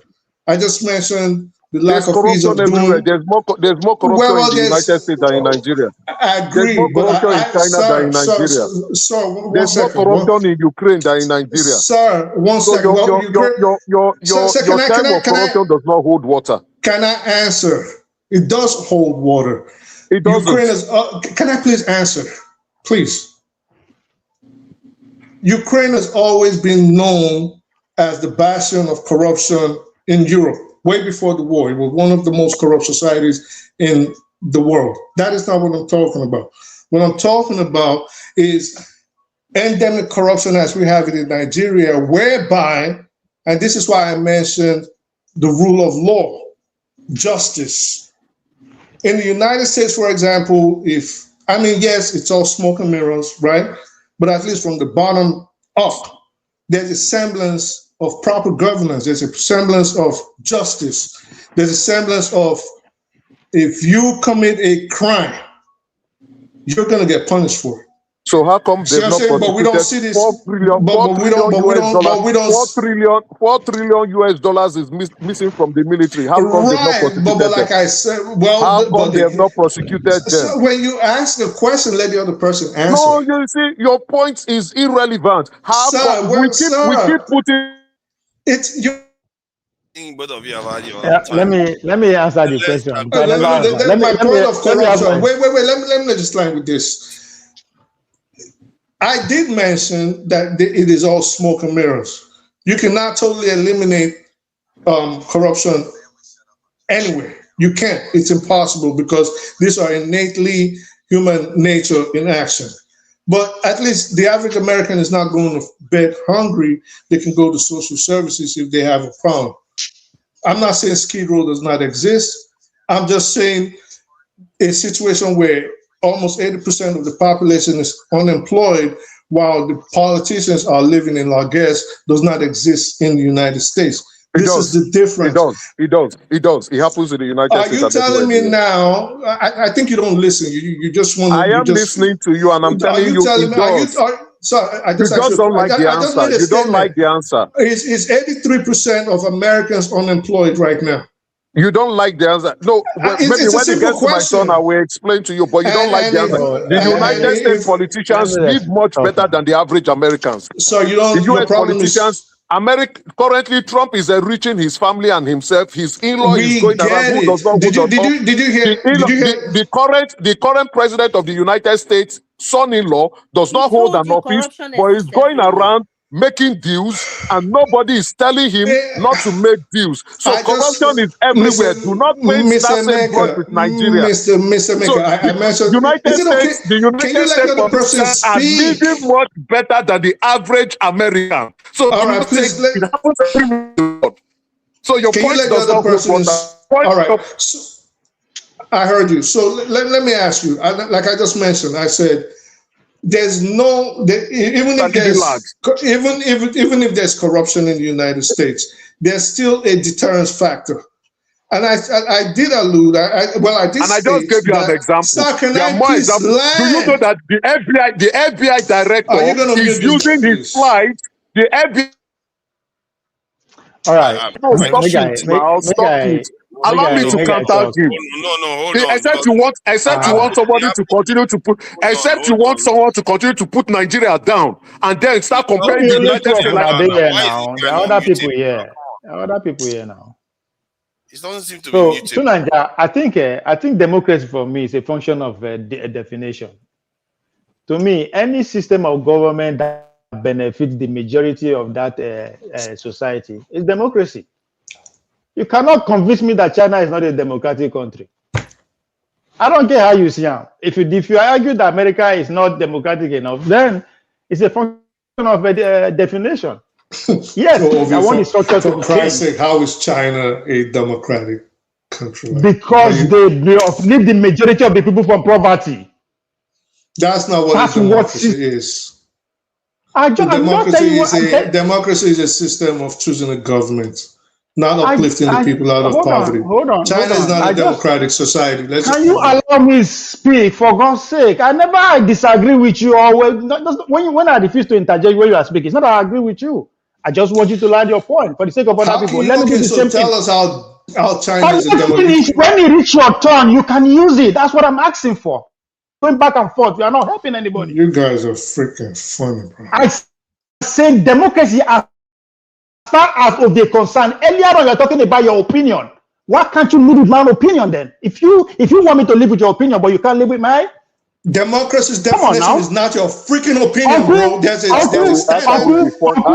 standard definition. The point I am trying to make here is that be intelligent enough to allow other people speak. No, be intelligent enough not to freaking give us. You cannot tell me what I should say and what I should not say. This is how you're saying. I can defend democracy as I want. It's up to you to accept it or not. Oh my God! Hold on.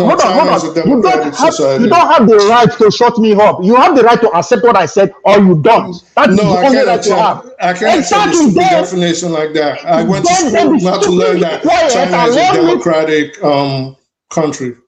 My brother, be stupidly enough to remain quiet. Let me make my foolish opinion. Allow me myself. That's what intelligent people do. Just because you are saying it doesn't mean I will not put my point.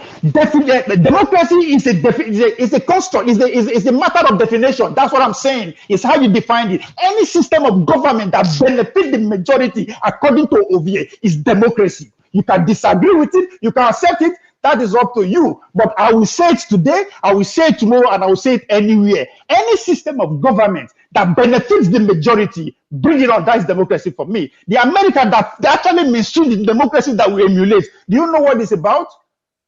It's to preserve the affluent, the few affluent, over the majority. That's what they did from the beginning, from 1776 up to today. So don't tell me what democracy is. And you want me to accept it? Just want hear me out one second. Uncle, see. It's not. You are not going to tell me what America is. I will defend it as I want. It's an experiment. I didn't even say that. Do you think America invented democracy? Is that what you say? Hold my brother. I said the people that mainstream the democracy that we emulate. Now English I speak. If you don't understand me, tell me to break it down. Well, no, maybe you have to go relent it because that's rubbish. AY, do you have anything to I say never, about I never tell you about what kind of wahala is all it? these guys, they passed my power now.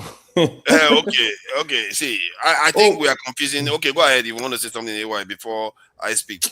Let's stop the argument. Let's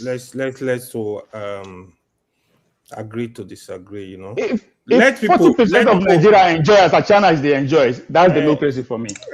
We can't say we have to. No. AY. Okay, see, say Dude, what why you you want to keep say. moving me? I mean, I can get no fear if you don't want. You're interrupting No, I him. didn't interrupt him. I'm saying we cannot agree to disagree on wrong stuff. That's what I'm saying. Okay, good. Let's see why I finish. Okay. So where are we for further? Which topic do you want to really discuss? The idea they were talking about was the nature of democracy, and they are arguing. Some of them are saying democracy is not the same. That's the American democracy is worse than the Nigerian democracy, and Ovie is saying that as long as the country represents the people, it doesn't matter what type of government. Represent the majority. Represent the majority. That's democracy. So, and I don't know what you make of it in terms sincerely, for me, I don't know how. I'm not interested in defining democracy. I don't know how you want to define what I'm going to explain. Right? It's all about the people. So, if a system is working for people, I think that's a proper system. If you like, who invented democracy? Is it God? If you believe in God. I don't know why people are the Greeks. Now human be like Ovio. Now human be like Ovio. Hold on. They are not special. The way people treat democracy is like it's untouchable. That's why I usually get peace with what is going on in Nigeria. How can a whole country of over 200 million people, you go take somebody's system, you don't want to touch the system. This is how democracy. What the heck? If you have to build a system to suit who you are, make it work for you. I usually describe it like it's just like when you live in United States of America, you live in Canada. During winter, you need a winter jacket. In Nigeria, you don't need a winter jacket ever. So you cannot say because I'm wearing a beautiful winter jacket in America, I get to Nigeria in winter in January. Oh, I have to put on my winter. It doesn't make sense. It doesn't make sense. So I'm not saying you can look at people's system, you can use it to modify and use it to solve your whole problem. It just evil research, just normal things in life. If you want to build a road in UK and you want to build a road in Nigeria, it's different because you have to test your soil. You will see that the soil is just different. If you go to Saudi, for example, they build roads across the mountain. It's different. So everything is different. I don't like when people don't think outside the box. You have to think outside the box to solve your whole problem. The problem of Nigeria, you have to domesticate the problem. You have to domesticate the solution as well. It doesn't mean you can study people's system, people that have been successful in that system. You say, okay, what is working for them? Okay, tweak so what it will now. work for That Nigeria? is what China Hold on. Please hold on. That is exactly what China are doing. That is making China, they are copycat. They copy a system, they send students, for example, to America, to Canada, then to go study technology, they come back, they touch it, they modify it, they have a solution to their problem. It's not about democracy for me because democracy is just human being like us that define democracy, that created democracy. Well, let me ask you though, is this true? Is this your idea of getting something from somewhere, bringing it local and making it local? Does this apply to religion too? Okay, when it comes to religion, yes, that's how it's supposed to be. It actually applied to religion. Yeah, it actually applied to religion. You see, that's what sometimes. So hold on. Are you trying to say that we are not required to eat desert dwellers diets when the religion recommend it? We can eat our own. You see, forefather, hold on. I know you're coming for me. I'm gonna hold on. You know, I'm gonna give you an honest answer. Hold on. I'm gonna give you an honest answer. You know, I usually tell you, I know you're coming for Islam. I'm going to answer you. No, it's not for Islam. It's for use what you said. I will explain it to you. Why religion is a bit different. But I tell you, the reason why you see countries, people all over the world accepting Islam, because Islam is very flexible with the people. You don't touch people's culture. As long as it does not conflict. So they allow you to retain who you are, but it's the fundamental. For example, Islam, alcohol is forbidden. So you cannot say because I'm Ishakiri, I'm a Muslim, but I must drink alcohol. No. But in terms of your dressing, in terms of your food, in terms of your culture, how you behave, how you give your daughter how to marry, these are all accepted. Those are standard. Those are what makes you. Islam does not have business with your culture. It doesn't touch you. Many of the diets, they restrict it, even if like the local what? diet is like not the what? same. Okay, you see, for you to understand, I don't want us to go far too much. I need to explain that to you. Hold on. For you to understand this thing, you have to know the reason behind it. For example, in Islam, pork is forbidden. I know there is a reason behind it, but the point is that they restrict you while them in the area. See, remember, the diet that they prefer tend to be available in their areas. It's not tailored to your local reality. No. Islam does not really restrict you to evil diet. Apart from those meats, it's just like it's mostly animals, the kind of animal you consume. It does not restrict you in terms of, say, eat your tuwo, eat your amala, eat your eba, it does not restrict you with that. But the animals that they recommend are the animals that are generally in their areas. You see, you have to be open to really understand these issues. The animals, what are animals Islam forbid? For example, pork. Like pork and animals that have certain features that look like the kind of animals that you see. Like the kind of animals that you see in West African, southern regions that are like bushmeat now. Like bushmeat. No, Islam does not forbid bushmeat at all. That's not correct. What about bushmeat do they accept then? A lot of the bushmeat, Islam does not forbid. So is it only pig that they forbid? What of non-halal? Yeah, what? I don't know why we go this way. Okay, let me explain to Emeka. Hold on. When you say halal, I will tell you you need to understand the concept of halal. The way you kill the way you kill it. Whatever you see in the Bible that they forbid web fruits without division of the hooves and things of that nature is what Islam forbids. You don't have to preach to them and just. It's the same thing. The Bible, Torah, and the Quran forbid the same animal. My own is that if there are certain things that is particular to their region that they chose in like what? Okay. No, like sheep. Sheep are very, very favored now. Sheep are very, very favored. Like ram, that you have to kill ram for. Because of their hoof. Because of their hoof, for example. So they have a split. But that is not native to many parts of the world. You see what I mean? So what about you? Okay, so is it only Islam that abhors it, or does Christianity and Judaism also abhor them?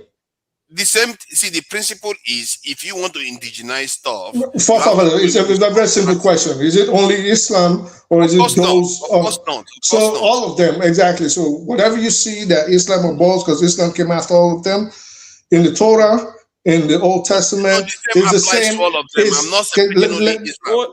Sorry, let me just learn. You're thinking that I'm separating only Islam. The concept is that because you asked him a question about Islam, so I'm trying to clarify for the audience. It's not necessarily about Islam alone. All right, but it doesn't matter. So I'm trying to clarify for yourself and the audience. Oh my God, I'm trying to clarify for yourself. Hold on. Let me do this. We need to return back to the topic. I'm here. I don't want to also distract this thing. The concept was that if something indigenous, this is not only about Islam, something from somewhere else that they gave you, and if you want to indigenize it, you transform it. That was the argument AY was making. And I said, okay, does that apply to religion? That's what led to this direction. But I agree with the concept.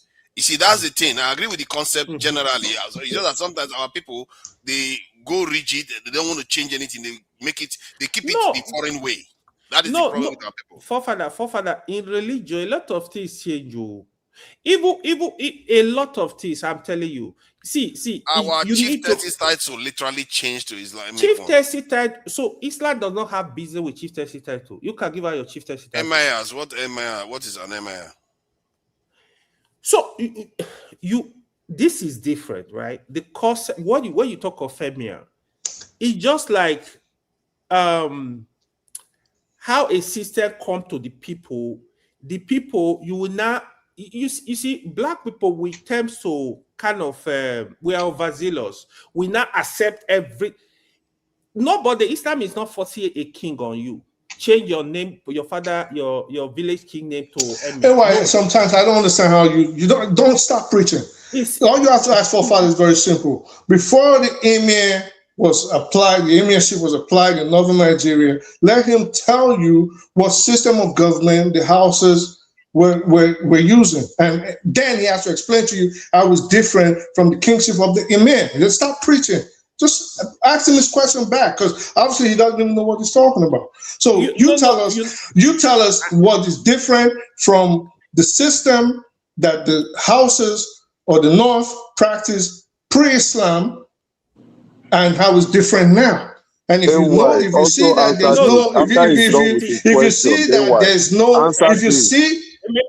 please let me just land. So if you see that there's no difference, then there's nothing to preach about, and let's move on and let's talk about something else. Islam does not pick a king for you, right, or a ruler. So what are the supreme leaders doing in Iran? So why do we have a Sultan in Sokoto who is the supreme leader for Islam in Nigeria? Why do we have other Islamic leaders in the world? So explain that if Islam does not pick a leader for a particular people. I love that. Let me answer the question. You see, Nigeria having a supreme leader of Islamic Council, whatever, it's not it's ceremonial. So one thing, hold on. Let me, you gotta be serious. Let me hold on. It is not indigenized. Hold on.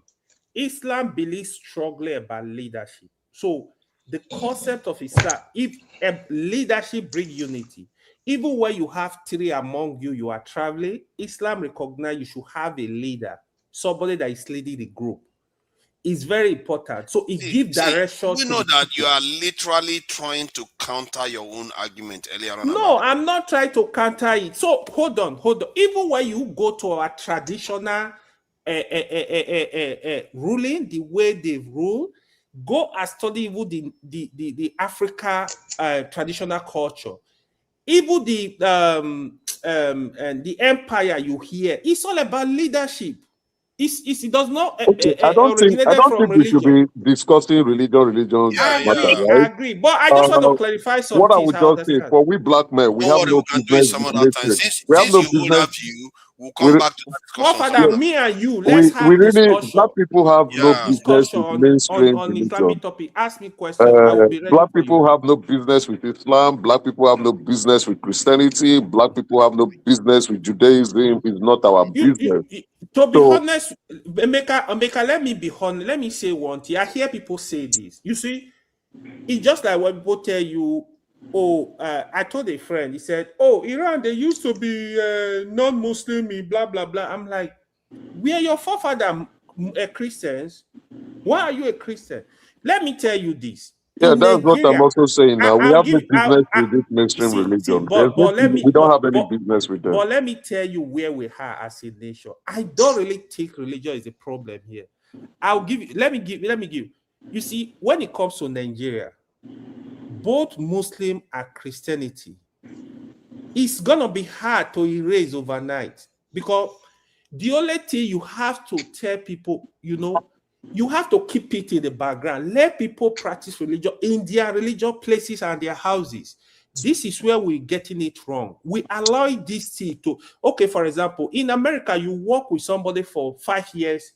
You don't even know if they believe in God. You don't even know if they are Muslim or Christian. You don't even care. Nobody cares.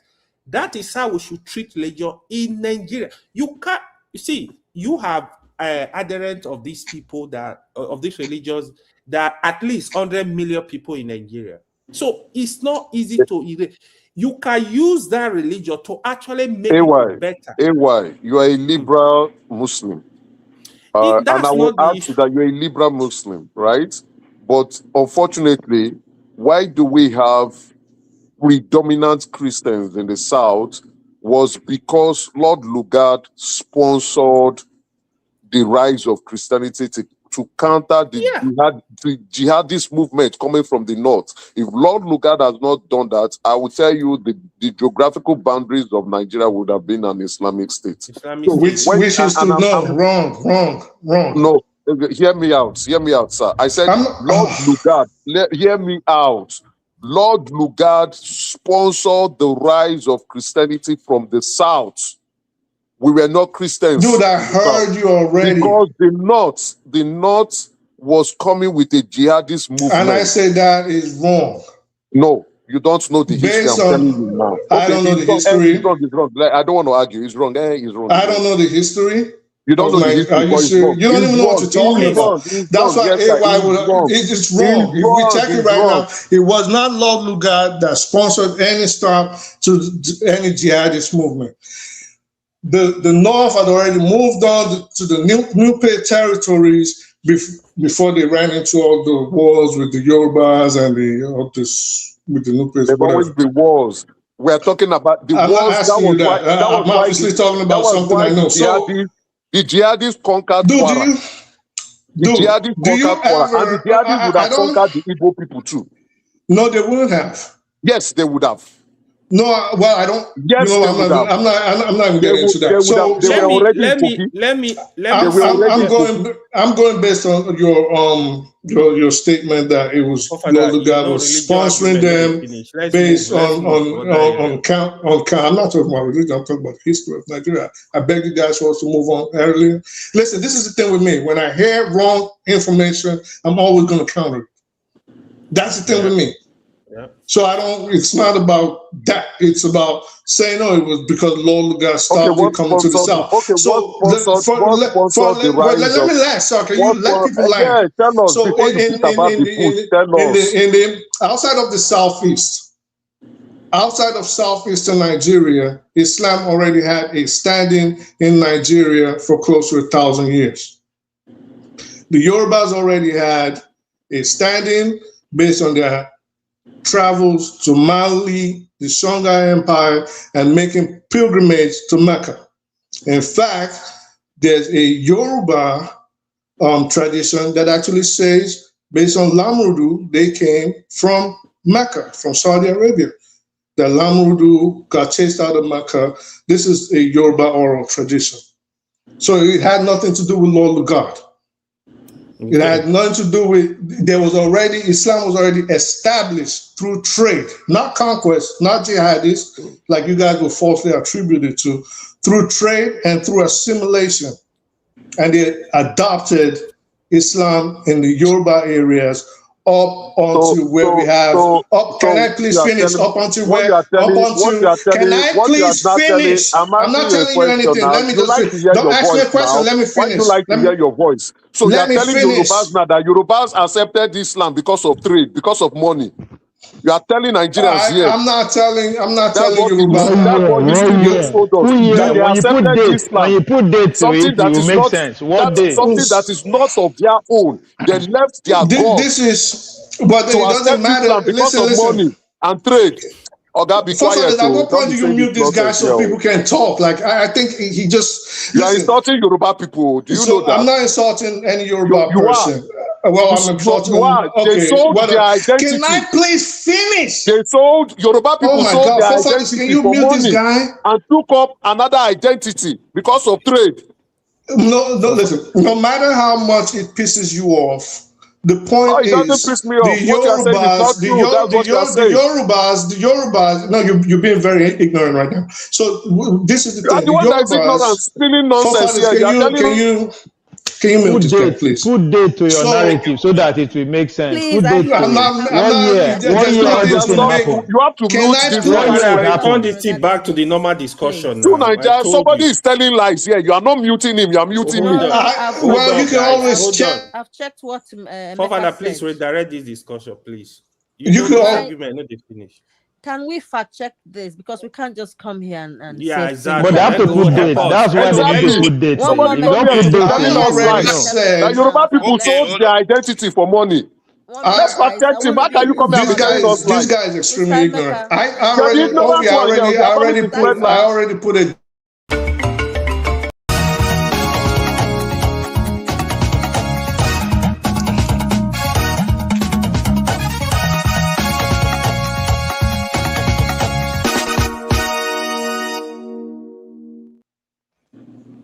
Okay. What's now, going on? hold on. We will fact check now. Okay. What are you fact checking? Tell me what you're fact checking. Okay, I found something. When I'm asked to speak, I will do. Thank you. No, speak. What are We you want fact you to checking? speak, Adama. Please speak. Okay. What are you fact checking? I will fact check. What are you fact checking? Experts in politics, but let's stay on facts. You think people just go to school just like? I think people think this is just guesswork. What is it now?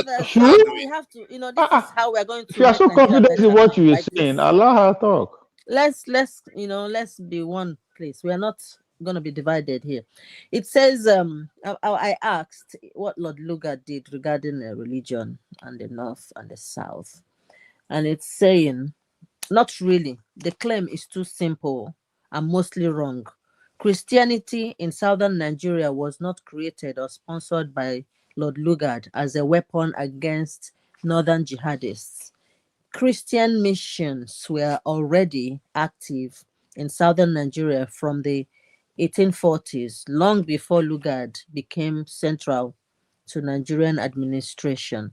Missionaries, including Presbyterians, the Church Missionary Society, Methodists, and Baptists, were active in places such as Calabar, Lagos, Abeokuta, Onitsha, Brass, and Bonny. What Lugard actually did was different. In the north, he helped Britain defeat and absorb the Sokoto Caliphate/Emirates. By 1903, Kano and Sokoto had fallen, and the Emirates were under British control. After that, Lugard's main strategy was indirect rule, governing through existing emirs and chiefs, not replacing northern Islam with Christianity. So, in fact, British policy in the north often restricted Christian missionary expansion, partly because Muslim leaders resisted missionary education, and partly because colonial officials wanted to preserve order through the Emirate system. So I will just stop there. So it's like, I don't know. I believe in facts. Okay, so let me ask you, lady, Miss Hello, what did you garner in just simplistic terms? What did you garner from what you just read to us? In all honesty, factually, what Mr. Emeka said cannot be true. That's my end of story. Thank you. So let me go back to what I was saying about how it came. In my view, we don't care about your view. Let me just land, bro. Like, can you mute this guy, bro? Come on, mute this guy, man. Come on. Damn, mute this guy, man. What the fuck is this shit, man? Like, he's just coming on here, just talking over people. Like, is he on drugs or something? Is this nigga high? Is he high? Like, what's wrong with him? Don't disrespect Highness, okay? Don't disrespect Highness, okay? Nah, come on. Nah, this is past yours, OB. Like, this is way past yours. Like, come on, sir. Is this nigga high or something? It's Papa's fault. It's Papa's fault. What? How can you put it on me? All right. So if we're on this panel, I will just start playing. You are supposed to be Donald Trump of this platform. We make this a music channel. It's either we're teaching each other or we're learning from each other. Let's go back to the democratic conversation. Yeah, let's go back. You never let me finish. Look at that. I wanted to say something and you won't let me finish. I want to say that, so maybe this will help us get closer to the answer we are looking for. Democratic systems have different types. That is Thank true. you. Thank you, my And the brother. idea that it has to be this constitutional system that America has got, it doesn't have to. And from what I gather, most people believe that the parliamentary system is even actually better. I actually think the best one is the presidential council system that the Swiss people have. That is actually far more democratic. They call it direct democratic system.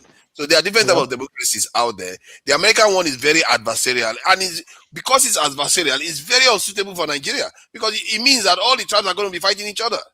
That's what people are having problem with, and that's what I think AY is trying to speak to when he says we have to tailor it to our own this thing. But I couldn't resist him acknowledging that maybe we should tailor religion to our own ways too.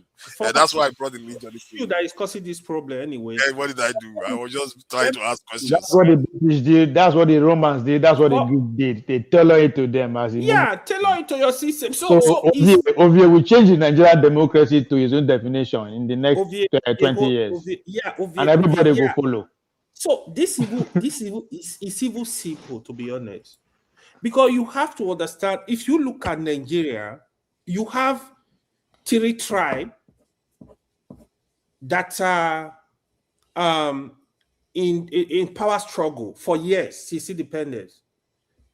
Dominant tribe that what they are fighting for is just power struggle. That's the fight you see.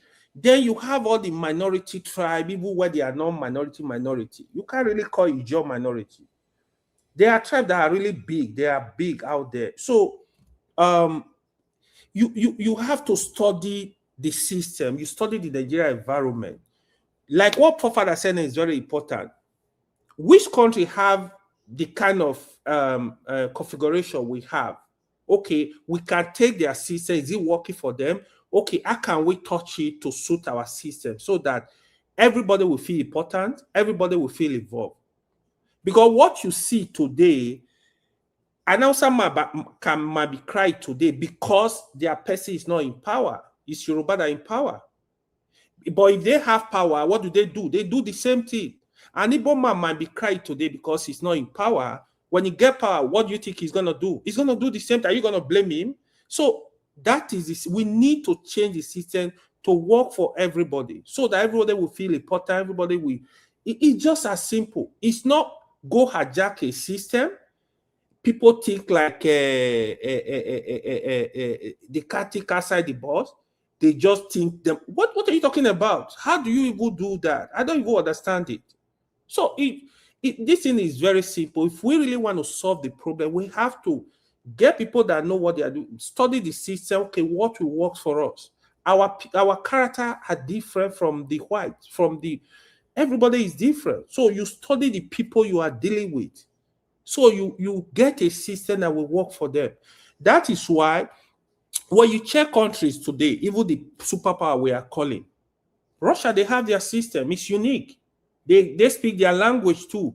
It's only in Africa, one, we don't have our own system. We don't have our own identity. We don't have our own language.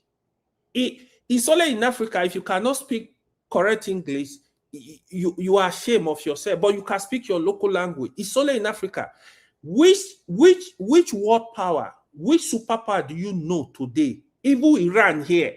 Iran, even if their spokesman for the military want to speak RGC, they don't speak English, but they can speak English. But they are going to speak their language. They will force you to go interpret, go and learn what I'm talking about. Is it China? China stick to their language. They stick to their culture. Look at Russia, same thing. Look at all the British, they are originally English speaker. That's why they speak English, because they colonized the country. People are following there. Like, are you not saying we should adopt ourselves? But England never, the original language is not even English. Let me also say this, right? When I was in school with some Chinese guys, when they take courses, when you are taking, for example, let's say you are taking a circuit analysis with them, they will convert that to Chinese for them to, they understand it better than you. They will convert it. They convert textbook to Chinese language. They start studying it in Chinese language. and they will do. That's why they have a deeper understanding. In China, there are Even multiple languages. Which one exactly? Even in Nigeria, Which one right? exactly? Hold on. Even in Nigeria, there is a study that was carried out where they discovered that children learn better in their mother's tongue. That was it's a proper research. I have a problem with what you are saying. Okay. Because we have multiple tribes in the country. So if we want to adopt an official language, it has to be one of the major tribes. In Nigeria, right? And then that will not sit well with everybody. Have you heard? Oh, sorry. Have you heard of the Wazobia? Do you know the idea of the Wazobia? I said it's not going to sit well with everybody. Which language? Why can't we create? Hold on. You see, you don't know how dumb we are. I give you an example. We can have more than one national language. Do you know? I give you an example. We just love white people. Okay, how can you explain a country of over 200 million? We have some of the best brain in the world. Just national item, you are looking for a white woman to give you a national item. She, my dad, in two seconds. A white woman didn't give. We were transforming from a British colonial rule to Nigeria rule, and she decided to buy. So everybody, please. Hold on. Everybody submitted. There was an advert. Make a submission. Many people submitted their entry. She submitted hers. Hers was appreciated the most, and it became the national idea. It's not like Nigerians could not. Everybody, it was an advert. Hold on. How come you see this kind of stuff? People say that almost gets me make me do lally. I think you are disrespecting me too much. Hold on. You just literally brushed aside the fact that a foreigner participated in creating a national anthem. Don't you understand the importance of doing it by your own nation? Don't you understand the concept? We can create our own national anthem without others doing it. We did now. We did. Yeah, but the problem is that we went and consulted a foreign national. We didn't consult. It was open. Adama, please. I know it was open. Nobody said it was not open. Hold on. Open to what? Hold on. Listen, hold on. Let me deal with this, please. Because this kind of stuff is kind of stuff that it kind of gets me going. You are saying it's open. It's even making it worse. The father is open and our people still selected the white person. Yeah. After all Nigerians this is contributed. What kind of madness is that? That kind of mentality is why we are where we are. You left it open, then you chose the white woman's one. They will not do that for you. Wait, see, democracy. I don't know how the selection process was, but it was open. The woman has granted an interview. So, please hold on.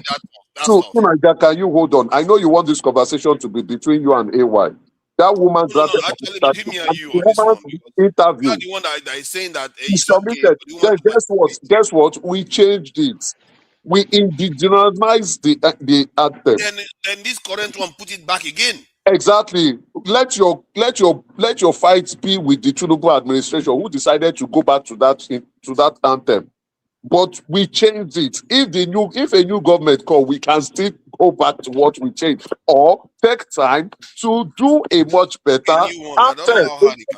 We can do a new one if we want. There are things we might want to change. Even I don't like our current flag. I don't think our current national flag reflects our country. We could change it. We could change it if we want. If we don't want, we might not change it.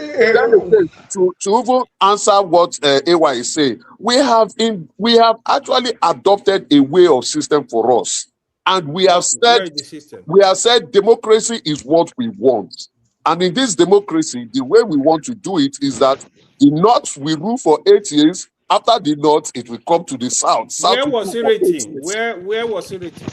It wasn't written anywhere. It's a gentleman agreement. So now, what may not happen, we might not want to codify it. If we want to, we can have a constitutional amendment for that, so that everybody can respect what we have agreed. It currently now is a gentleman agreement. We say the North should do 8 years. After the North, then it comes to the South. If we think we reflecting.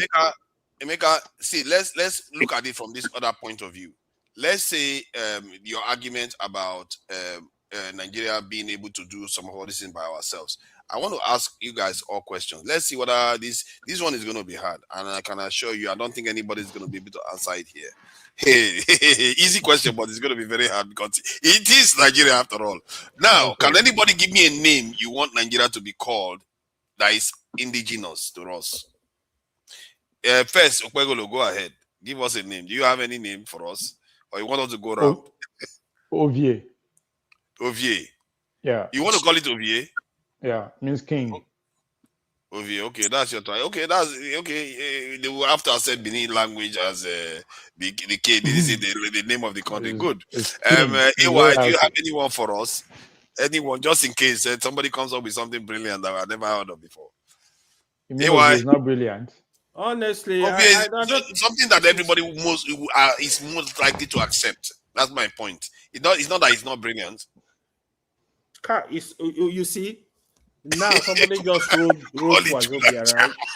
That is the problem, right? We are trying to run away from Nigeria. You are saying we should call it through Nigeria. Hold on. Somebody just wrote Wazobia. That's a good one through Nigeria is a good one. You're supposed to get away from Nigeria. Sincerely, it's not.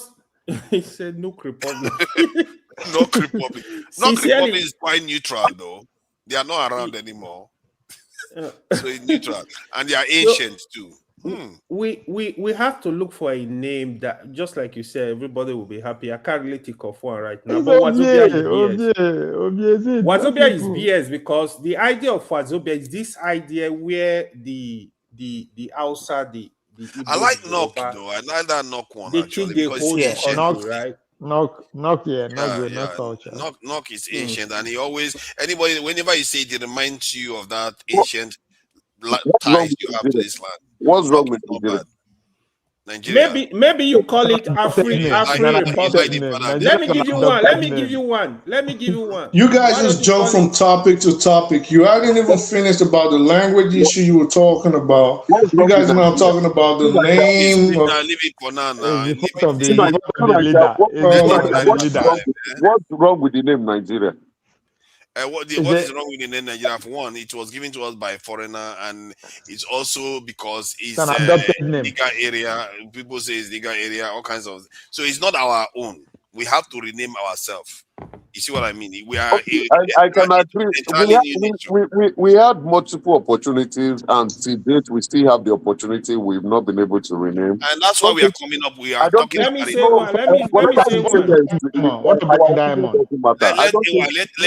Let AY give us his own. Black Diamond. Say Black Diamond. Why don't you call it Afri Republic? It actually shows Afri Republic. Afri Republic. That could be a big good name, man.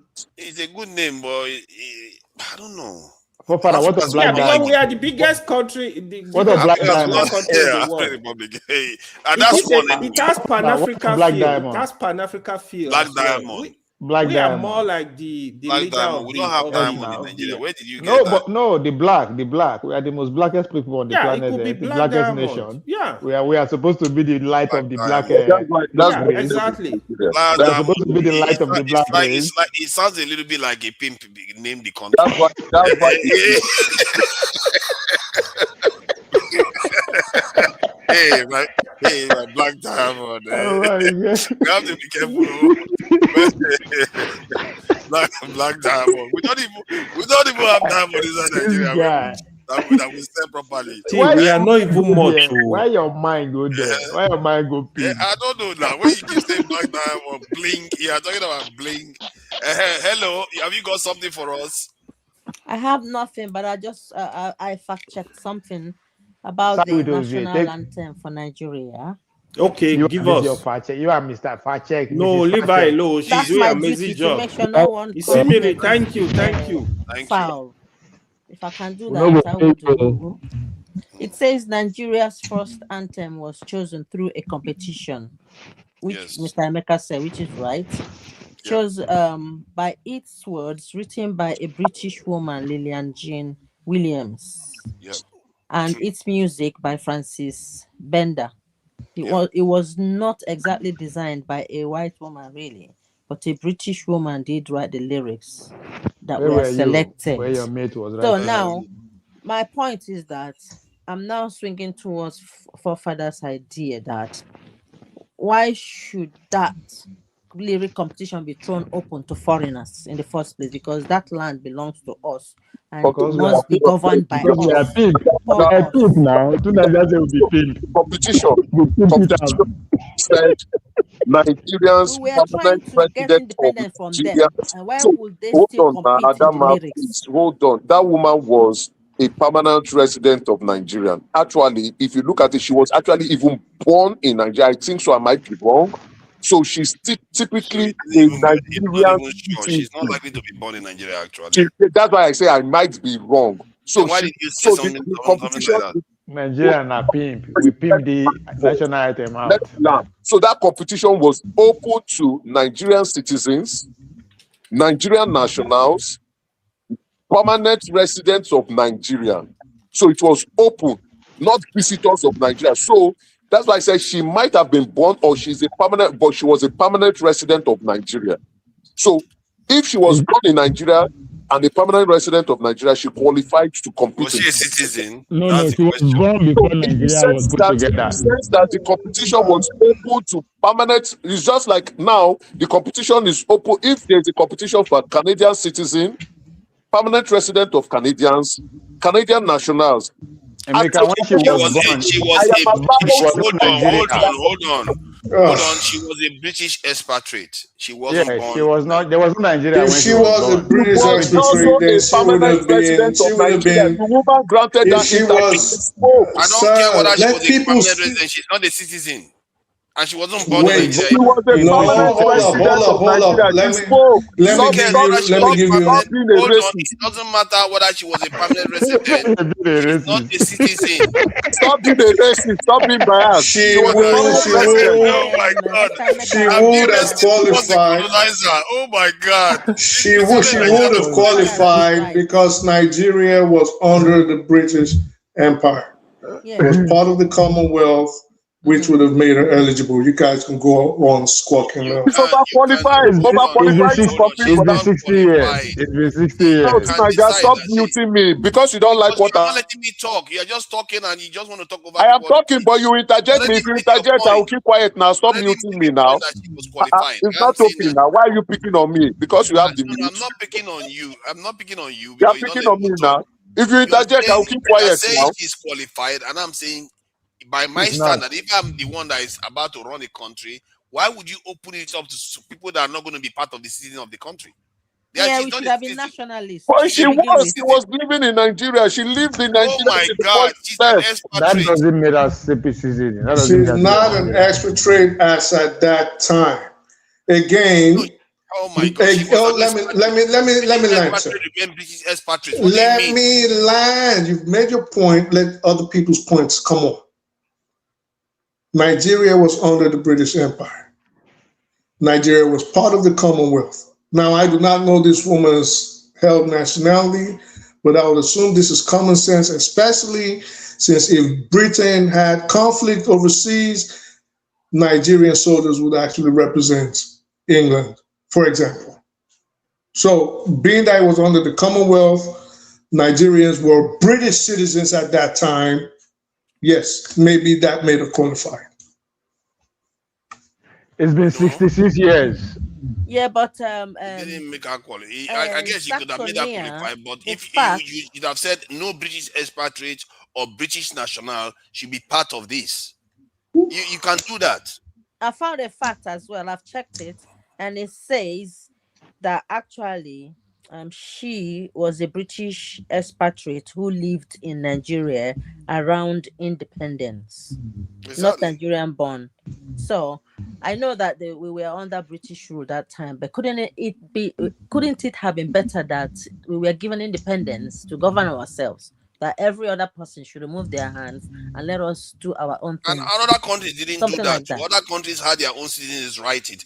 Even if she was born in Nigeria, but she lived with a colonizer and the British, and she grew up with them, not grew up with Nigerians. I won't be not grow up in Nigeria. She shouldn't be allowed to write our national just anthem. like when Europe, when America fought to liberate themselves from Europe. they made a decree, and said, we are done now. So remove your hands. We want to make our own rules and stuff like that. They didn't say because we got independence from you. You've been around us all your lives. We can now take part. No, it means clear division. Just go your way. We go ours. Let us govern ourselves because we have that capacity and capability. So I didn't think that woman should have been in that ballot for that competition because we were coming out of their rules.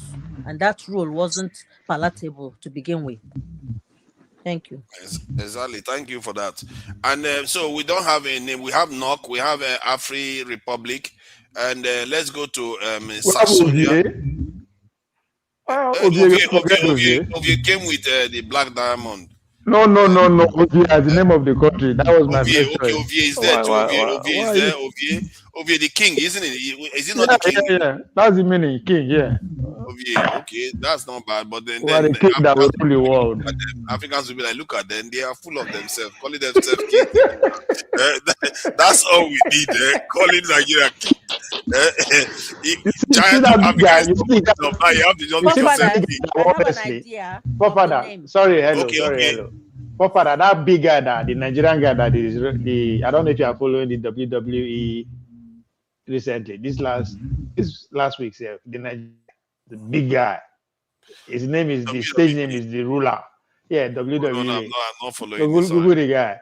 His stage name is Ruler.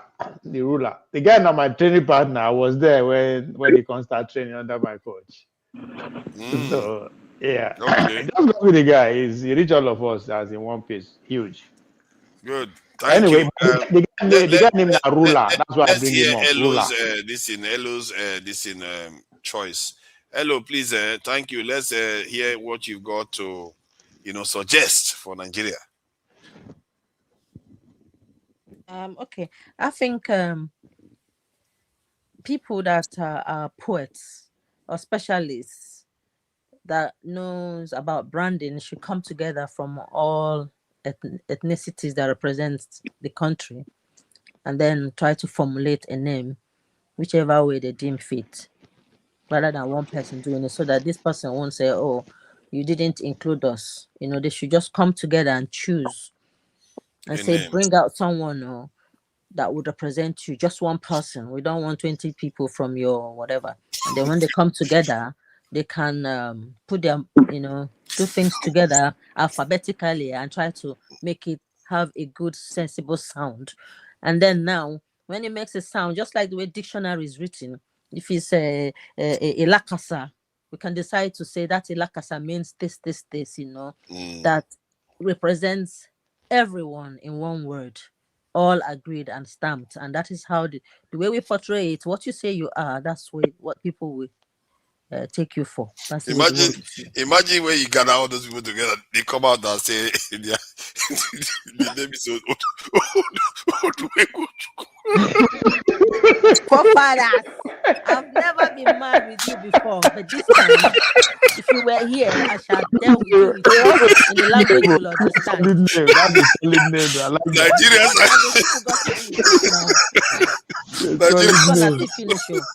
Nigerians will reject expert suggestion quickly. Yeah, okay, you say over to me. I don't have a problem with the word. The Latin meaning of nigger is black, right? So I don't have a problem with the word Nigeria. I don't think it forms any issue. So it's just that yes, some people decided to put some derogatory terms to the word black. In the olden days, when you see a black man, when you see a black man, you call him a nigger. That's the word black. So there's nothing wrong with Nigeria, in my view. If they want to change it, it's okay with them. I don't have a problem with that. But then, what name would be relevant? It's up to them. I don't have any concern. So the name is foreign in the first place, and you are okay with that. But I see, I like the way you put it. Actually, you are not too. even if I disagree that you shouldn't be okay with the current one, but you also don't have any issue with the new one if they put a new one in place. So that is only fair. Saxonia, do you have any name in mind?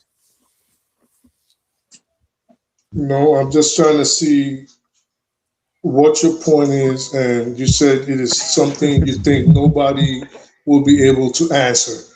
So I'm trying to hear your answer to, because I don't see a question, but I The don't question, think anything. the question was, I was saying that you should name Nigeria, and I believe that it's going to be a lot harder than we like to believe. As a matter of fact, it's So the that answer. still the name will change within the in our future, maybe during another our time. You ever be they will change it one day if the country survives.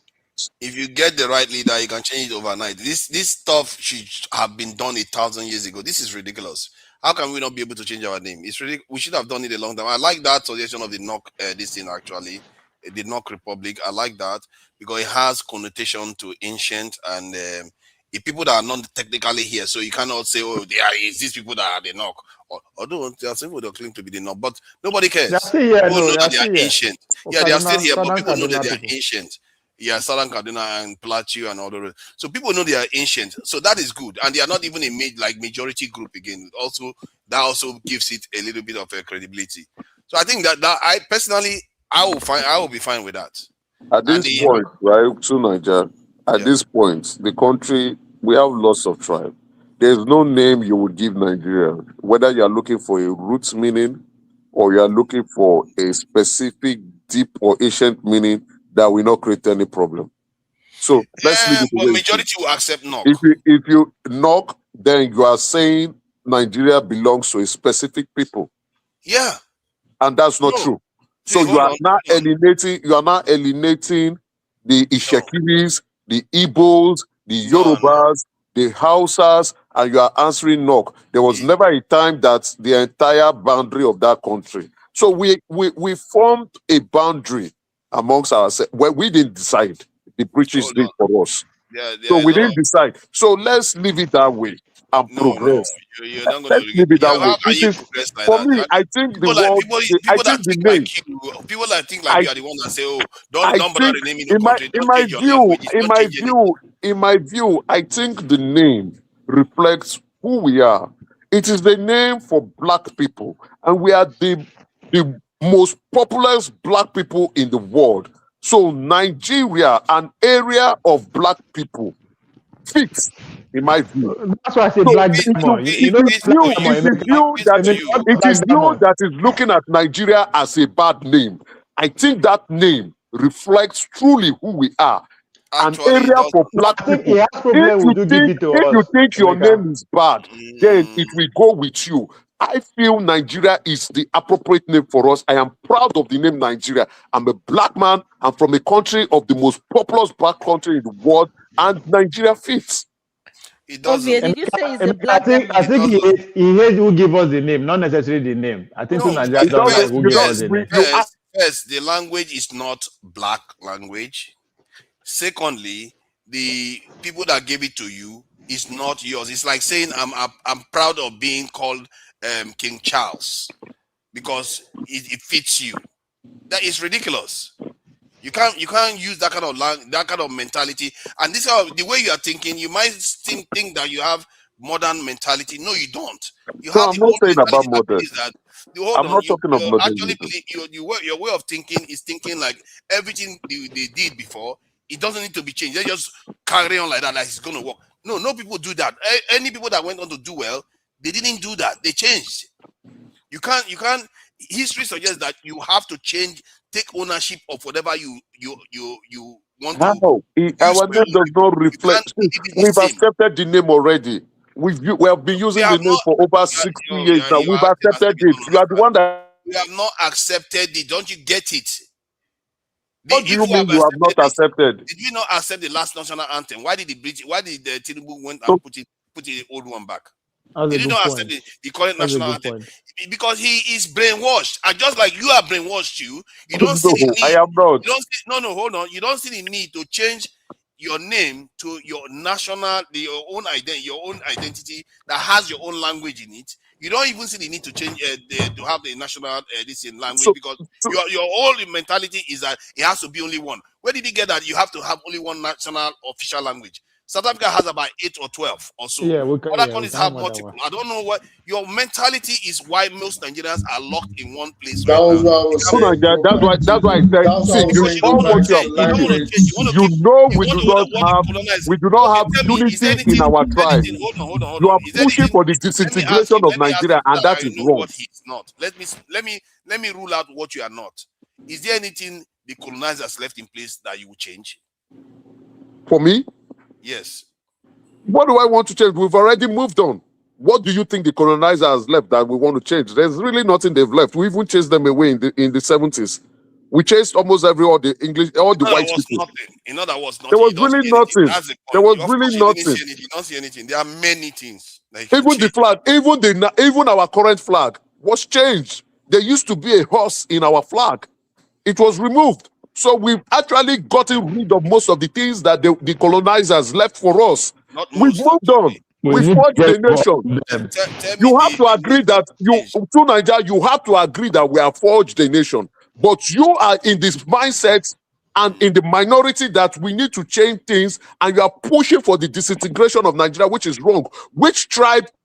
What kind of, where did you get about the segregation of No, Nigeria? stop. No. I will ask you Stop again. it Please focus on now. that Stop answer. it. Focus on what you just said. Where did you get that I preached disintegration of Nigeria? That's what you are doing now. Which tribe do you want us to? Which language is going to be the official language of Nigeria? The language that is going to be the official language of Is Nigeria. it Igbo language? Who is going to accept it? Are you having problems? It's like, what is wrong with you? I just told you other countries have done it. Maybe what you should do is figure out how they did it. Instead of what are we figuring out here now? Stop muting me now. Don't mute me you again. are really slow. Enough of this. You are the slow one. What are we figuring here? It's You are like the slow one because you can't change. You can't change. You are no, just what like you are saying is very stupid. What are we figuring here? We can't even live amongst each other. Hold on. You believe in the mindset that we shouldn't change anything, so that is fine. If you There's nothing to change. Okay, good. There's nothing to change. Of course, There's nothing to change. Okay, good. Maybe they should bring back the British. Then that will make you happier. Why? There's nothing to change. So there's nothing to change because there's nothing to change. So the official language should be your language now. There's nothing wrong with that. Possible, you can make it official too. Yes, Why? Swahili was from a minority Why? group. Swahili Why? language. Because it's not English. Because it's not English. Because it's not You English. can't countenance if it is not your own language. Why? Why? Because it's not English. Other tribe won't accept it. I thought a moment ago you were happy to call Nigeria a black nation because that language is from a black Nigeria can Yes, actually in the Latin name, I'm okay with it. I'm indifferent. That's what I'm trying to say. I'm indifferent. Of course, you are indifferent. But are we not? Your colonizer and your people. Nigeria should be called stop Hold on. I don't know what we are.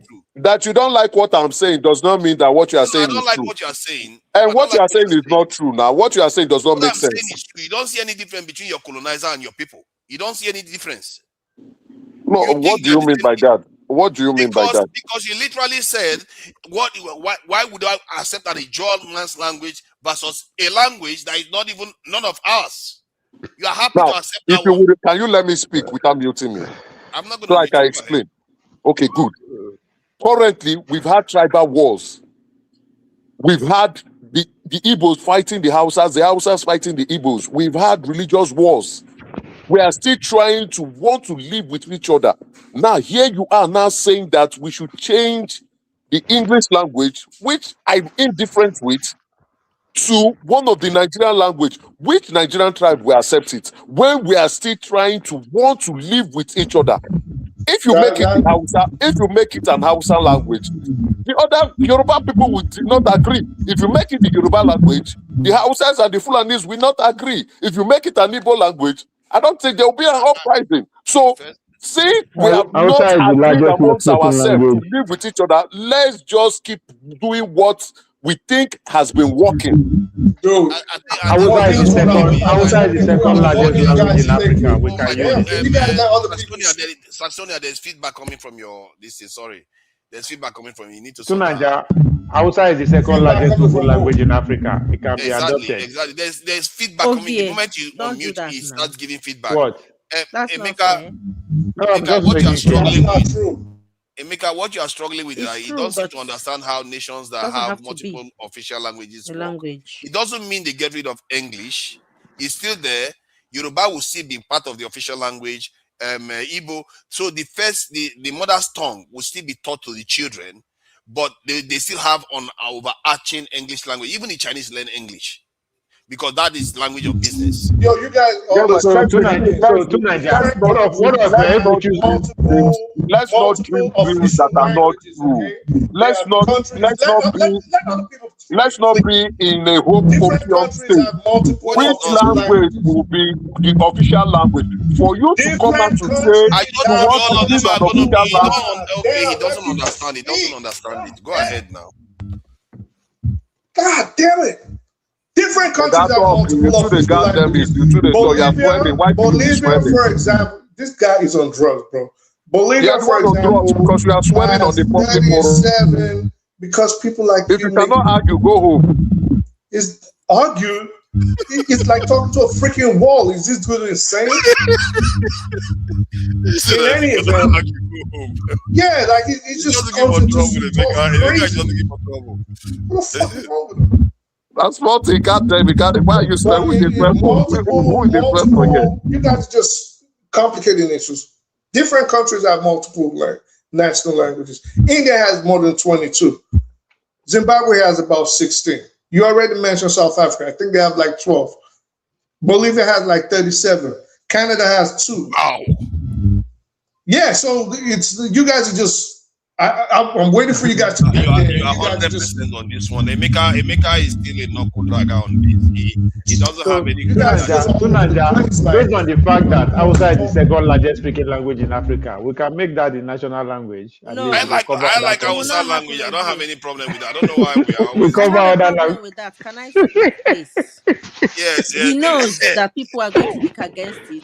Why do you want to divide us now, V? Because this is not. No, I don't make case. I say because it's the second largest language. That's it doesn't work like that. For. Because in the end, you don't want some people to cry wolf. Say, is it because it's our language? Then hello, you go learn. You go learn Hausa 6 months. You go learn Hausa 6 months. We don't learn it for that. Country that is already frowning towards the Islamization of Nigeria. People are currently frowning that Nigeria wants to become Islamized, and you are saying we. Please go ahead, madam. What I want to say is that maybe we should leave it at what it is now, or add something to it, or twist it somehow. Maybe United States of Nigeria, or United States of something. We can create words from alphabets from all the languages or something. Create something new that involves everyone, so that no one will come in the end and say, "Oh, you didn't involve us. We are not part of it. You didn't consult us." Sometimes it's impossible to include everyone, and we. Yeah, but consult them.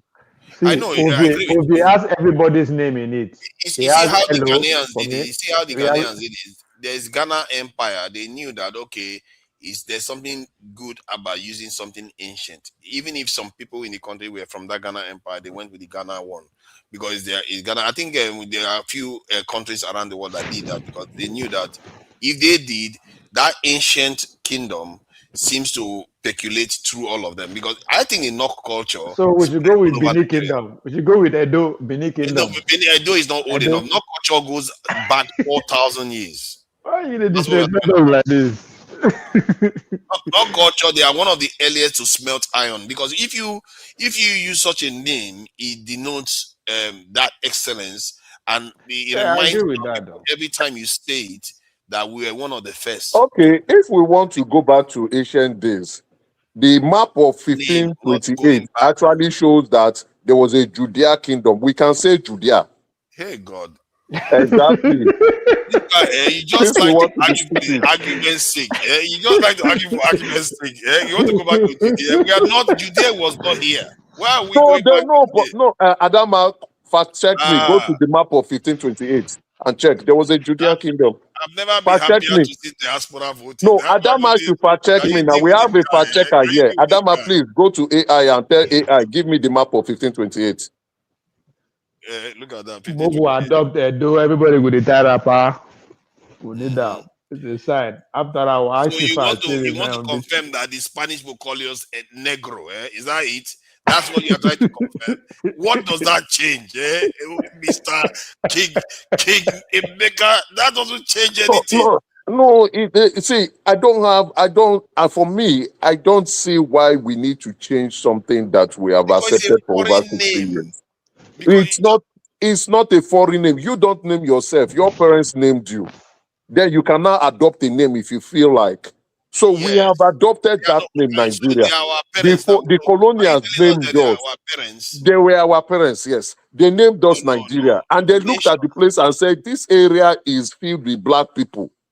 Let's give them the name Nigeria. So we adopted it. You see the mentality I'm talking about? He doesn't see the difference between them and us. We were here before they came. You are getting it wrong. Hold on. I am indifferent. That's what I'm saying. I'm indifferent. Of course, I know the colonials do not have the best interest of us until date. I am very aware of it. It's not only that. Even if they did, I'm very aware of it. They are a different people. So, but then again, we've moved on. Let's continue to move on with something rather than taking a problem. You can't just move on with things. Gulf of Guinea. We are going to be telling your children that these people named us. And those who exist in the world today, they named us. You are here telling we are here saying that we cannot even accept fellow Nigerians being part of the name, being the name of the Not country. only did they name us, they formed us. Yes, they formed us. No, hold on. They did, but after they left, we had the freedom to do whatever we liked, and we chose to keep Nigeria the way it is, and we can choose to rename it on our own distance, because you can't have people name you, and those who exist in the world today, they will tell you that, oh, yeah, look at them, we gave them their name. That is not good mentality. For 230 million people cannot come up with a name for themselves. That is ridiculous. No, Nigeria, if I follow this your argument, I will say let us all disintegrate because they formed us. Let's go back to our way. There's nothing wrong with that too. Let's disintegrate. Since they forced us together, based on this your line of argument, since they forced us together, let's go our separate ways. That is zero logic. I'm literally arguing that you then renaming Nigeria is also zero logic.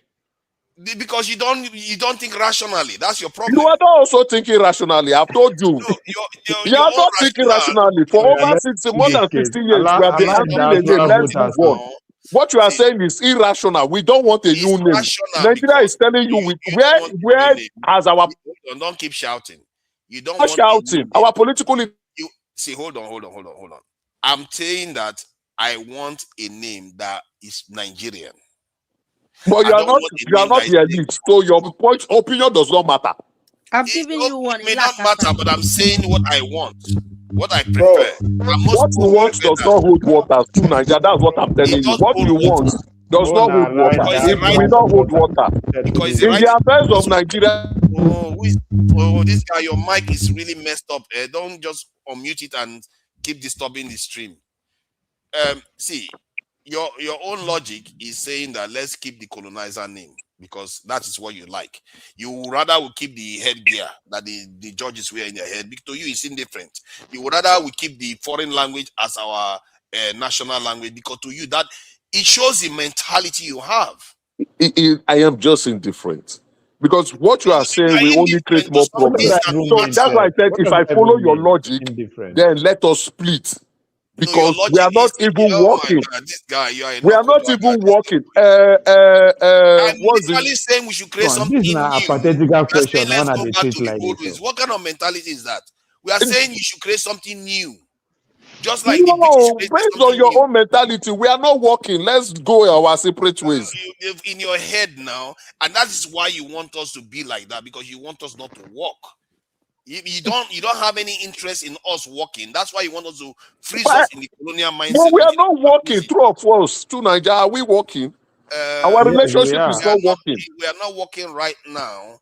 Exactly. That is what I want to change. So what you are proposing is you are proposing something that will kill Nigeria faster.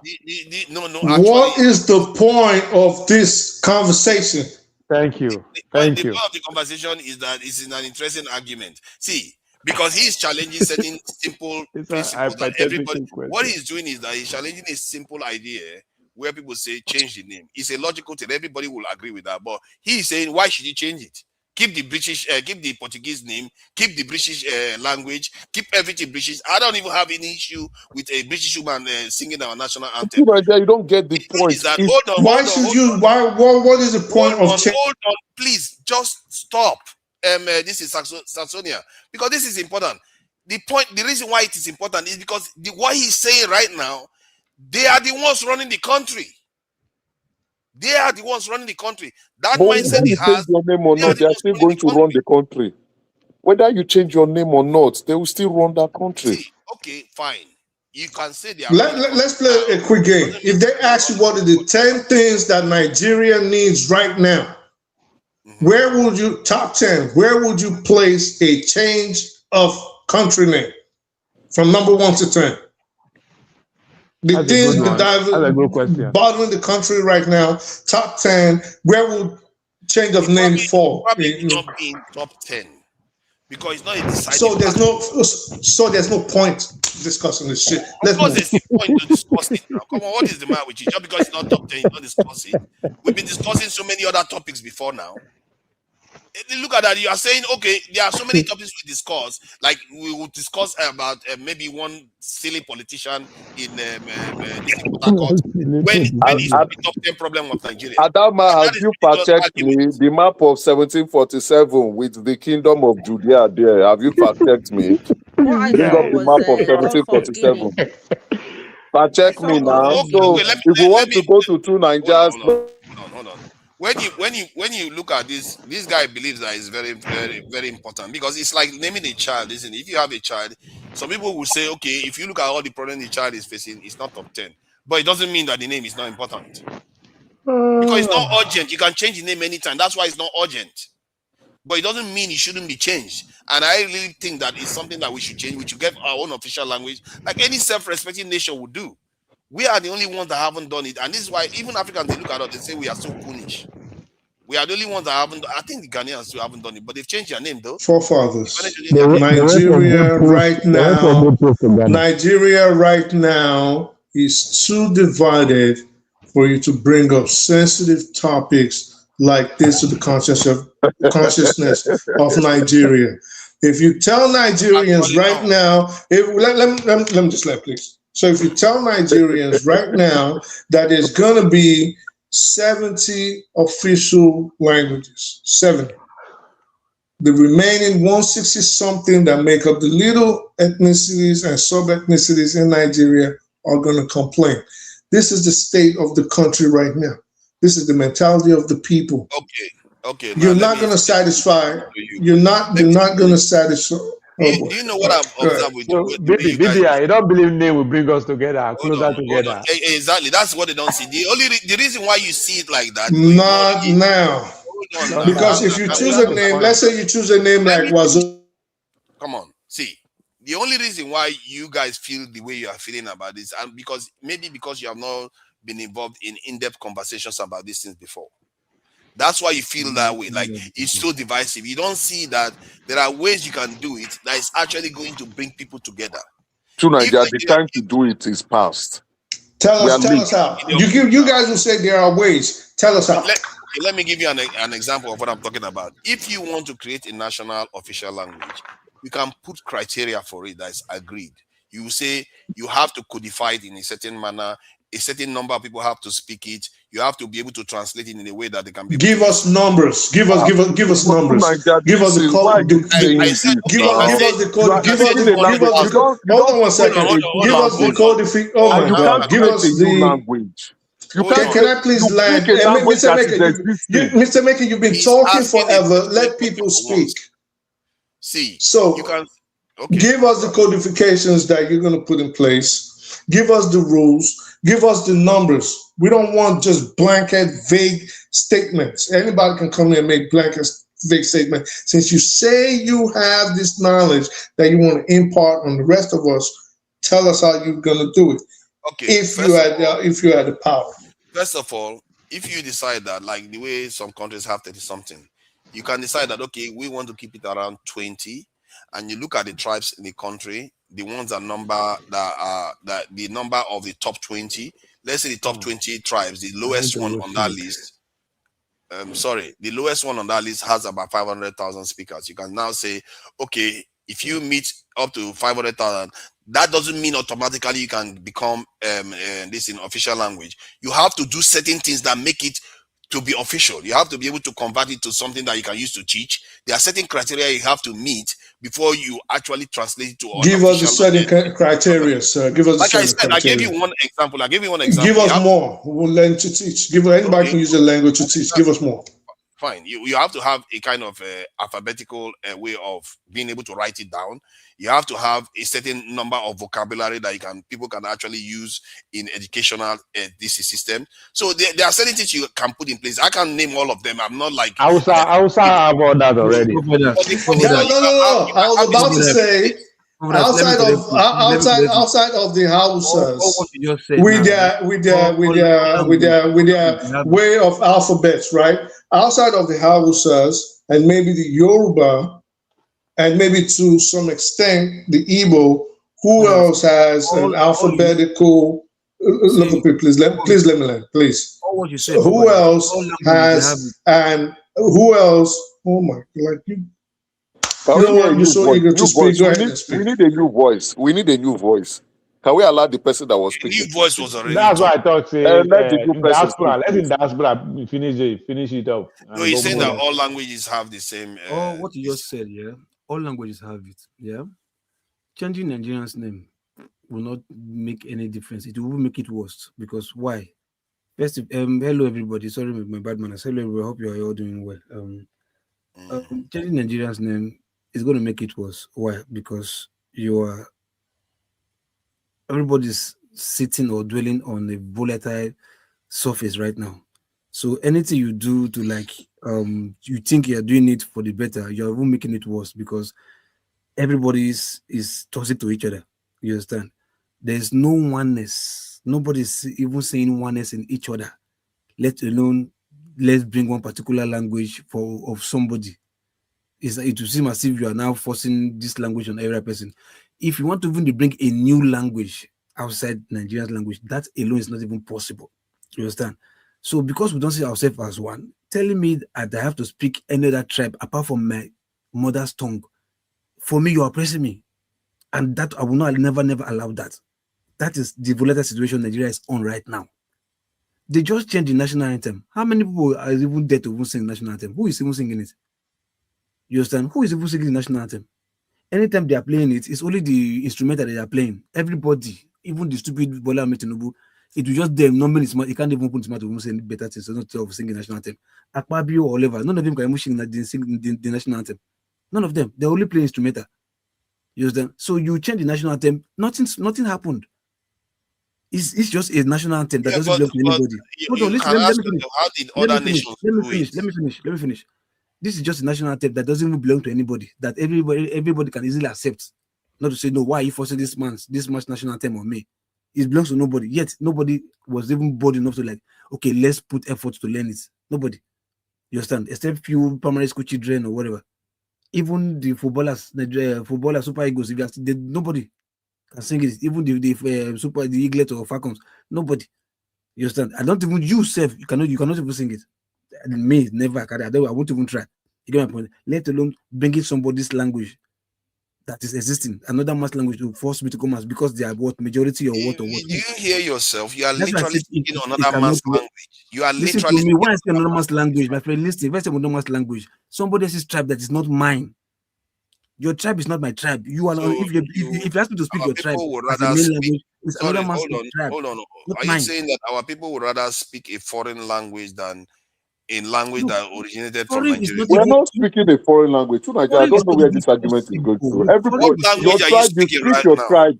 If I want to communicate with a Yoruba man and I can't speak Yoruba, I speak English. If I want to communicate with an Igbo man, I speak Igbo. What language are you going to speak 100 years from now? 100 years from now, which you going to speak in English? This is just retarded now. Hold on. I just give you example. Let's using your power on this man. Because you want to make it rowdy. You want to make it rowdy so that there's no common sense. No, we are not going to have this. We have to have common sense, or I close the show. You said I should speak, so let me speak. So, hold on. I'm trying to ask you a specific question. I'm trying to ask you specific questions so that we get to the crux of the matter. Judges first to ask me. Now, hold on. Let me ask you now. You are telling me that we will rather accept an English language that is not even African at all, not to mention Nigerian, now than speak a national language. Now let me tell you. Hold on. It's not like nobody is going to ban you from speaking. Now let me tell you something. You would rather in case you don't know. Speaking a national now language. listen to me. In case you don't know, something has been faulty foundationally. You understand? Look, let me tell you. The education that we were taught in Nigeria, we were taught what to learn. We weren't taught how to learn. You get me? Because we were taught what to learn, hence they gave us what to learn, which is the English. If we were taught how to learn, we would have been able to learn in our language and not even know how to speak English. You get my point? So, like in French right now, if I go to France and I'm speaking hello, I'm doing like no Frenchman would even do not to speak English. They will not speak. They will like we more the English. They're speaking French with me in France. That is even just sharing close to England. You get my point? They don't speak English. They're speaking French. Some part of Nigeria don't do that. If you speak Dude, English, they were here in Quebec City. They're not even gonna answer you. They'll pretend like they don't understand English. Even in Canada, let me finish the even in Canada. Even in Canada, where you speak English, whatever. These French speaking part in Canada, they don't even want to speak the English part of the Canada. They want to stick it in French in Canada there. The same country. Listen, so don't tell me that one language will solve the problem. You have attitude. No, I'm not saying we should have one language. It's like you're misunderstanding the entire language. This is quite quiet. You said official language. That's what I'm saying. Okay, language. Tell me, how do you think South Africa has 12? Listen, I just give you a simple analogy. Even the national anthem that was South Africa official language is English. We struggle with it. Listen, even the national official language that was changed, we barely have people even trying to even learn it because there's a problem. You are not understanding. South Africa has 12 official languages. English is still one of them. It's not going to change anything. It's just that the regions, like your own Edo State now, you are allowed to use your own language to teach your people. Now, what did I tell you? If you listen to English, must be yourself. If you hear English, I said we were taught what to learn, not how to learn. You hear English? We were taught what to learn. If we were taught how to learn, we will not get this English conversation like English official language. Because we were taught what to learn, everybody was speaking on English. There was a time in Nigeria where if you speak your language in your house, you will tag illiterate. They will not even your place won't be allowed to speak your language. They will want to speak English like to show that you are educated. But not the Nigerian constitution encourage other language. If you are the National Assembly, you can speak other language. In as far as somebody is there to interpret. I'm telling you education. I don't understand two Nigerians' argument. Education needs to go.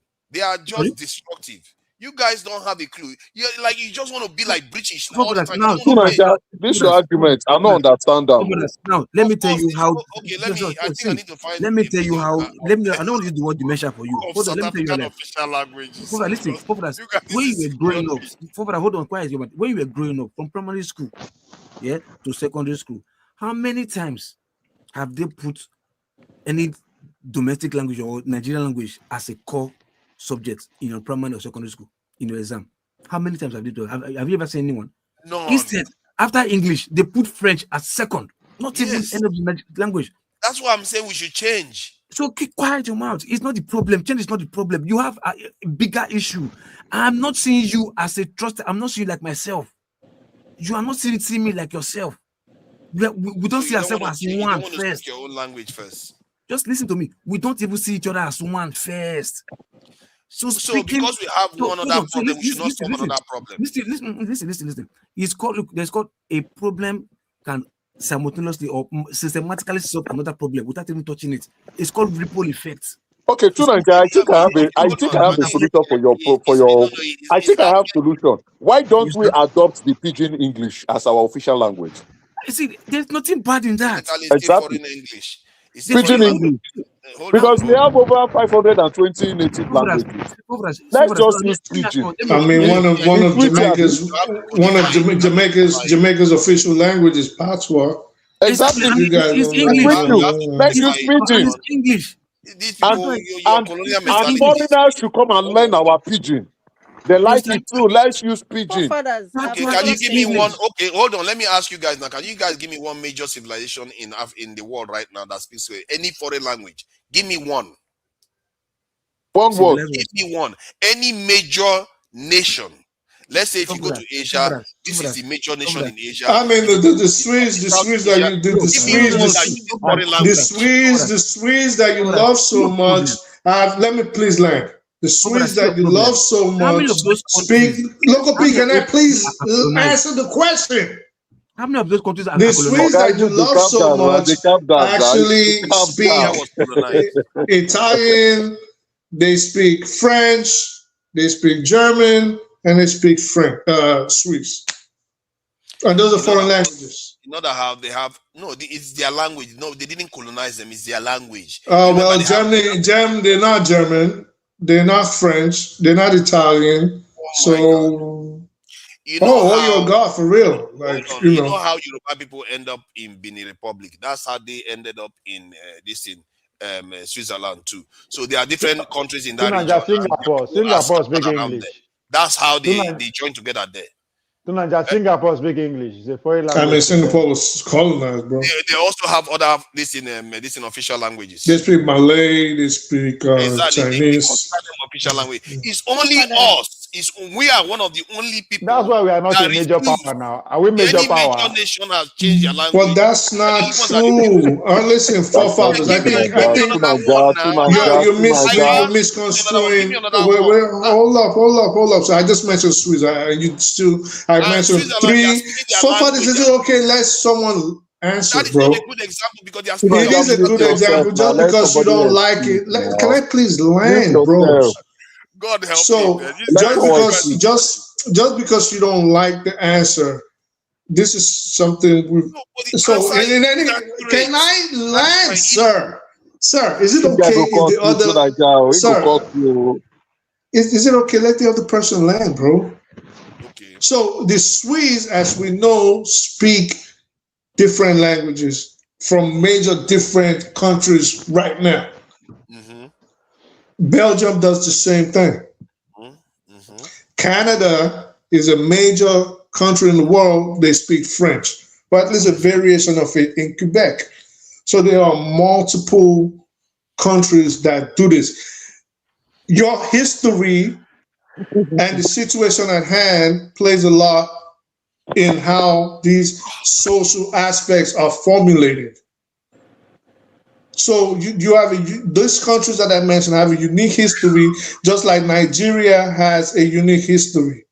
So Nigeria, of course, has to formulate its languages based on the needs of the society. So English is an important factor in how the people will communicate. You can't just say, let's discard English and then what?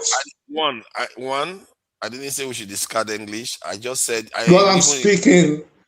even reminded you that even South Africa, China, all of them, they even learn English. I didn't say you should discard it. Even Singapore still has English as an official language. But you also make your national languages official too, so that they don't die out, so that you can codify them, so that people can write with them. How many languages right now, if you're in charge of Nigeria, because I think at some point, let's get to the point.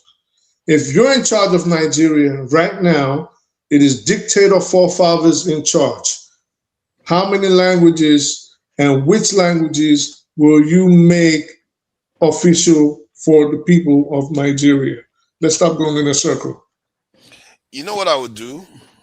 I would draw up a criteria and I would be looking for between 20 and 50 official languages. The reason why that is, it's not because everybody is forced to learn them, so that the people can be able to preserve their languages amongst themselves. But to make it official, they have to meet a specific criteria. You can't just say, we have to make your language official. That's not forefathers. 20 and 50 is a very wide gap. It's not 20 and 23 or 45 or 50. 20 and 50. Give us 20. The minimum of those languages you would make officially Nigeria's languages. Maybe you want to write them down. We'll give you 5 minutes and let dictator forefathers tell us the trajectory he wants to leave Nigeria, because this conversation is not making sense. Somebody wrote on the comment section. Somebody wrote on the comment section, Obino. He said Muslim Brotherhood insider revealed that Yorubas converted to Islam for a pot of porridge. Now, wow. What is the official? What is the language of Brazil? Brazil, what language do you speak? Portuguese. Portuguese now, official language. Oh no, that's okay, a foreign language. Okay, But I have a new name for that's you the guys. foreign language to them. That's the foreign language. That's the foreign language. Because they are Portuguese. Even Mexico. Languages for you will Mexico, they speak Spanish. That's a foreign. Argentina. Because the people that are in the country are in Mexico, they speak. In Mexico, they speak Spanish. That's a foreign language. Hold on. Let me check of Brazil's. These are the foreign language I will nationalize. Dude, it's freaking Portuguese. Like, what else are you checking? Hausa, Igbo, Yoruba need to be They have nationalized. indigenous language, but Portuguese is the official language because in Honduras, they speak Spanish. That's a foreign language. I've created a name for you guys in Nigeria. Those countries that speak foreign language, what happened to them? BBR. Language will be nationalized. Hausa, Igbo, Yoruba, and Pidgin. Forefathers, can I say the name? Those four languages. Hausa, Igbo, Yoruba, and Pidgin. Be quiet now. Let the lady speak, please. Hello, please. Federal Republic of Greendom. What? Yeah, Greendom. That's our language. That's our name. Because we have wait. I have a that's possible. It sounds not just like 1 minute. Let me explain myself now. Then maybe it's an idea that would metamorphose into something. Like I'm trying to, create a word that everyone would agree. This person won't say, "Oh, it's too evil. It's too whatever." Something neutral that will not offend anyone, and people will rally around it. That's the one. So back like to that, 1 minute. I'm trying to look for something that is unique to all the tribes. Is it that we have greenery? So is it the mineral resource? What is it like? Back to English. Change the name. No. What is it? What brings us together? What kind of? So back to English. Greendom is English. I mean, forefathers are saying, "Oh, that makes sense." So back to English. I thought you don't want English for forefathers. No, I don't want I say Greendom actually. She said Greendom. Greendom. I wanted to say that it sounds like somewhere in Harry Potter. Wait, hold on. No, I'm trying to talk about the greenery because we are in a rainforest zone because the seasons we have. We have to. The people in the north with the desert and the arid land will start crying and talking about, well, what happened to our deserts and what happened to our sand. Wait. That's why I'm saying we should bring out something that is unique to us. Maybe not languages. I get what you're saying. I'm just saying it's not. I think people name themselves about what they are truly proud of. Generally, I'm one of their oldest. This is why for me, I like the Knock one. The Knock one is the oldest. King, Ovie is the best. Everybody like King. Everybody want to be King. Eventually, Nigeria is going to change its name. As the country progresses, as the people become prouder of their nationality, as a sense of nationalism engulfs the nation and they have something to fight for, Nigeria will be forced to discard its colonialist past totally. Now, when is that going to happen? 50 years from now, 100 years from now? We don't know. But I'd say right now, that is the least. Right now, that is the least. Right now, that is the least of Nigeria. Postpone the change of Nigeria to I only say that. If you heard me, I only say that because I am only saying that because if you follow the trajectory of how nations evolve, like I said, I think most times you guys hear, but you don't listen. I said it is inevitable. God damn it! I said it is inevitable that it'll happen. And I listed the reasons why it'll happen. But that right now is the least of the average Nigerian's problem. And what do you think? You said if we have something to fight for as a nation, I like that. A sense of nationhood. A sense of nationhood is the most paramount thing which Nigeria sorely lacks right now. This is what causes all the division in Nigeria. This is why I said. Sorry, what do you think? What do you think will that come thing from can doing be? things together and doing things in a unique way. That's how nationhood comes. If the nation decide that, okay, hold on. Because if you're in a club, you decide to do something making a together. point. Calm down now. If you're in a club, you decide to come together and do something together.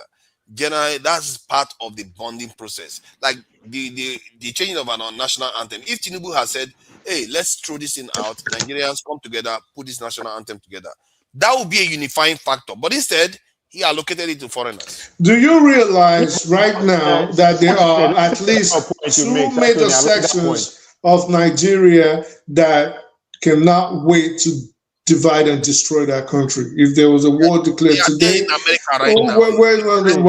Not true. Definitely not true. Actually, they are in America right now. Actually, you're not here. You've never been here. I'm from here. No, it's not true. I've heard them talk, and they talk about and I'm saying it's not. And I'm saying it's not true. So in any event, well, you can't show evidence all the way from London. Come live here and come be from here. My point is that in Nigeria right now, there are at least two major sections of the country, and I'll name them if you want. The Middle Belt area and the southeastern part of Nigeria. And I'm not saying absolutely everybody, because I know people are going to start nitpicking that.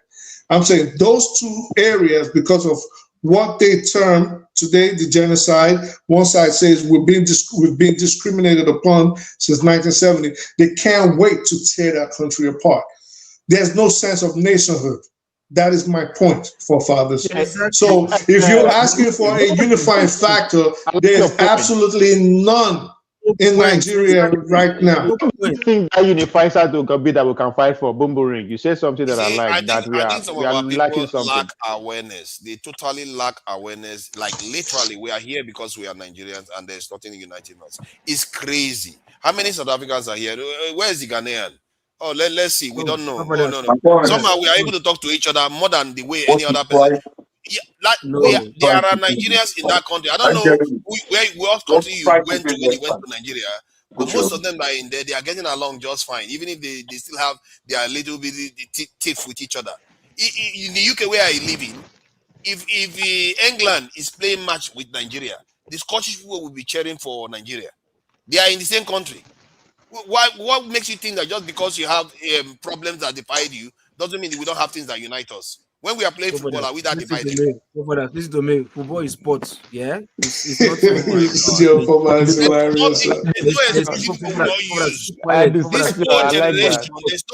There's no excuse you will not use to say we are not one. Forefathers, let me ask you a question. No, please, pardon me. Pardon me, 1 minute. Forefathers, you always tell us you want 1 million people in the army, right? We know that Nigeria needs an increase in its fighting force to be able to tackle terrorism, at least in combat. Maybe not as much in intelligence, but in combat.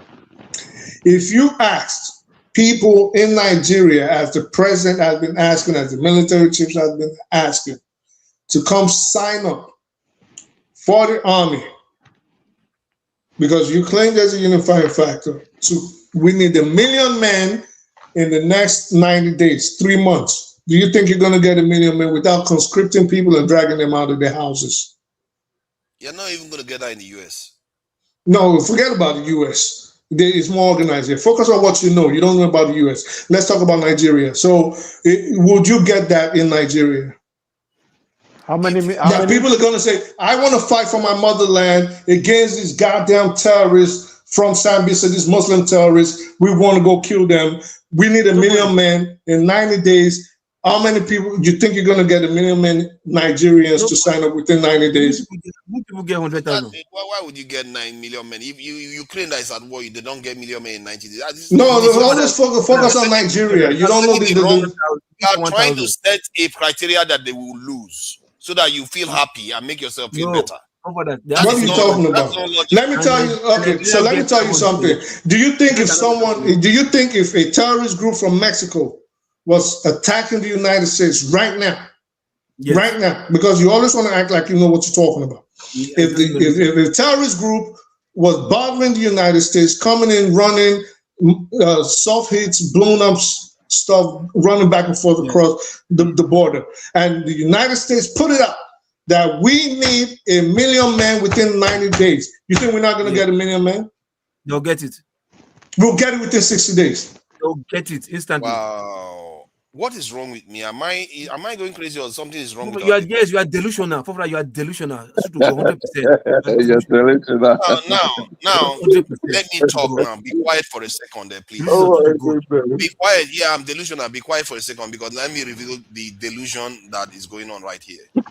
He just asked about whether the country will be able to get 1 million people to respond to the terrorist attack. Guess what? They've already done it. They have 2 million. Jesus Christ. We don't even have 500,000. Who has 2 million? America has 2 million. Do you think we got the 2 million in response to a terrorist attack? Stop talking about America. You don't know nothing about this country. Stop pretending you know what you're talking about. 2 million in their military. We did not get them in response to an attack, for a terrorist attack. Listen to questions. Because my point is that you're not going to get those attacks because they've already done it. But you don't. That's not my point. My point is we will get it. We will get it because there's a sense of nationalism in this country. Hold on. No, most people. Do you know that about 30 to 40% of people that join the military in the US join it because of the benefits? Oh, please tell me about the US military. Go ahead, tell me. Okay. That's good. Hold on. Go ahead, tell me about it. That's not the point. It's like something seriously wrong with you people, man. Wait, you are not even as. I'm surprised by you, that you are not even this aware.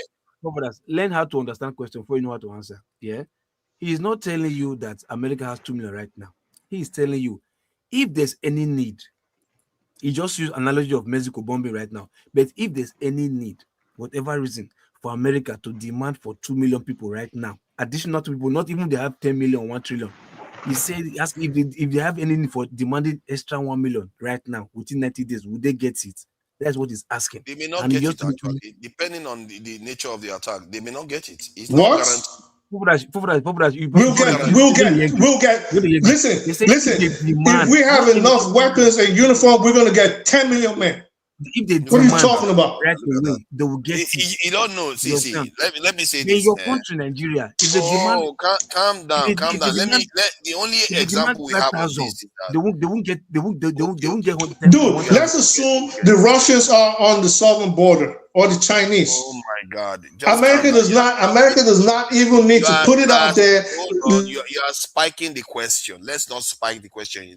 No, we're not spiking it. Let people talk. You always want to act like he's making you to understand the question, so you know how to think and answer. I know what he's saying, and I've just said that question is already being is a suggestive question. It's a suggestive question. What he should be looking at is what has happened in the real world. If you look at what happened in Ukraine, they were attacked by another country, which is Russia. The Ukrainians wanted soldiers. They didn't get them. Even Russia wanted soldiers. Some of their men were running the other direction.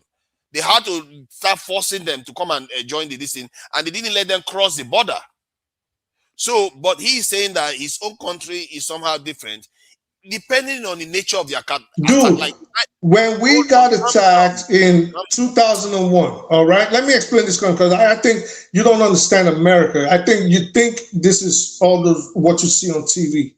When we got attacked in 2001, okay, every freaking boy over the age of 16 was eager to go kill something in the Middle East. Every freaking boy, pardon my French. So you think if we have the Chinese... Hold on. Let me just land. Let me land. Please let me land. Please let me land. Please let me land. Calm down now. Calm down. I don't want to waste time. Look at the one that likes to interrupt people. No, before he starts going on and trying to educate me for that, I didn't disagree with that point. Look at that, he's laughing.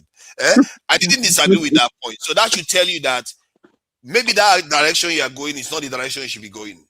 I didn't disagree with the 9/11. I was trying to tell you it depends on the nature of attack, including Nigeria. It depends on the nature and I'm telling you, it does not matter the nature of the. Hold on, one second. And I'm telling you that in America, it does not matter the nature of the attack. If we feel, let me land, sir.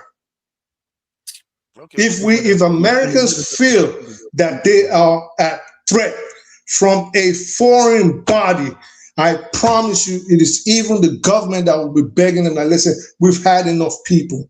And my only point of saying all of this is to distinguish from the mentality in Nigeria. And when I say mentality, I'm not trying to put anybody down. I'm just saying there is a sense of nationalism in the United States that is sorely lacking in most countries all over the world. You can call it brainwashing if that's what you feel like, and you might actually be right. But this is non-existent. This mentality is non-existent in the Nigeria of today because the people do not believe they have a sense of nationalism or loyalty to the government in charge of their destiny. That is all I'm saying. My point is that you are right in the thrust of your argument that Nigerians are not as patriotic as Americans. I'm not disputing that. That wasn't my point. My point was that they were going to raise 1 million men just because they asked for it. And I told you that it depends on the nature of the attack.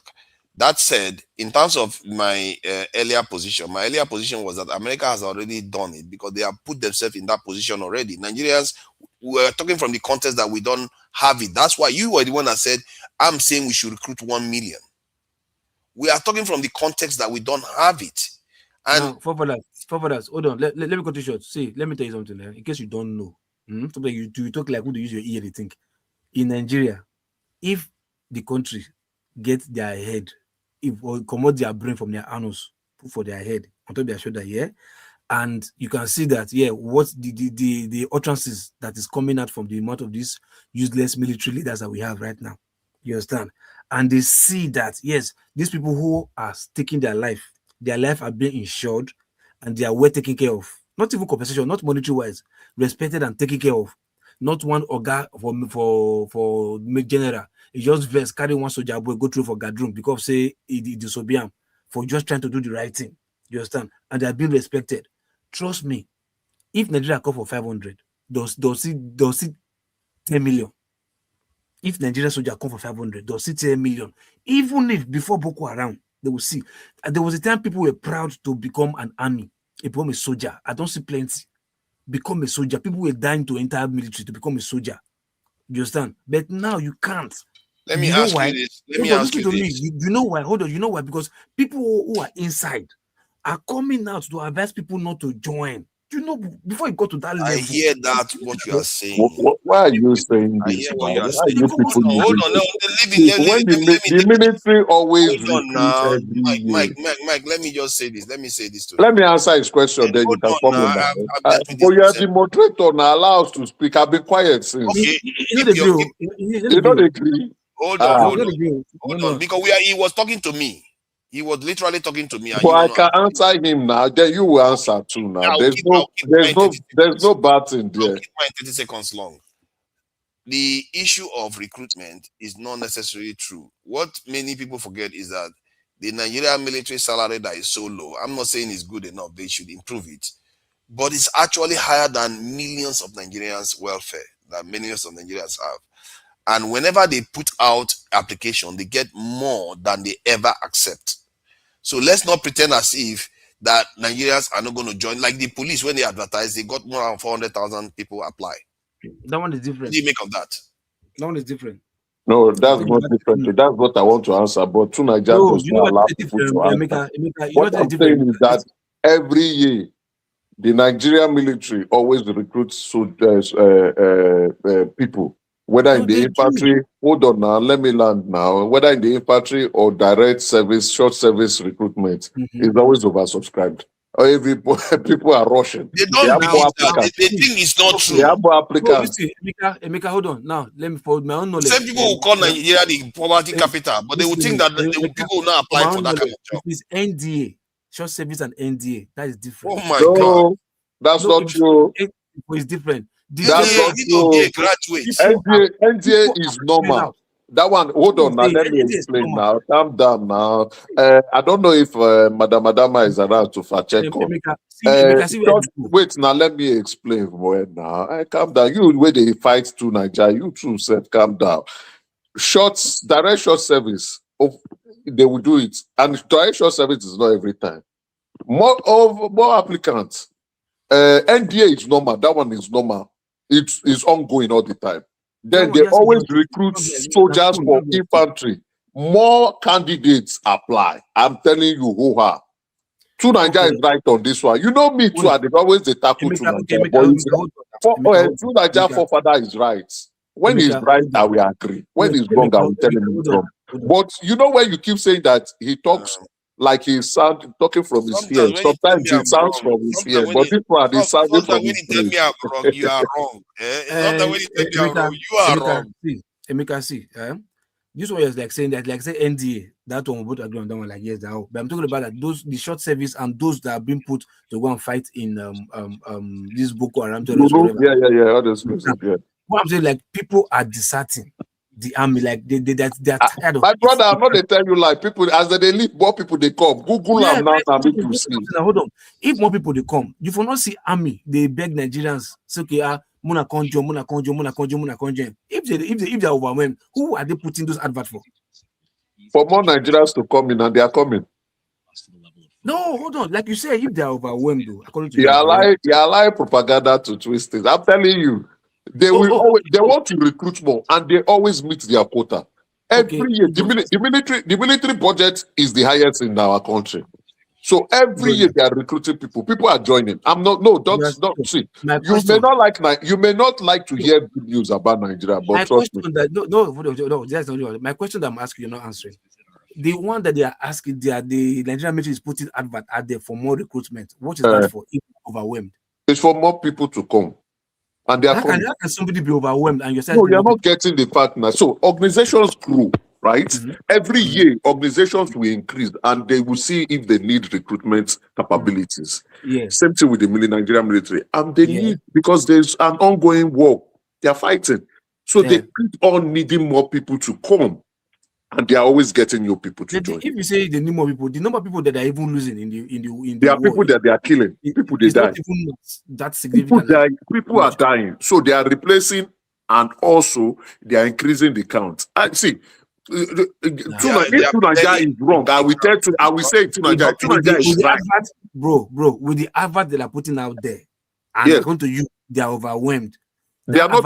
See, it's not just you are looking at it from a negative viewpoint. That is wrong. The UK military is always recruiting. To Nigeria, am I lying? They are always recruiting. Yes. Same with Nigerians, they are always recruiting. And in Nigeria, the number of applicants is more than the desired number they want to take. Always like that. So you are saying, you are looking at it from the mindset that it's like people are not coming. Now lie. No, you are still not getting my point. I don't. You are the one not getting your own point. Hold on, Emeka, listen. Emeka, I don't live there. I don't know if they're coming or not. What I'm telling you is this. What I'm telling you is this. Based on their adverts, you get my point. So from you, they are overwhelmed. If they are overwhelmed, no, I didn't say they are overwhelmed. I said they need more people. No. You said it whenever they apply, they're overwhelmed. I hear hold on now. Overwhelmed means they are more people than they are looking to. No, they have more applicants than they require. Yes. Okay. So not the intake. What do you mean by intake? They will take out of the applicants now. If there's applicant, that doesn't mean all of them will be accepted. So let's say they need 1,000 people. 2,000 applied. They will take the 1,000. The rest would leave. Next year, come and reapply again. So they are always getting applicants all the time, more than the required numbers of people that they need. And do you know why this is? Support the diaspora voting. Support the Buhari and Tinubu period. Jonathan's time, this never happened.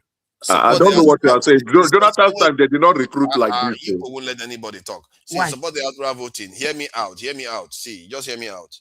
See, this is one of the issues that I believe it also affects everything else we do. You know full well, if they tell you that Nigerians are suffering, you'll be very happy to say yes, Nigerians are suffering. Nigerians are living below $1 a day and everything. And you know, military people, they get a house, they get uniform, they get this, they get that.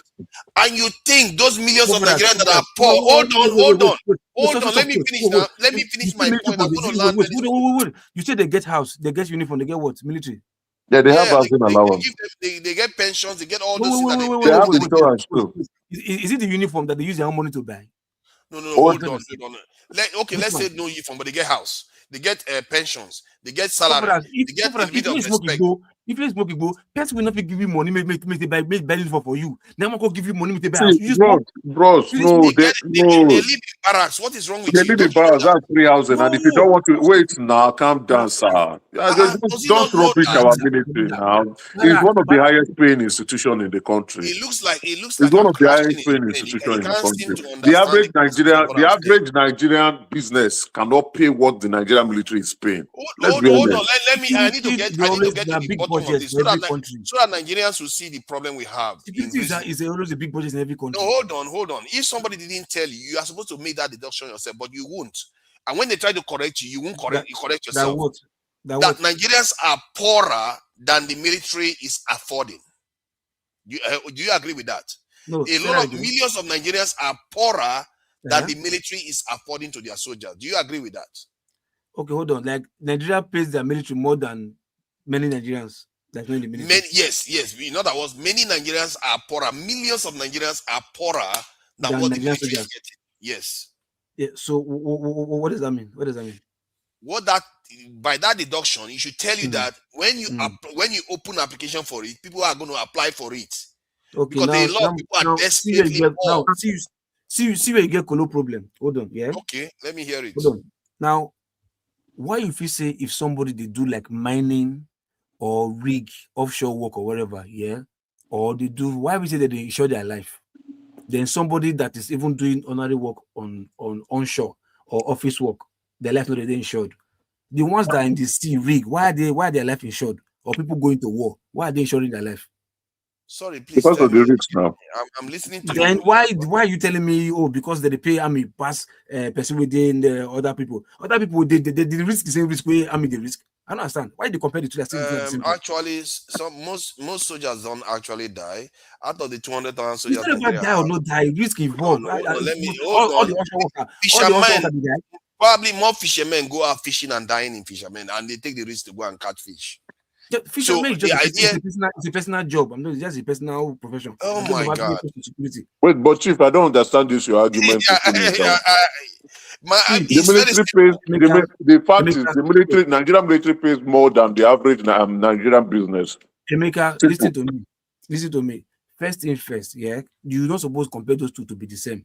Why? Because yes, you can't compare. So why is the Nigerian army the market? If you look at the labor market, if the market will speak for itself, so when the Nigerian military is calling for people will leave their maniac job, their poor-paying job, and go to the military.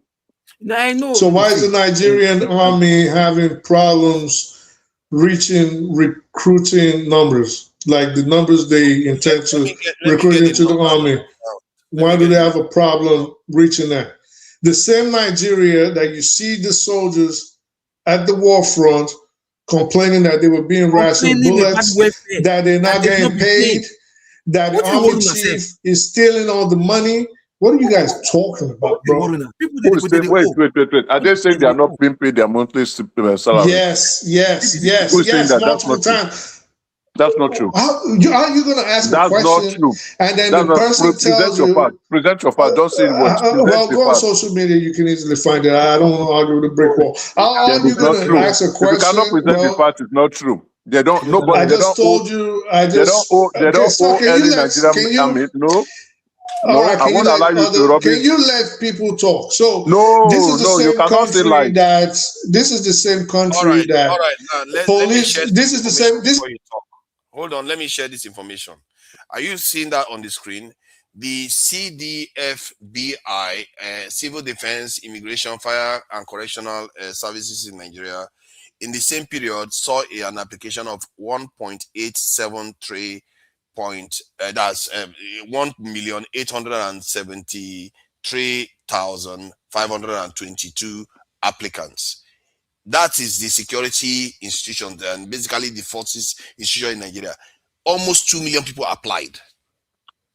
That is They're always gonna apply. the idea that I don't understand how you people think. You are supposed to know Nigerians are very poor, more likely that they want to join because they want to earn a salary. Exactly. The unemployment rate is All high. right, but listen, what you're missing, the main thing you're missing is the army. It talks about fire. It talks about immigration. Wait, hold up, sir, please. It talks about immigration. It talks about the fire. It talks about civil defense. It says nothing about the army. Yeah, okay. So what are you yelling about? No, that's security forces. Those are security forces. We're talking about the army. We weren't talking about security forces. We were talking about the army. The military is what we are talking about, not the army. We're talking about the army. The army is part of the military. The military.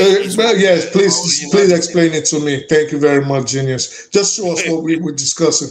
Okay, you prefer the army. Okay, let's see what the army Nigerian army. I don't understand how you guys want to buttress your points, but then you pull out something that is totally not even.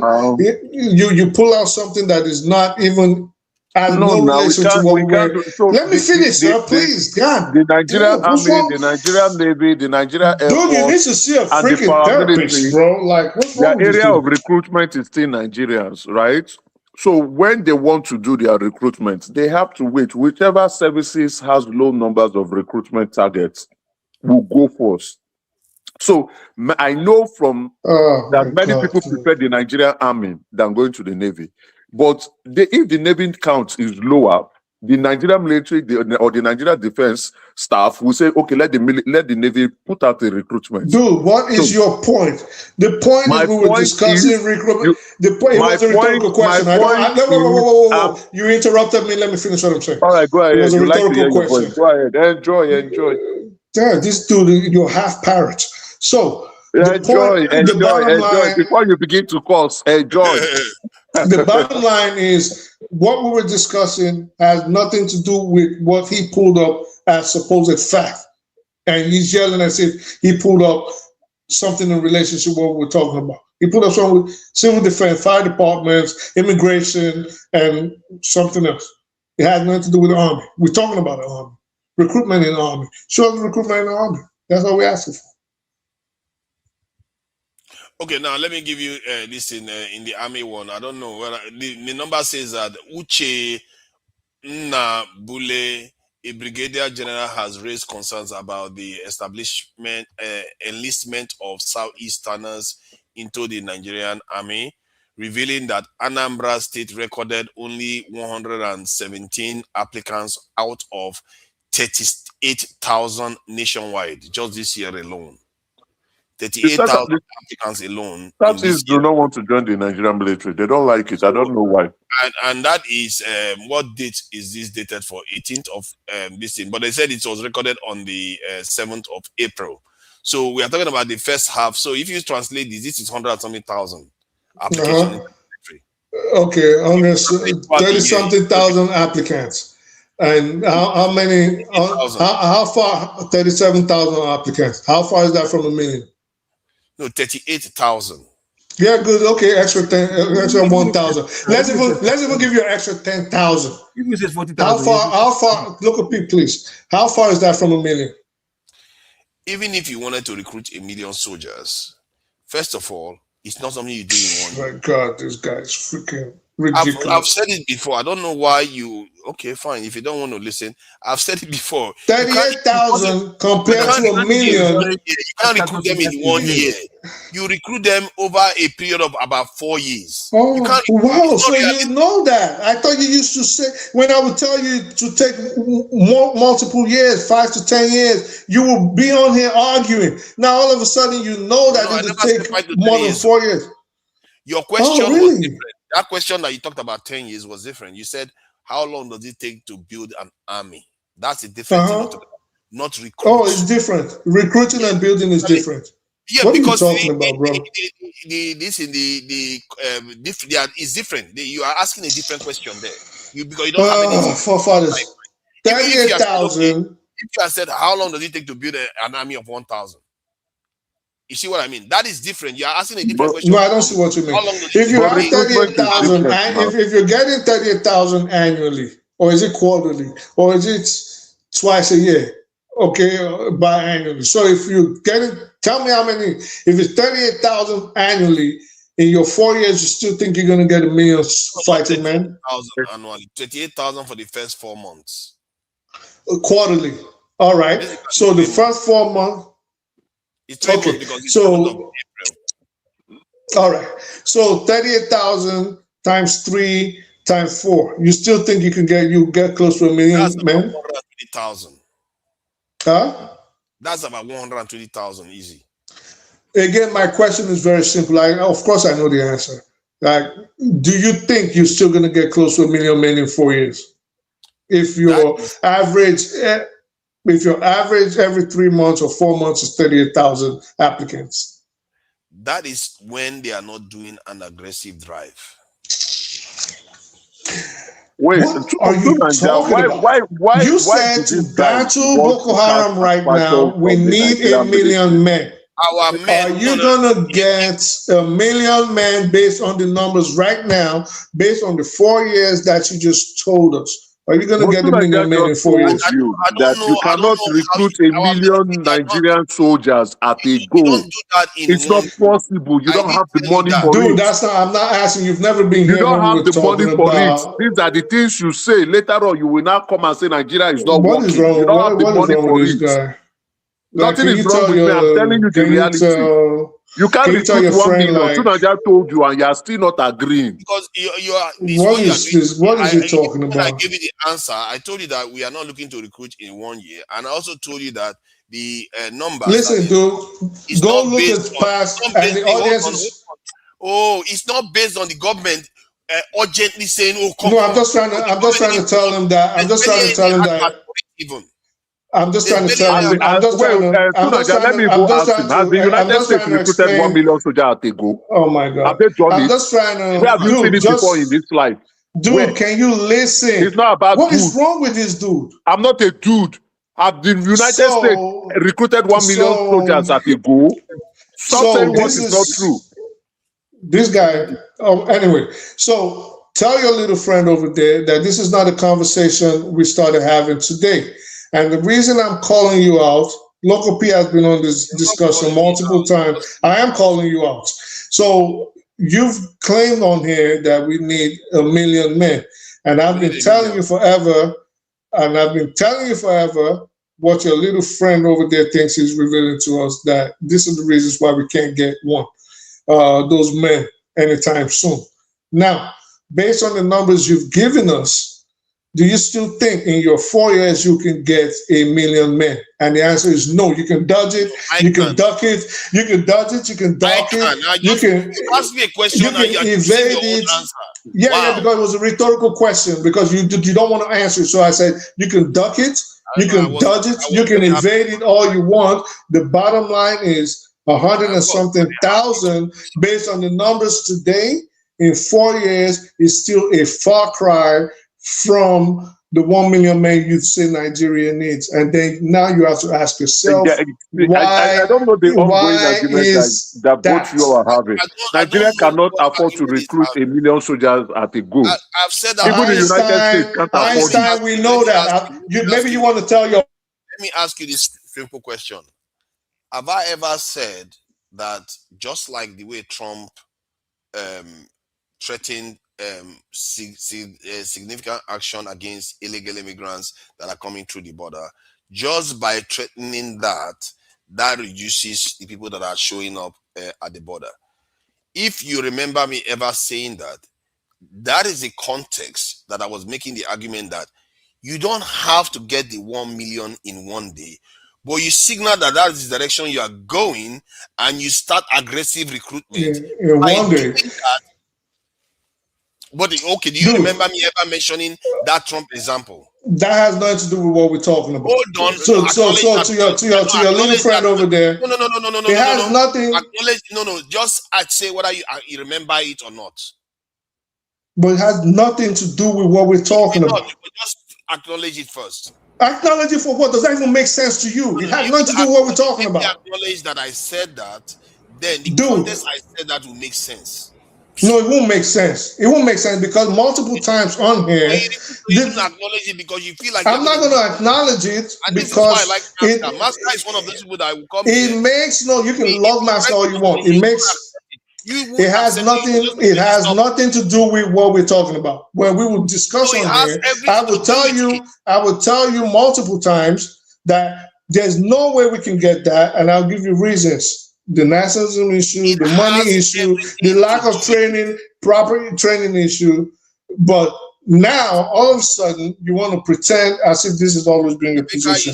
You see why he's waffling now? I told him clearly, I gave the example of Trump to let him understand that I'm not telling you that we should recruit 1 million in one go, but you have to signal the direction you are traveling, because that will motivate.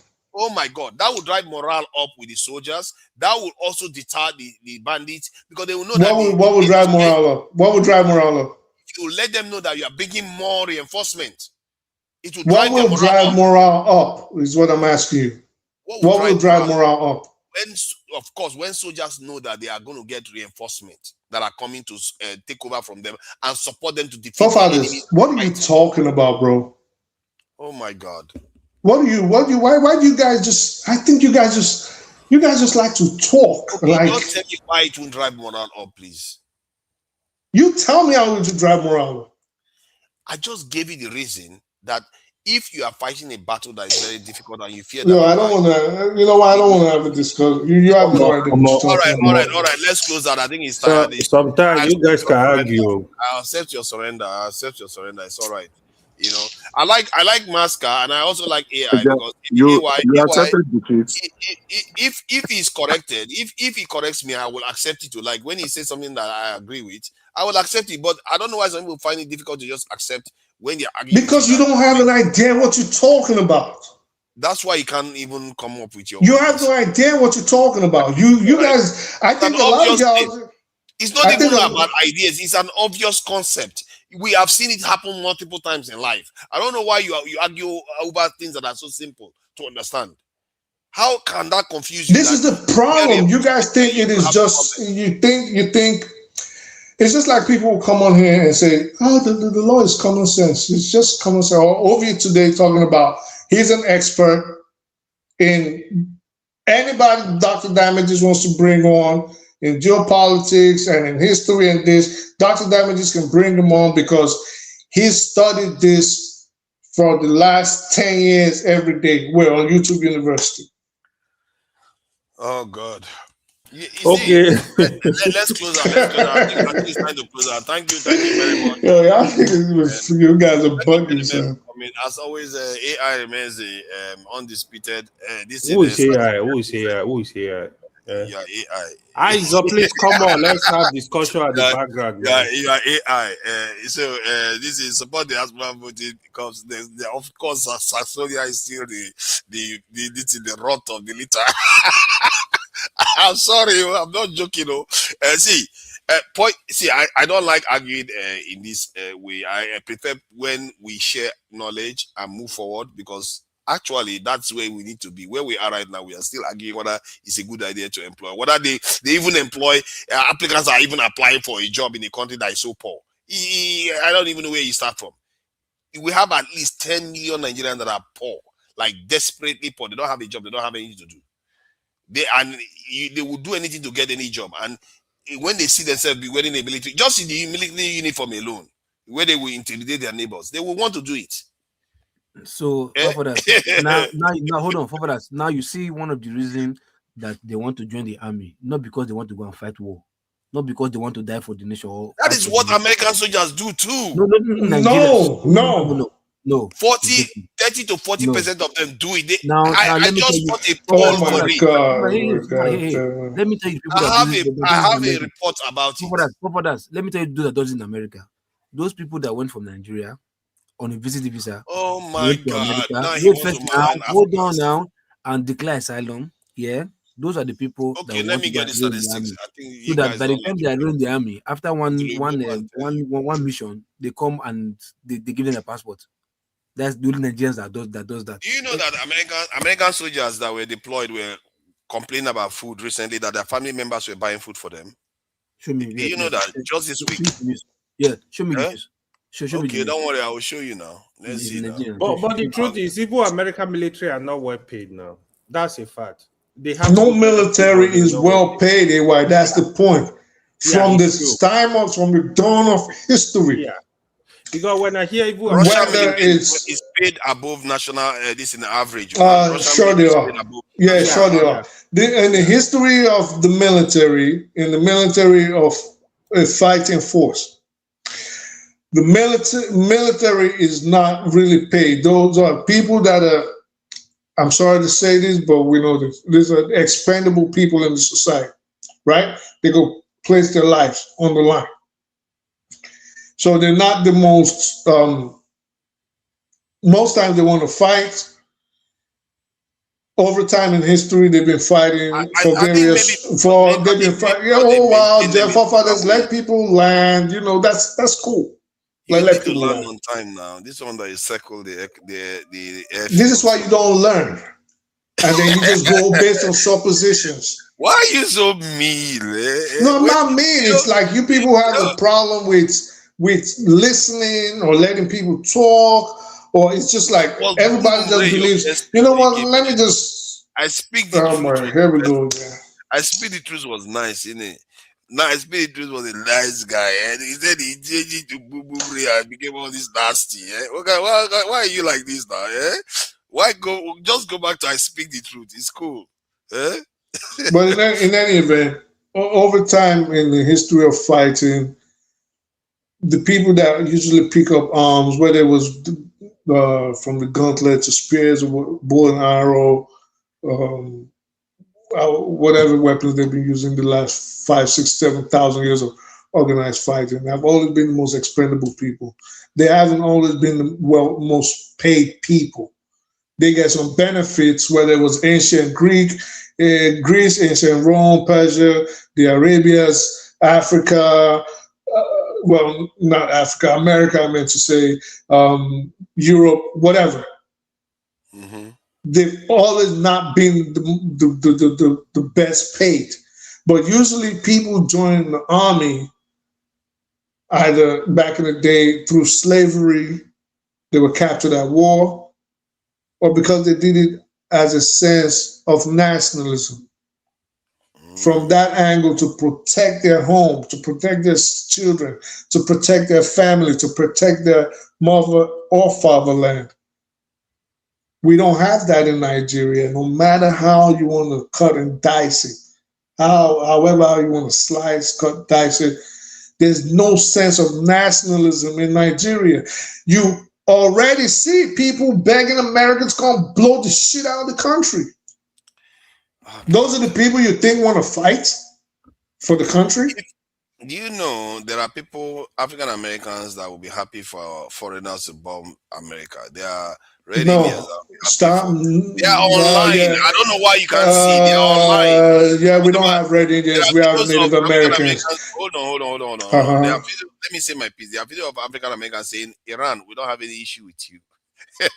It's just. You think if Iran was at the border of Mexico or the border of Canada, you think these people will welcome Iran in, or they'll start knocking their heads off before they cross into America? I've not had that happen, so you don't know. No, I said, do you think? That's why since you know so much about America. There are some people in America, you like it or not, that feel that America is not that don't treat them very well. They will welcome forefathers.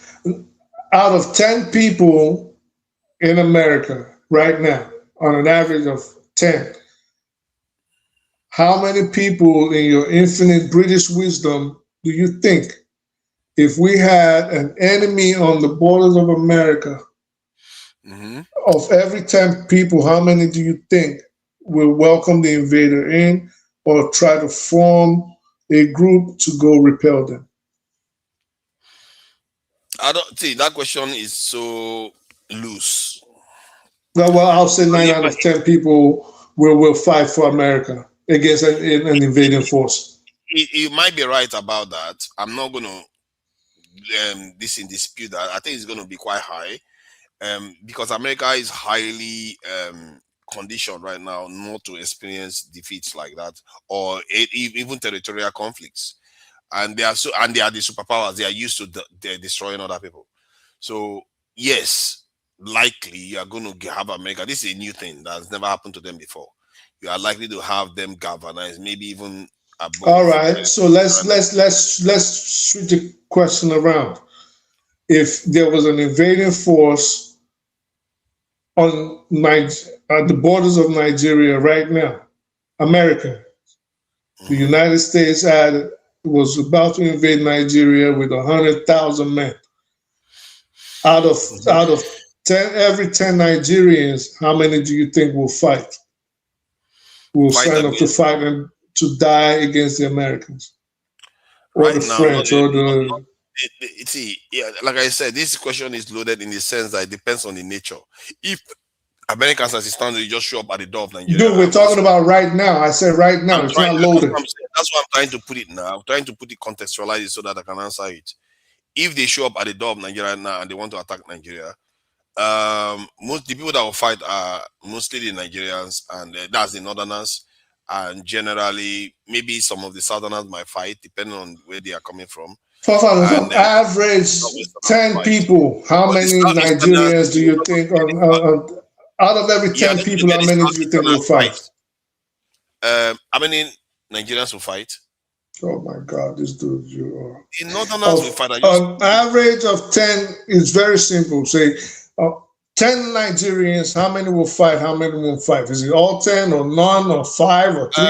On average, God, 10. Out of 10 Nigerians that will say, okay, they are of military age, that will say they are willing to fight. Let's say on normal times, they will say 4 out of 5 will say they are willing to fight. At that time, they will rise up to 6. If it's only 2 that will say that now, at that time, they will rise up to 4. That's my point. It's not going to be a lot. It's not going to be as high as America, that's for sure. Because why is that? Because majority of the Southeasterners and the majority of let's say the Middle Belt people may not want to fight. Although it's hard to quantify the Middle Belt one, but I know the Southeasterners, majority of them will not want to join Nigeria. So what are we arguing? They might join against Nigeria. So what are we arguing? Your argument was that we cannot recruit up to this thing. I never said that we are just as patriotic as Americans. I never argued that. I agree with you on that point. You are bringing the argument to patriotism. Even when they tell you yes, you argue some with me about it. I agree with you that now Americans are more patriotic, on balance. It's a fact. It's very hard to even find. Okay, the Chinese are probably more patriotic than Americans actually. Those ones they don't take prisoners. If you try them, you are going to regret it. And I think the Japanese are more patriotic than Americans too. South Koreans, they too are more patriotic. In short, the Asians generally tend to be more patriotic to their nations than Western nations are. African Americans, okay, if you ask in America now, how many African Americans will want to go and die for America? That number will change. How many Native Americans will want to go and die for America? That number will not be the same as the general public. The Native Americans, you get maybe, if you are lucky, you get 50-50. In the Black American community. If America had an invading force on its border, yes, I'm telling you, 8 out of everybody of fighting age, male or female, over the age of 18 to 20, they know that their survival is at risk. 8 out of 10 of the fighting force will sign up to go. It's not necessarily survival. I'm not saying going to the Pacific or going to China or going to the Middle East. I'm talking about if there was an invading force. The hypothetical question. You are not understanding the context of the invasion matter. Like America now, if America is coming to Nigeria to destroy America, even the Southerners will join. My point is that when they are coming, they are going to come with a different mindset. If America now is coming to destroy Nigeria, like he wants to decimate everywhere, like the way Trump said, let's say they want to use nuke in Nigeria, do you think Southerners will not? They will just sit there and die? No, they will fight. If America wanted to bomb Nigeria right now, let's say America wants to. Oh my God! Sorry, let me land. If America wanted to bomb Nigeria again, the Southeast, by nature of the fact that they want to leave that entity called Nigeria, would actually even work with America to destroy Nigeria. Yes, they are going to work with America, but I just told you just now, what if America wants to destroy the entire Nigeria? I said, like they say they want to destroy the Iranian civilization. They want to destroy everything and take over. You think the Southeasterners would support that nonsense? The context changes. How crazy, you know how crazy Nigerians are? I mean, and that's a wild hypothetical. I don't know. I don't even know why you're bringing that up. But let me even just blow your mind right now. Because there could be a day. So let me know, but that's not true. You don't just say you want to throw nukes anyway. Even Iran didn't throw nukes. But let me even blow your mind right now. Nigerians, there are Nigerians that will tell you that what are we gaining being alive anyways? Let them nuke the whole shit. Nuke everybody. Kill everything. Okay. So yeah. Like, I think that African Americans, the number will not be as high as Europeans if America was facing a threat. The Native Americans, it will not be as high. The Mexicans, it will not be as high. So especially if the force, let's say the force that was coming to invade was a South American country that just discovered a new technology that they want to use to invade America, and they want to come and free the Native Americans and black. The context matters. Whoever is coming matters. I think you don't understand how brainwashed Americans are. Listen, during World War II, I know. During World War II, racism was very prevalent here. Black people couldn't go in the same restaurant as whites. They couldn't drink from the same fountains. They couldn't sit on the same bus. Blacks, Jews, and dogs not allowed. You see those signs everywhere. Different park benches. Black Americans still fought for the right to go die overseas for America. Yeah. They fought, literally fought, like it's our right. We want to go. We want to join the army. Huh? Yet many did not. What do you mean many did not? Majority of black people did not. That's majority of the men, if they are given the choice, they would not want to go. Dude, they had black divisions. They had solely black units. I know they had some of them, but they are, compared to the population of black people in the country at the time, they were minuscule. I don't get what your point is. My point is, facing all that discrimination based on everything you've been saying, you would think that they will be the first people to say, we're not going to fight for this damn country. They hardly have a choice. What do you mean they hardly had a choice? They hardly have a choice than to join. And so you don't understand this country. Wait. Let's stop jumping all over the place. What do you mean they hardly had a choice? I said they didn't even want them. They fought to go in, and you're saying they didn't have a choice. Yeah, what part of that don't you understand? They fought to go in because that is whom they are. That tells you. So what do you mean they didn't have a choice? They didn't have a choice because of the country they are in now. Some of them joined for whatever reason, other reason that they wanted to join. What are you talking about, forefathers? Are you telling me that all of them fought to join the military? All of them fought to join the military. That's most of them fought to join the military. There were in America, even in the U.S. Army, there was segregation. There were black units. They were just hear me out, because I think maybe because I think you think this is all guessation again. There were black units, like you've heard about the Tuskegee Airmen. I know. Have you ever heard? So, sure you do. So there were black units and there were white units. Yes. They begged. They didn't even beg. They fought for their right. They said, "This is our right. We want to go fight for this country." So, based on what you're saying, wouldn't that make sense if you're saying, "Oh, the black people won't join, Native Americans won't join it"? Wouldn't that make sense that they should have been like, "Nah, we're not going. We're going to have to get conscripted and dragged from our beds before we go in"? But your argument falls on its face when even in Nigeria, Southeasterners are still joining the military. In what numbers? 1,000 people out of 40 million people? What are you talking about, bro? Remember, it's just Anambra that they were talking about. There are other Southeastern states. Those other Southeastern states didn't flash any issues. Anambra they are talking about. So even in Nigeria, that is as bad as we are saying, they still are joining the military. But that's the point I'm making. If you look at the white population then versus the black population in the military, it's tiny. I agree. So you think so again, it goes back to the question local people's asking, why do you think they're joining?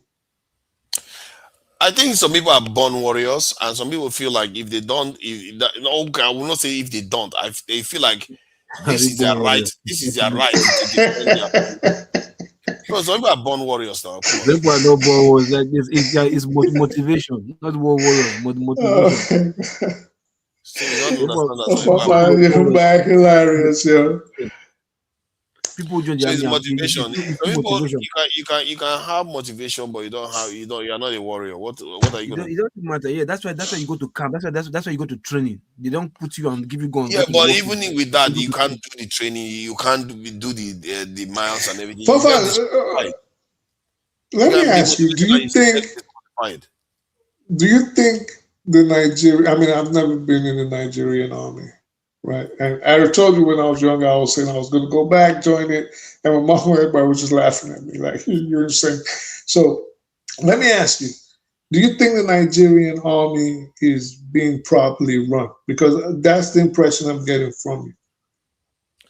I'm not saying it is properly run. It's supposed to be better resource, a lot more better resource. But if you ask me a straight question and say, are they performing as expected? I would say yes, because based on the resources they have, what do you expect to see? No, forget it. Without the question. No, Papa, let me ask you. For when it comes to resources, yeah. When it comes to resources, they give them a lot. Yeah. You know what they do in the army? What's it called? Anytime they fight, you understand? They go for this war front or whatever. They give them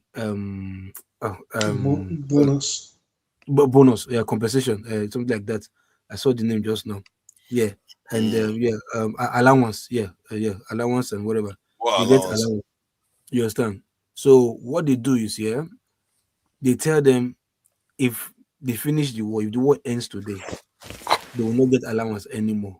So let's keep the war on as long as we can to keep getting the allowance. But the bad thing is, these young boys now in the battlefield, they're happy, thinking to be getting more war fronts, more allowance, not knowing that they're even lowering them to go and lay their life for the country for nothing. Yet, and they don't give them allowance. They don't get allowances. They don't pay them allowance at all. They only try and give them their salary. Allowance zero, nothing.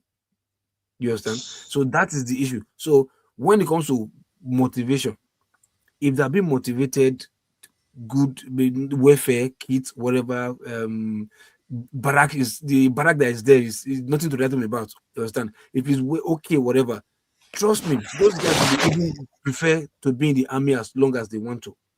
But now you go to the army, they think it's fun, they think it's whatever they think, but once they get into there, it's not what they believe that they are going to. Philly car stuff flying over their head. Because you can't run. Many of them, some people have abandoned, drop their weapon, and run into Chad. It You know how won't. many Nigerian soldiers are in Chad? I don't know why. I don't know why we just keep like. See, support the Hold Asura on vote. now. No, you just finish talking and let somebody else talk. I'm not finished talking. I'm not finished talking. There are two soldiers. You want to talk for 5 minutes straight? There is one. Hold on. There is one they call. I go to that boy's channel. It's called X Man. That's his YouTube channel. It's from Auchi. You understand? A donut. His YouTube channel. Go to X Man. He abandoned the Nigerian army. He didn't resign. He abandoned them and went back to his village. He didn't even run. He didn't even run to Chad. He's still in Nigeria. He went back to his village.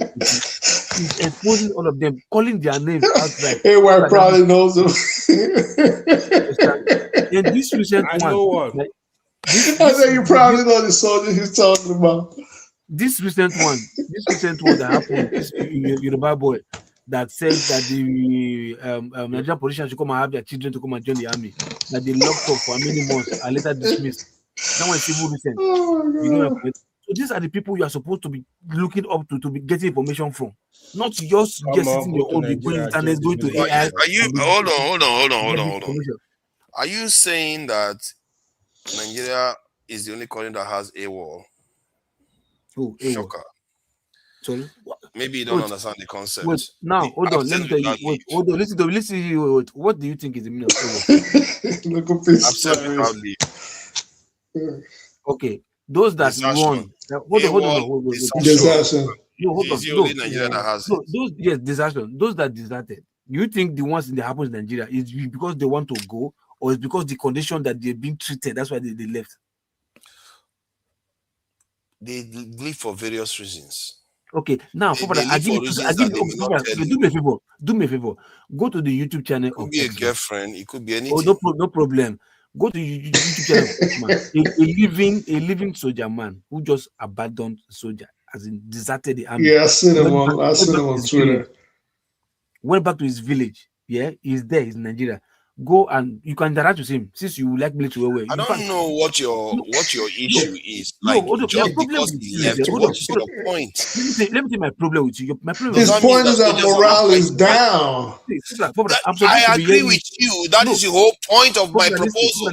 Listen. I'm supposed to be hearing you saying. I don't know what the point you're arguing about. Listen to me now. I'm supposed to be hearing you. No, I spoke with a current soldier man that is at the war front. I have a friend, a colonel, and he says everything is gravy.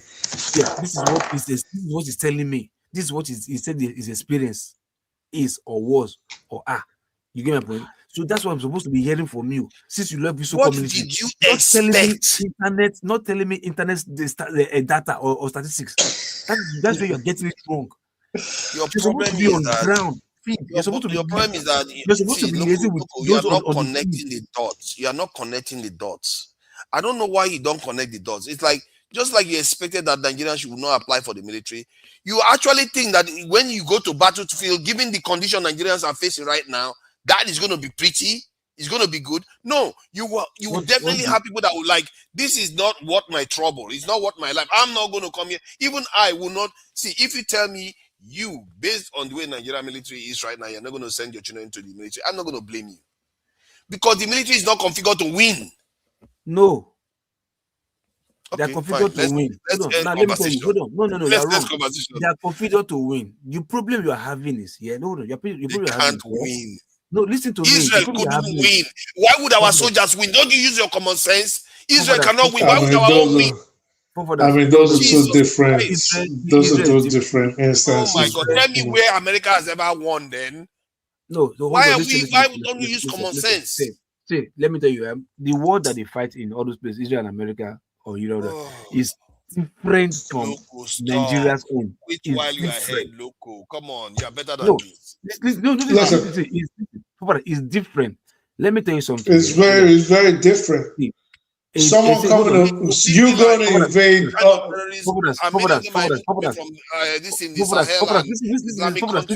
Listen. Recently, a senator in America, I think this is or whatever, maybe somebody in government in America, was calling out during interview was calling out Matawalle. You get my point? That look at what Matawalle was telling her. You get my point? So now imagine if somebody in that caliber like 7 in the government, is doing that. Yeah. What about those so-called maybe business politicians who don't have political office, but they are political chairmen or whatever? You understand? Maybe big wits, whatever. What about what those people might be doing in terms of insecurity, in terms of insurgents? Don't you think we'll have more of them? If somebody can be in the government doing that with this woman, don't you think those who are non-state actors, who are not serving in the government, can also be at the background, really funding these boys to get something? This is internal. This is insurgency. This is internal. America is somewhere. It's not internal. It's somebody from America fighting somebody from somewhere else. It's just the same thousands thing. of miles away. You know what? Nigeria is fighting with itself. Let me make this simple. Nigeria is fighting with itself. You know, there's a movie. I think I remember somewhere in the movie somebody said, "Let me make it simple for you." Those same military that you're talking about, those same police, those same useless people that you're talking about are the ones protecting the cities that you are living in Nigeria. I don't think anybody's calling them useless. We're just saying. No, are the ones keeping the cities stable. No, hold on. Let me have my say, because you had your say. Yeah, because if you keep saying, "Oh, this is horrible," and they are all disheartening, no. The same military are the ones keeping your cities safe. The reason why they are not performing well in that area, they are not funded, they are not manned, and they are not even equipped. On top of it, what do you expect to see? But somehow the service chiefs look at me just one 30 seconds. I'm not going to go too long. But somehow the service chiefs end up with palatial homes in Dubai, in Macau, no money, in Kuwait, in Sweden. They have all these bank accounts. Are you serious? Because most of them, they embezzle some money. But the idea that, like, if you do the calculation yourself, find a way, go online, look at the number of Nigerian soldiers, everything, do your calculation how much it costs to pay their salaries alone in the context of Nigeria in dollars, then go and check the military budget in Nigeria, then tell me how much can be stolen from there. Then, you know, just do your own number. No. You see, no. I really think you do not have the fundamental understanding of how certain things work. And I say this with all due respect. I'm not trying to insult you. We're having. Hey, you already doing it. Go ahead. No, I'm not trying to insult you. I promise you I'm not. Because you always say this thing where you'll say, well, how much is in the budget? How much is the budget? How much can they steal? We do agree that Nigeria is a poor country. And we do agree that the annual budget is not, as you would expect, the richest or the most influential Black country on the planet. We agree to all of this. But still, we can make these monies work. You can't tell me now that how much could possibly be stolen when we see these people, for example, a general.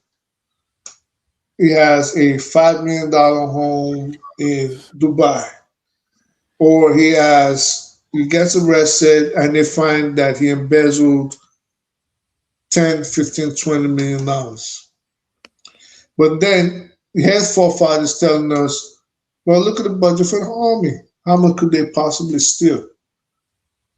They're embezzling it. And even if they embezzle $1 short of $10 million, the point is they are putting the risk of those soldiers, they're putting the lives of those soldiers at risk, and their actions are treasonous. All right? So they're not even stealing. They're not. So now you have a general whose salary is not commensurate with his lifestyle. His children are all in private schools. His children are living large. He has all these multiple, beautiful, luxurious cars that cost hundreds of thousands of dollars. We are 6 hours. I can drag it on. I can drag it on. I surrender. I'm not ready for you to go. I'm not trying to win. I'm just trying to paint a picture. I'm just you can't tell me I'm going long. I'm painting a picture.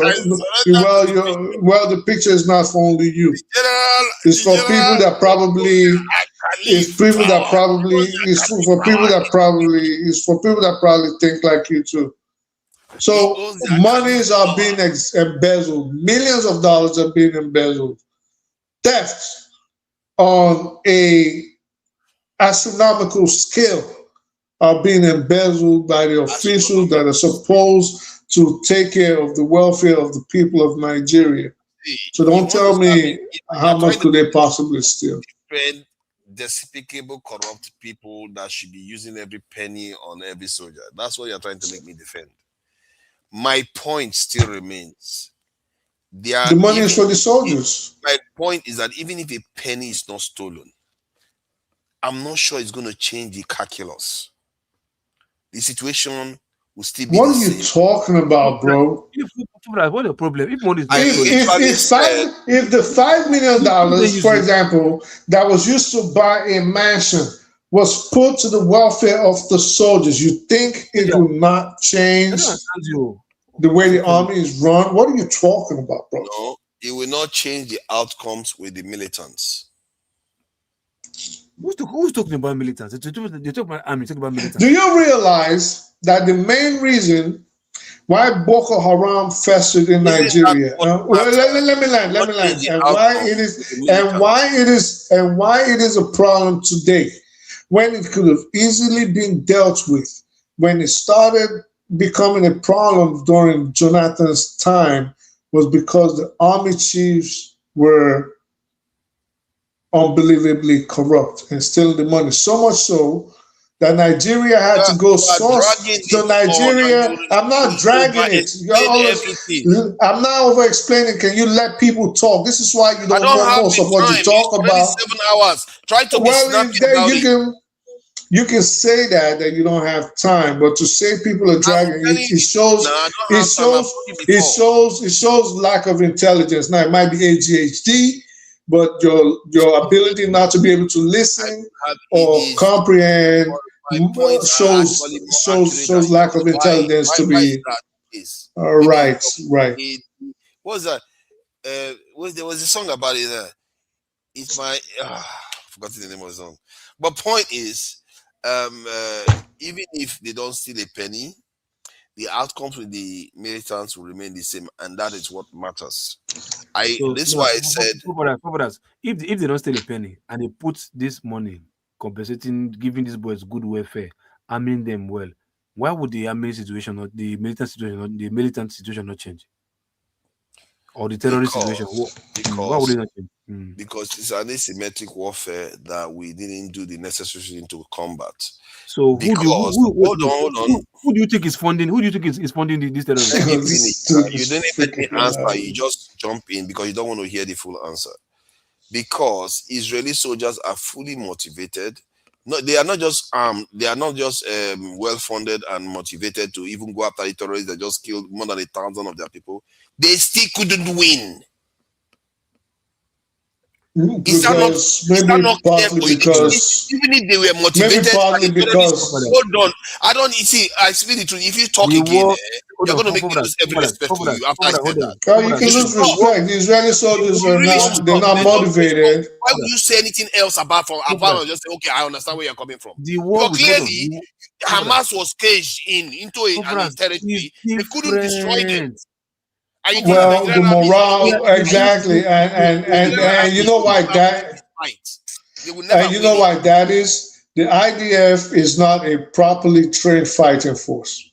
They're not properly trained. Which force? They're not properly trained, and morale is very low. Gaza, the boys in Gaza, they are properly trained when they take over. They're not properly trained. Think about this. They're not properly trained. No, you get it wrong because I can see them when they take over a territory. When they take over the territory of Gaza and they occupy the area, Hamas can operate there. When Hamas operates there, like they try, hold on, they try to kidnap their soldiers even. When Hamas penetrated their flanks, try to kidnap their soldiers, they still stop them and even kill their own soldier plus the Hamas militants. Because you can't get away because they have people around. That is how you talk a lot of things that you don't know. Okay. No, because this so is the history. IDF compared it's not history. So you look at the fighting of the IDF. Arguing this. The fact that you are arguing I'm not a YouTube analyst. So the IDF is one of the worst out of all the Western countries. The IDF is one of the worst trained army in out of all the Western countries. Second to that, next to that, they haven't been able to ever win any war without the assistance of the United States. Hezbollah will kick their ass from here till kingdom come, same with Hamas. Without the assistance of the United States, using 2,000-pound bombs, for example, they cannot defeat those countries. And why is that? In terms of tactical warfare, they are not well trained at all. At all. This is why I say a lot of them also flee the battlefield, commit suicide, or just abandon their post altogether and run back to their countries where they have dual nationality. So they're not a good fighting force. If they were such a good fighting force, well, they would never need the assistance of the United States when it comes to infantry warfare. And you can see every day that they're not good at all. I literally think that the Israelis, yes, they are not as bad, and they don't want to take casualties. That's part of the reason why they fight the way they do. They don't want to take casualties at all. They're a terrible fighting force. No matter how you want to shape it.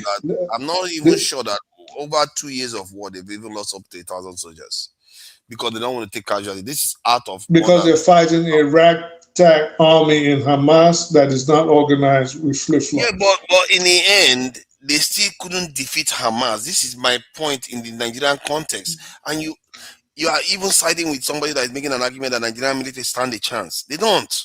You know that. No, I'm saying Nigerian military could be better run if the corruption was not so endemic. That's my point. It could be better run. I will agree with you on that. If there's no corruption, people would be actually to increase morale to an extent. But it still won't change the outcome. Because Israelis have high morale. No, because the Israeli soldiers had high morale and they actually have very low. They actually have very low morale.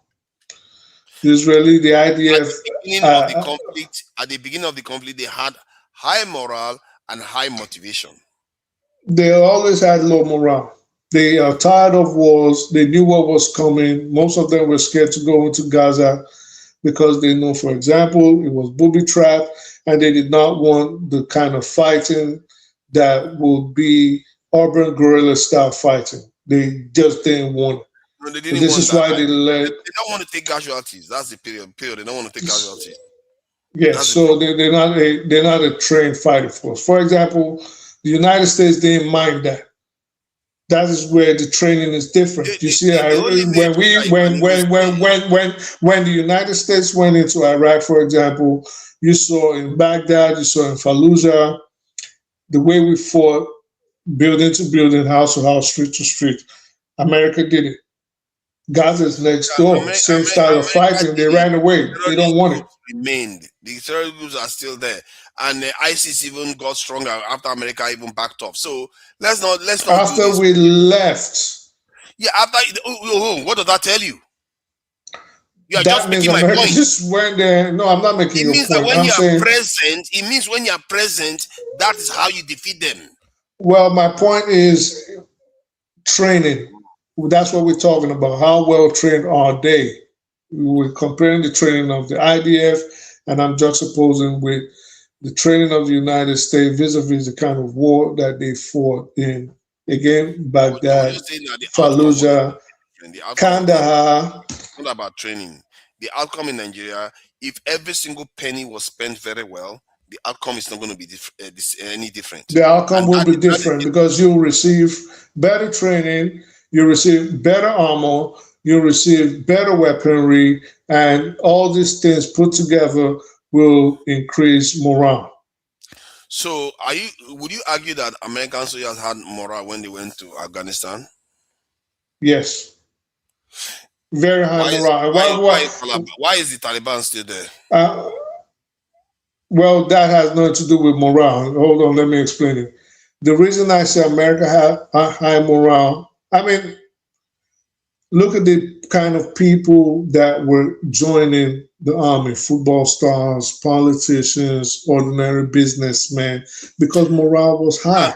Now you are trying to change the goalposts. The No, I'm point explaining what morale means, morale sir. can get you only as far.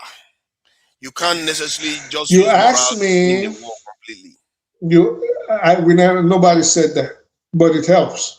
You asked me a question. Well, sir, it's okay to this is why we don't get anywhere. I don't know why we have to do secular. You asked a question, was the morale high in Afghanistan? And I said yes, and I explained why. For example, the kind of individuals that voluntarily join the army. If the morale wasn't high, they wouldn't go there. They wouldn't go near it. How many Nollywood stars have you seen join the Nigerian army? How many former governors or how many former senators have you seen join the Nigerian army? So during the Civil War, during the Nigerian Civil War, there were people that had other aspects of life. For example, Ifeanyi, I mean, we could argue about why Ifeanyi joined the Biafran army. But morale was high because they had something to fight for. And I mentioned Ifeanyi because Ifeanyi actually represented Nigeria. He was a known sports personality. And he joined the Biafran army. The real goalpost I was talking about was that whether every single $3 billion we are spending on the military, which is pathetic, that we're spending on the military is spent, we are not going to solve those problems until we have the right manpower and the right equipment and probably extra welfare for the military. If you don't do these things, forget it. You are not going to, even at that, you still need the numbers and motivation, the momentum. You need the momentum, the numbers to cancel out what these militants are doing. Do you think the millions of dollars stolen by the service chiefs will make a difference in, for example, buying weapons for the Nigerian army? It will buy weapons. Whether those weapons are going to make the difference in the war, no. All right. Hold on. Well, you're only as good as the training you receive when you're using the weapon. So do you think that 5 million could help them buy better vests, for example, helmets, pads, first aid equipment for the medics on the front? Do you think it'll help them? So if you think it'll do all those things, and people know that if I get shot, there's a very well-trained medic in my unit that's going to reduce the chances of me dying there or living the rest of my life with a debilitating injury, how do you think that's not going to improve morale? But these monies that could help, these little things have been deposited in a house in Dubai. And you're saying it's not going to change anything? It's going to increase morale, but it's not going to change the outcome of insecurity. The insecurity will still remain. Have you heard the gun before? This guy never.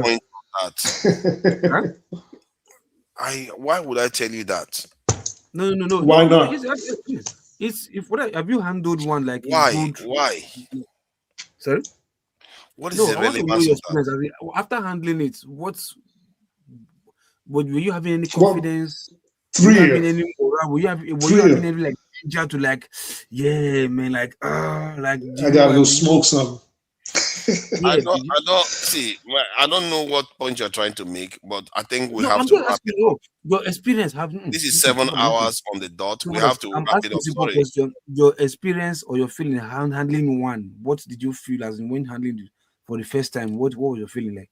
I don't want to talk about anything like that because that is not appropriate. Secret agent forefathers. No, it's not appropriate. You don't want to start talking about it's not like when America. it comes to moral to fight, yeah, you know nothing about moral to fight. So in fact, you have the qualification to talk about security. It's all right. I don't know anything about moral to fight. All I know is that if you spend that money that you have, you think you're going to defeat the terrorist problem you have in Nigeria, then you are in Klakuku land. You don't know anything about what you're dealing with. That's not even the money. When you know how much better APCs the army can buy with $5 million in Nigeria? Do you know how much better armor-plated vest you can wear? The outcome. It's going to change the outcome. Listen to what I'm saying. Listen, I think that one brigade survives longer than others, but the insecurity will remain. If you even get why the insecurity occurs, why do you talk like this? Do you even know why it occurs? It occurs. Hold on.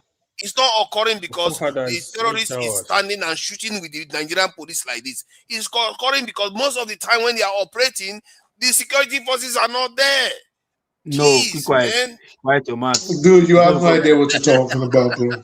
Shut up. Like I think you like to hear yourself talk. Like, hold on. Wait, hold on. Hold on now. Hold on. No matter how much I am, just be so silly pigeon English. I saw laughing again.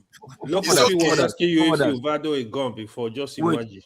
It's a legit question. All those toy gun when you be the handle for university now. Look at that, A bad guy now, a bad guy. No. Listen. I'm a very nice person. How dare you? You said because you're not there. Okay, the general they killed recently. Where did they meet him? Where did they meet him? In his house. It was not there. So no, you said because when they are operating, the army are not there. So the guys that they killed recently. No. Sometimes they do actually carry out.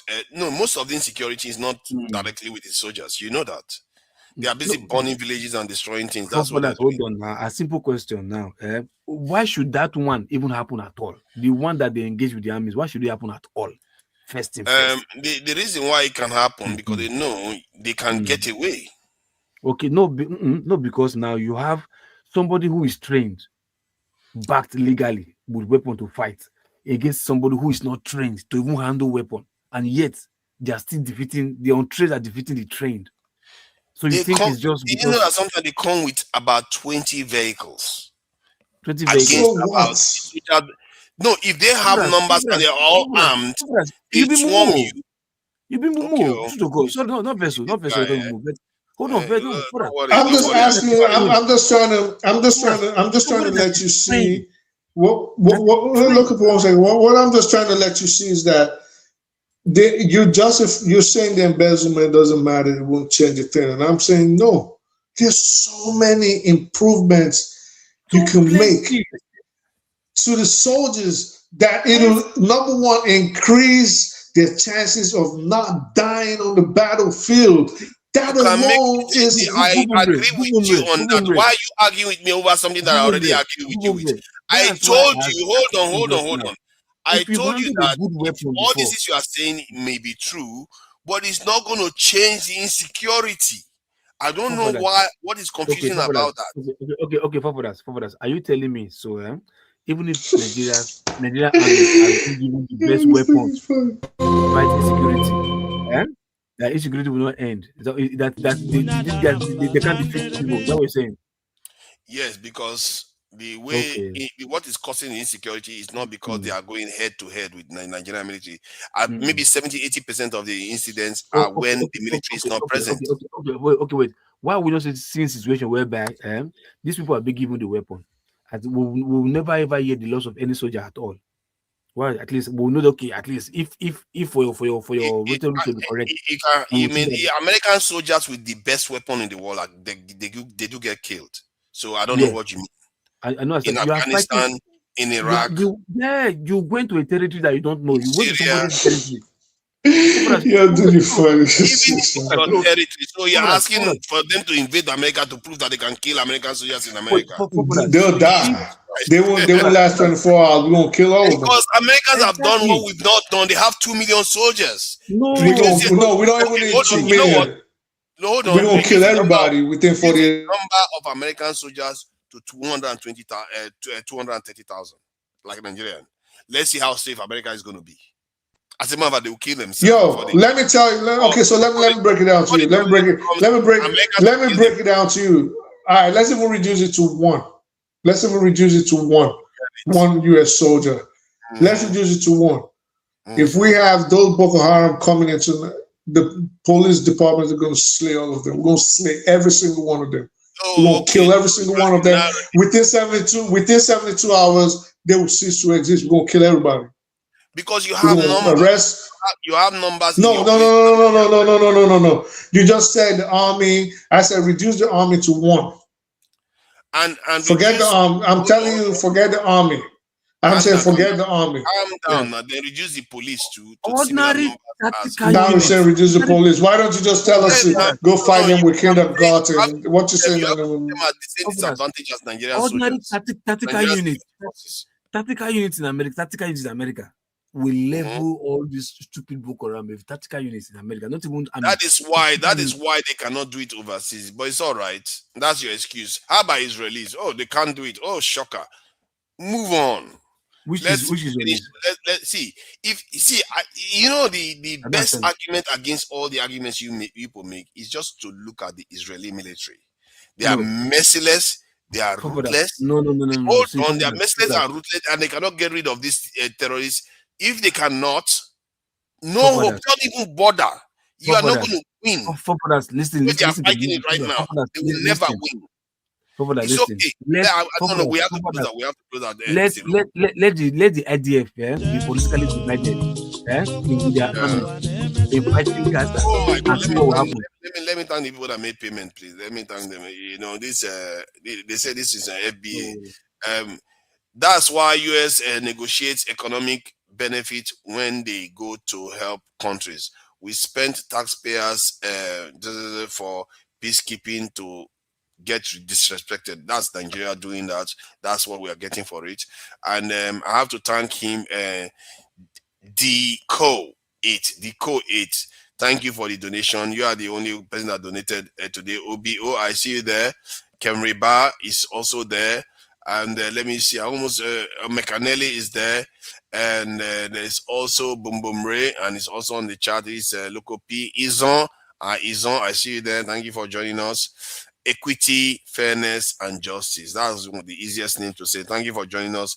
Equity, fairness, and justice. Oga is also there. Thank you for joining us. Adesina John, thank you for joining us. Oh, these are easy names today. Adesina John, thank you for joining us. Wow Sakwe, thank you for joining us too. I appreciate you. Who else is on the chat there? Let's see. Alex Onyema. Wow, that's like trying to troll Alex Onyema, isn't it? Thank you for joining us, Alex Onyema. Who you never know, is maybe the real Alex Onyema for all we know. Who else is there? Izo is quite busy there. But Ray is also there. I think Fumio was here too. Thank you for joining us, Fumio. And who else is there that I've not mentioned before I go? Okay, let me just do this one and go. Kyojene DG, thank you for joining us. And there will be a show this evening with Dr. Damages. Endeavor to join them. I really don't like that term endeavor for some reason. And also, remember to like, share, and subscribe. That is important for us to, you have people coming whenever we have live stream, you're able to join. Specifically, try to join to Nigeria because we need the subscribers. Dr. Damages, join, like, share, because the political season is coming on stream, so that whenever we are online, you'll be able to join us. I'll be looking to stream as much as I can, and I'm sure the other hosts will be looking to do the same. So support the channel. get the word out there. This is where the discussions are actually happening. Most people are out there just trying to carry out some kind of agenda and all their nonsense. You know, they have a concept that they call data boys now. They give them money to buy data to just come and spew lies and support APC, whatever else they have to do out there. So here, there is no agenda than to learn as much as possible. And I really wish a lot of people are doing more of that. I really like the way what's his name, Mascot tends to approach his things, and AY tends to approach it very well. Sometimes Boom Boom Ray does that, where he will actually try to listen and hear, but sometimes we get too fighty. I don't get it. And well, let's not do that. Let's not do that. We are all we have right now. I'm telling you, the emperor has no clothes. These little conversations we have here, and some people will say it doesn't mean anything. It does. It does. Many of these people AY could end up in the house of this thing, governor house, or where you might end up in a sort of what you do. So you never know where people end up. But Tinubu himself was once like this. Let's make no mistake. When during Abacha time, he ran to the UK. He probably went on some kind of weird online session. Then they didn't have YouTube StreamYard, but they had different. I think somebody was talking about it the other day. They have different things that they were talking with. That's how they formed this ideology that you see now. This ideology we see now is not. It shouldn't be surprising, because when in the early 2000s, Nigerian students in the UK here were sounding like that. To them is to just go into office and chew money. That's their approach to life. I saw them having this conversation. I was there and I was saying, maybe you should do something instead of just thinking of making money. They want to go back and make money. And that's what you got today. Let's hope that the conversation the people are having today, when they have the opportunity, they are not going to go and just rake money in. They are actually going to do something for the country. So this is important. I don't buy the idea that the things we say here cannot make a difference. It does, because Tinubu is an example of them. He was once overseas. He had conversations. They had exchanges. They came up with their own way of looking at the world, which is not always the best, but they did. It's true. All right. Till next time. Bye.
Ewiwe Sukola no, Elijah Sukwabia, Gideon Sukwabia, Namu Abraham, Isaiah Onyamuma, Tito Putenken Sukabo, Anile Sukwa, Anto, Alva, and we're on your map, Ide, we're on your baby. Come on, Anya Bano, yeah, you have a canoe, Kanga, and you do it, yeah, you kill him, kill him, kill him, yeah, you kill him,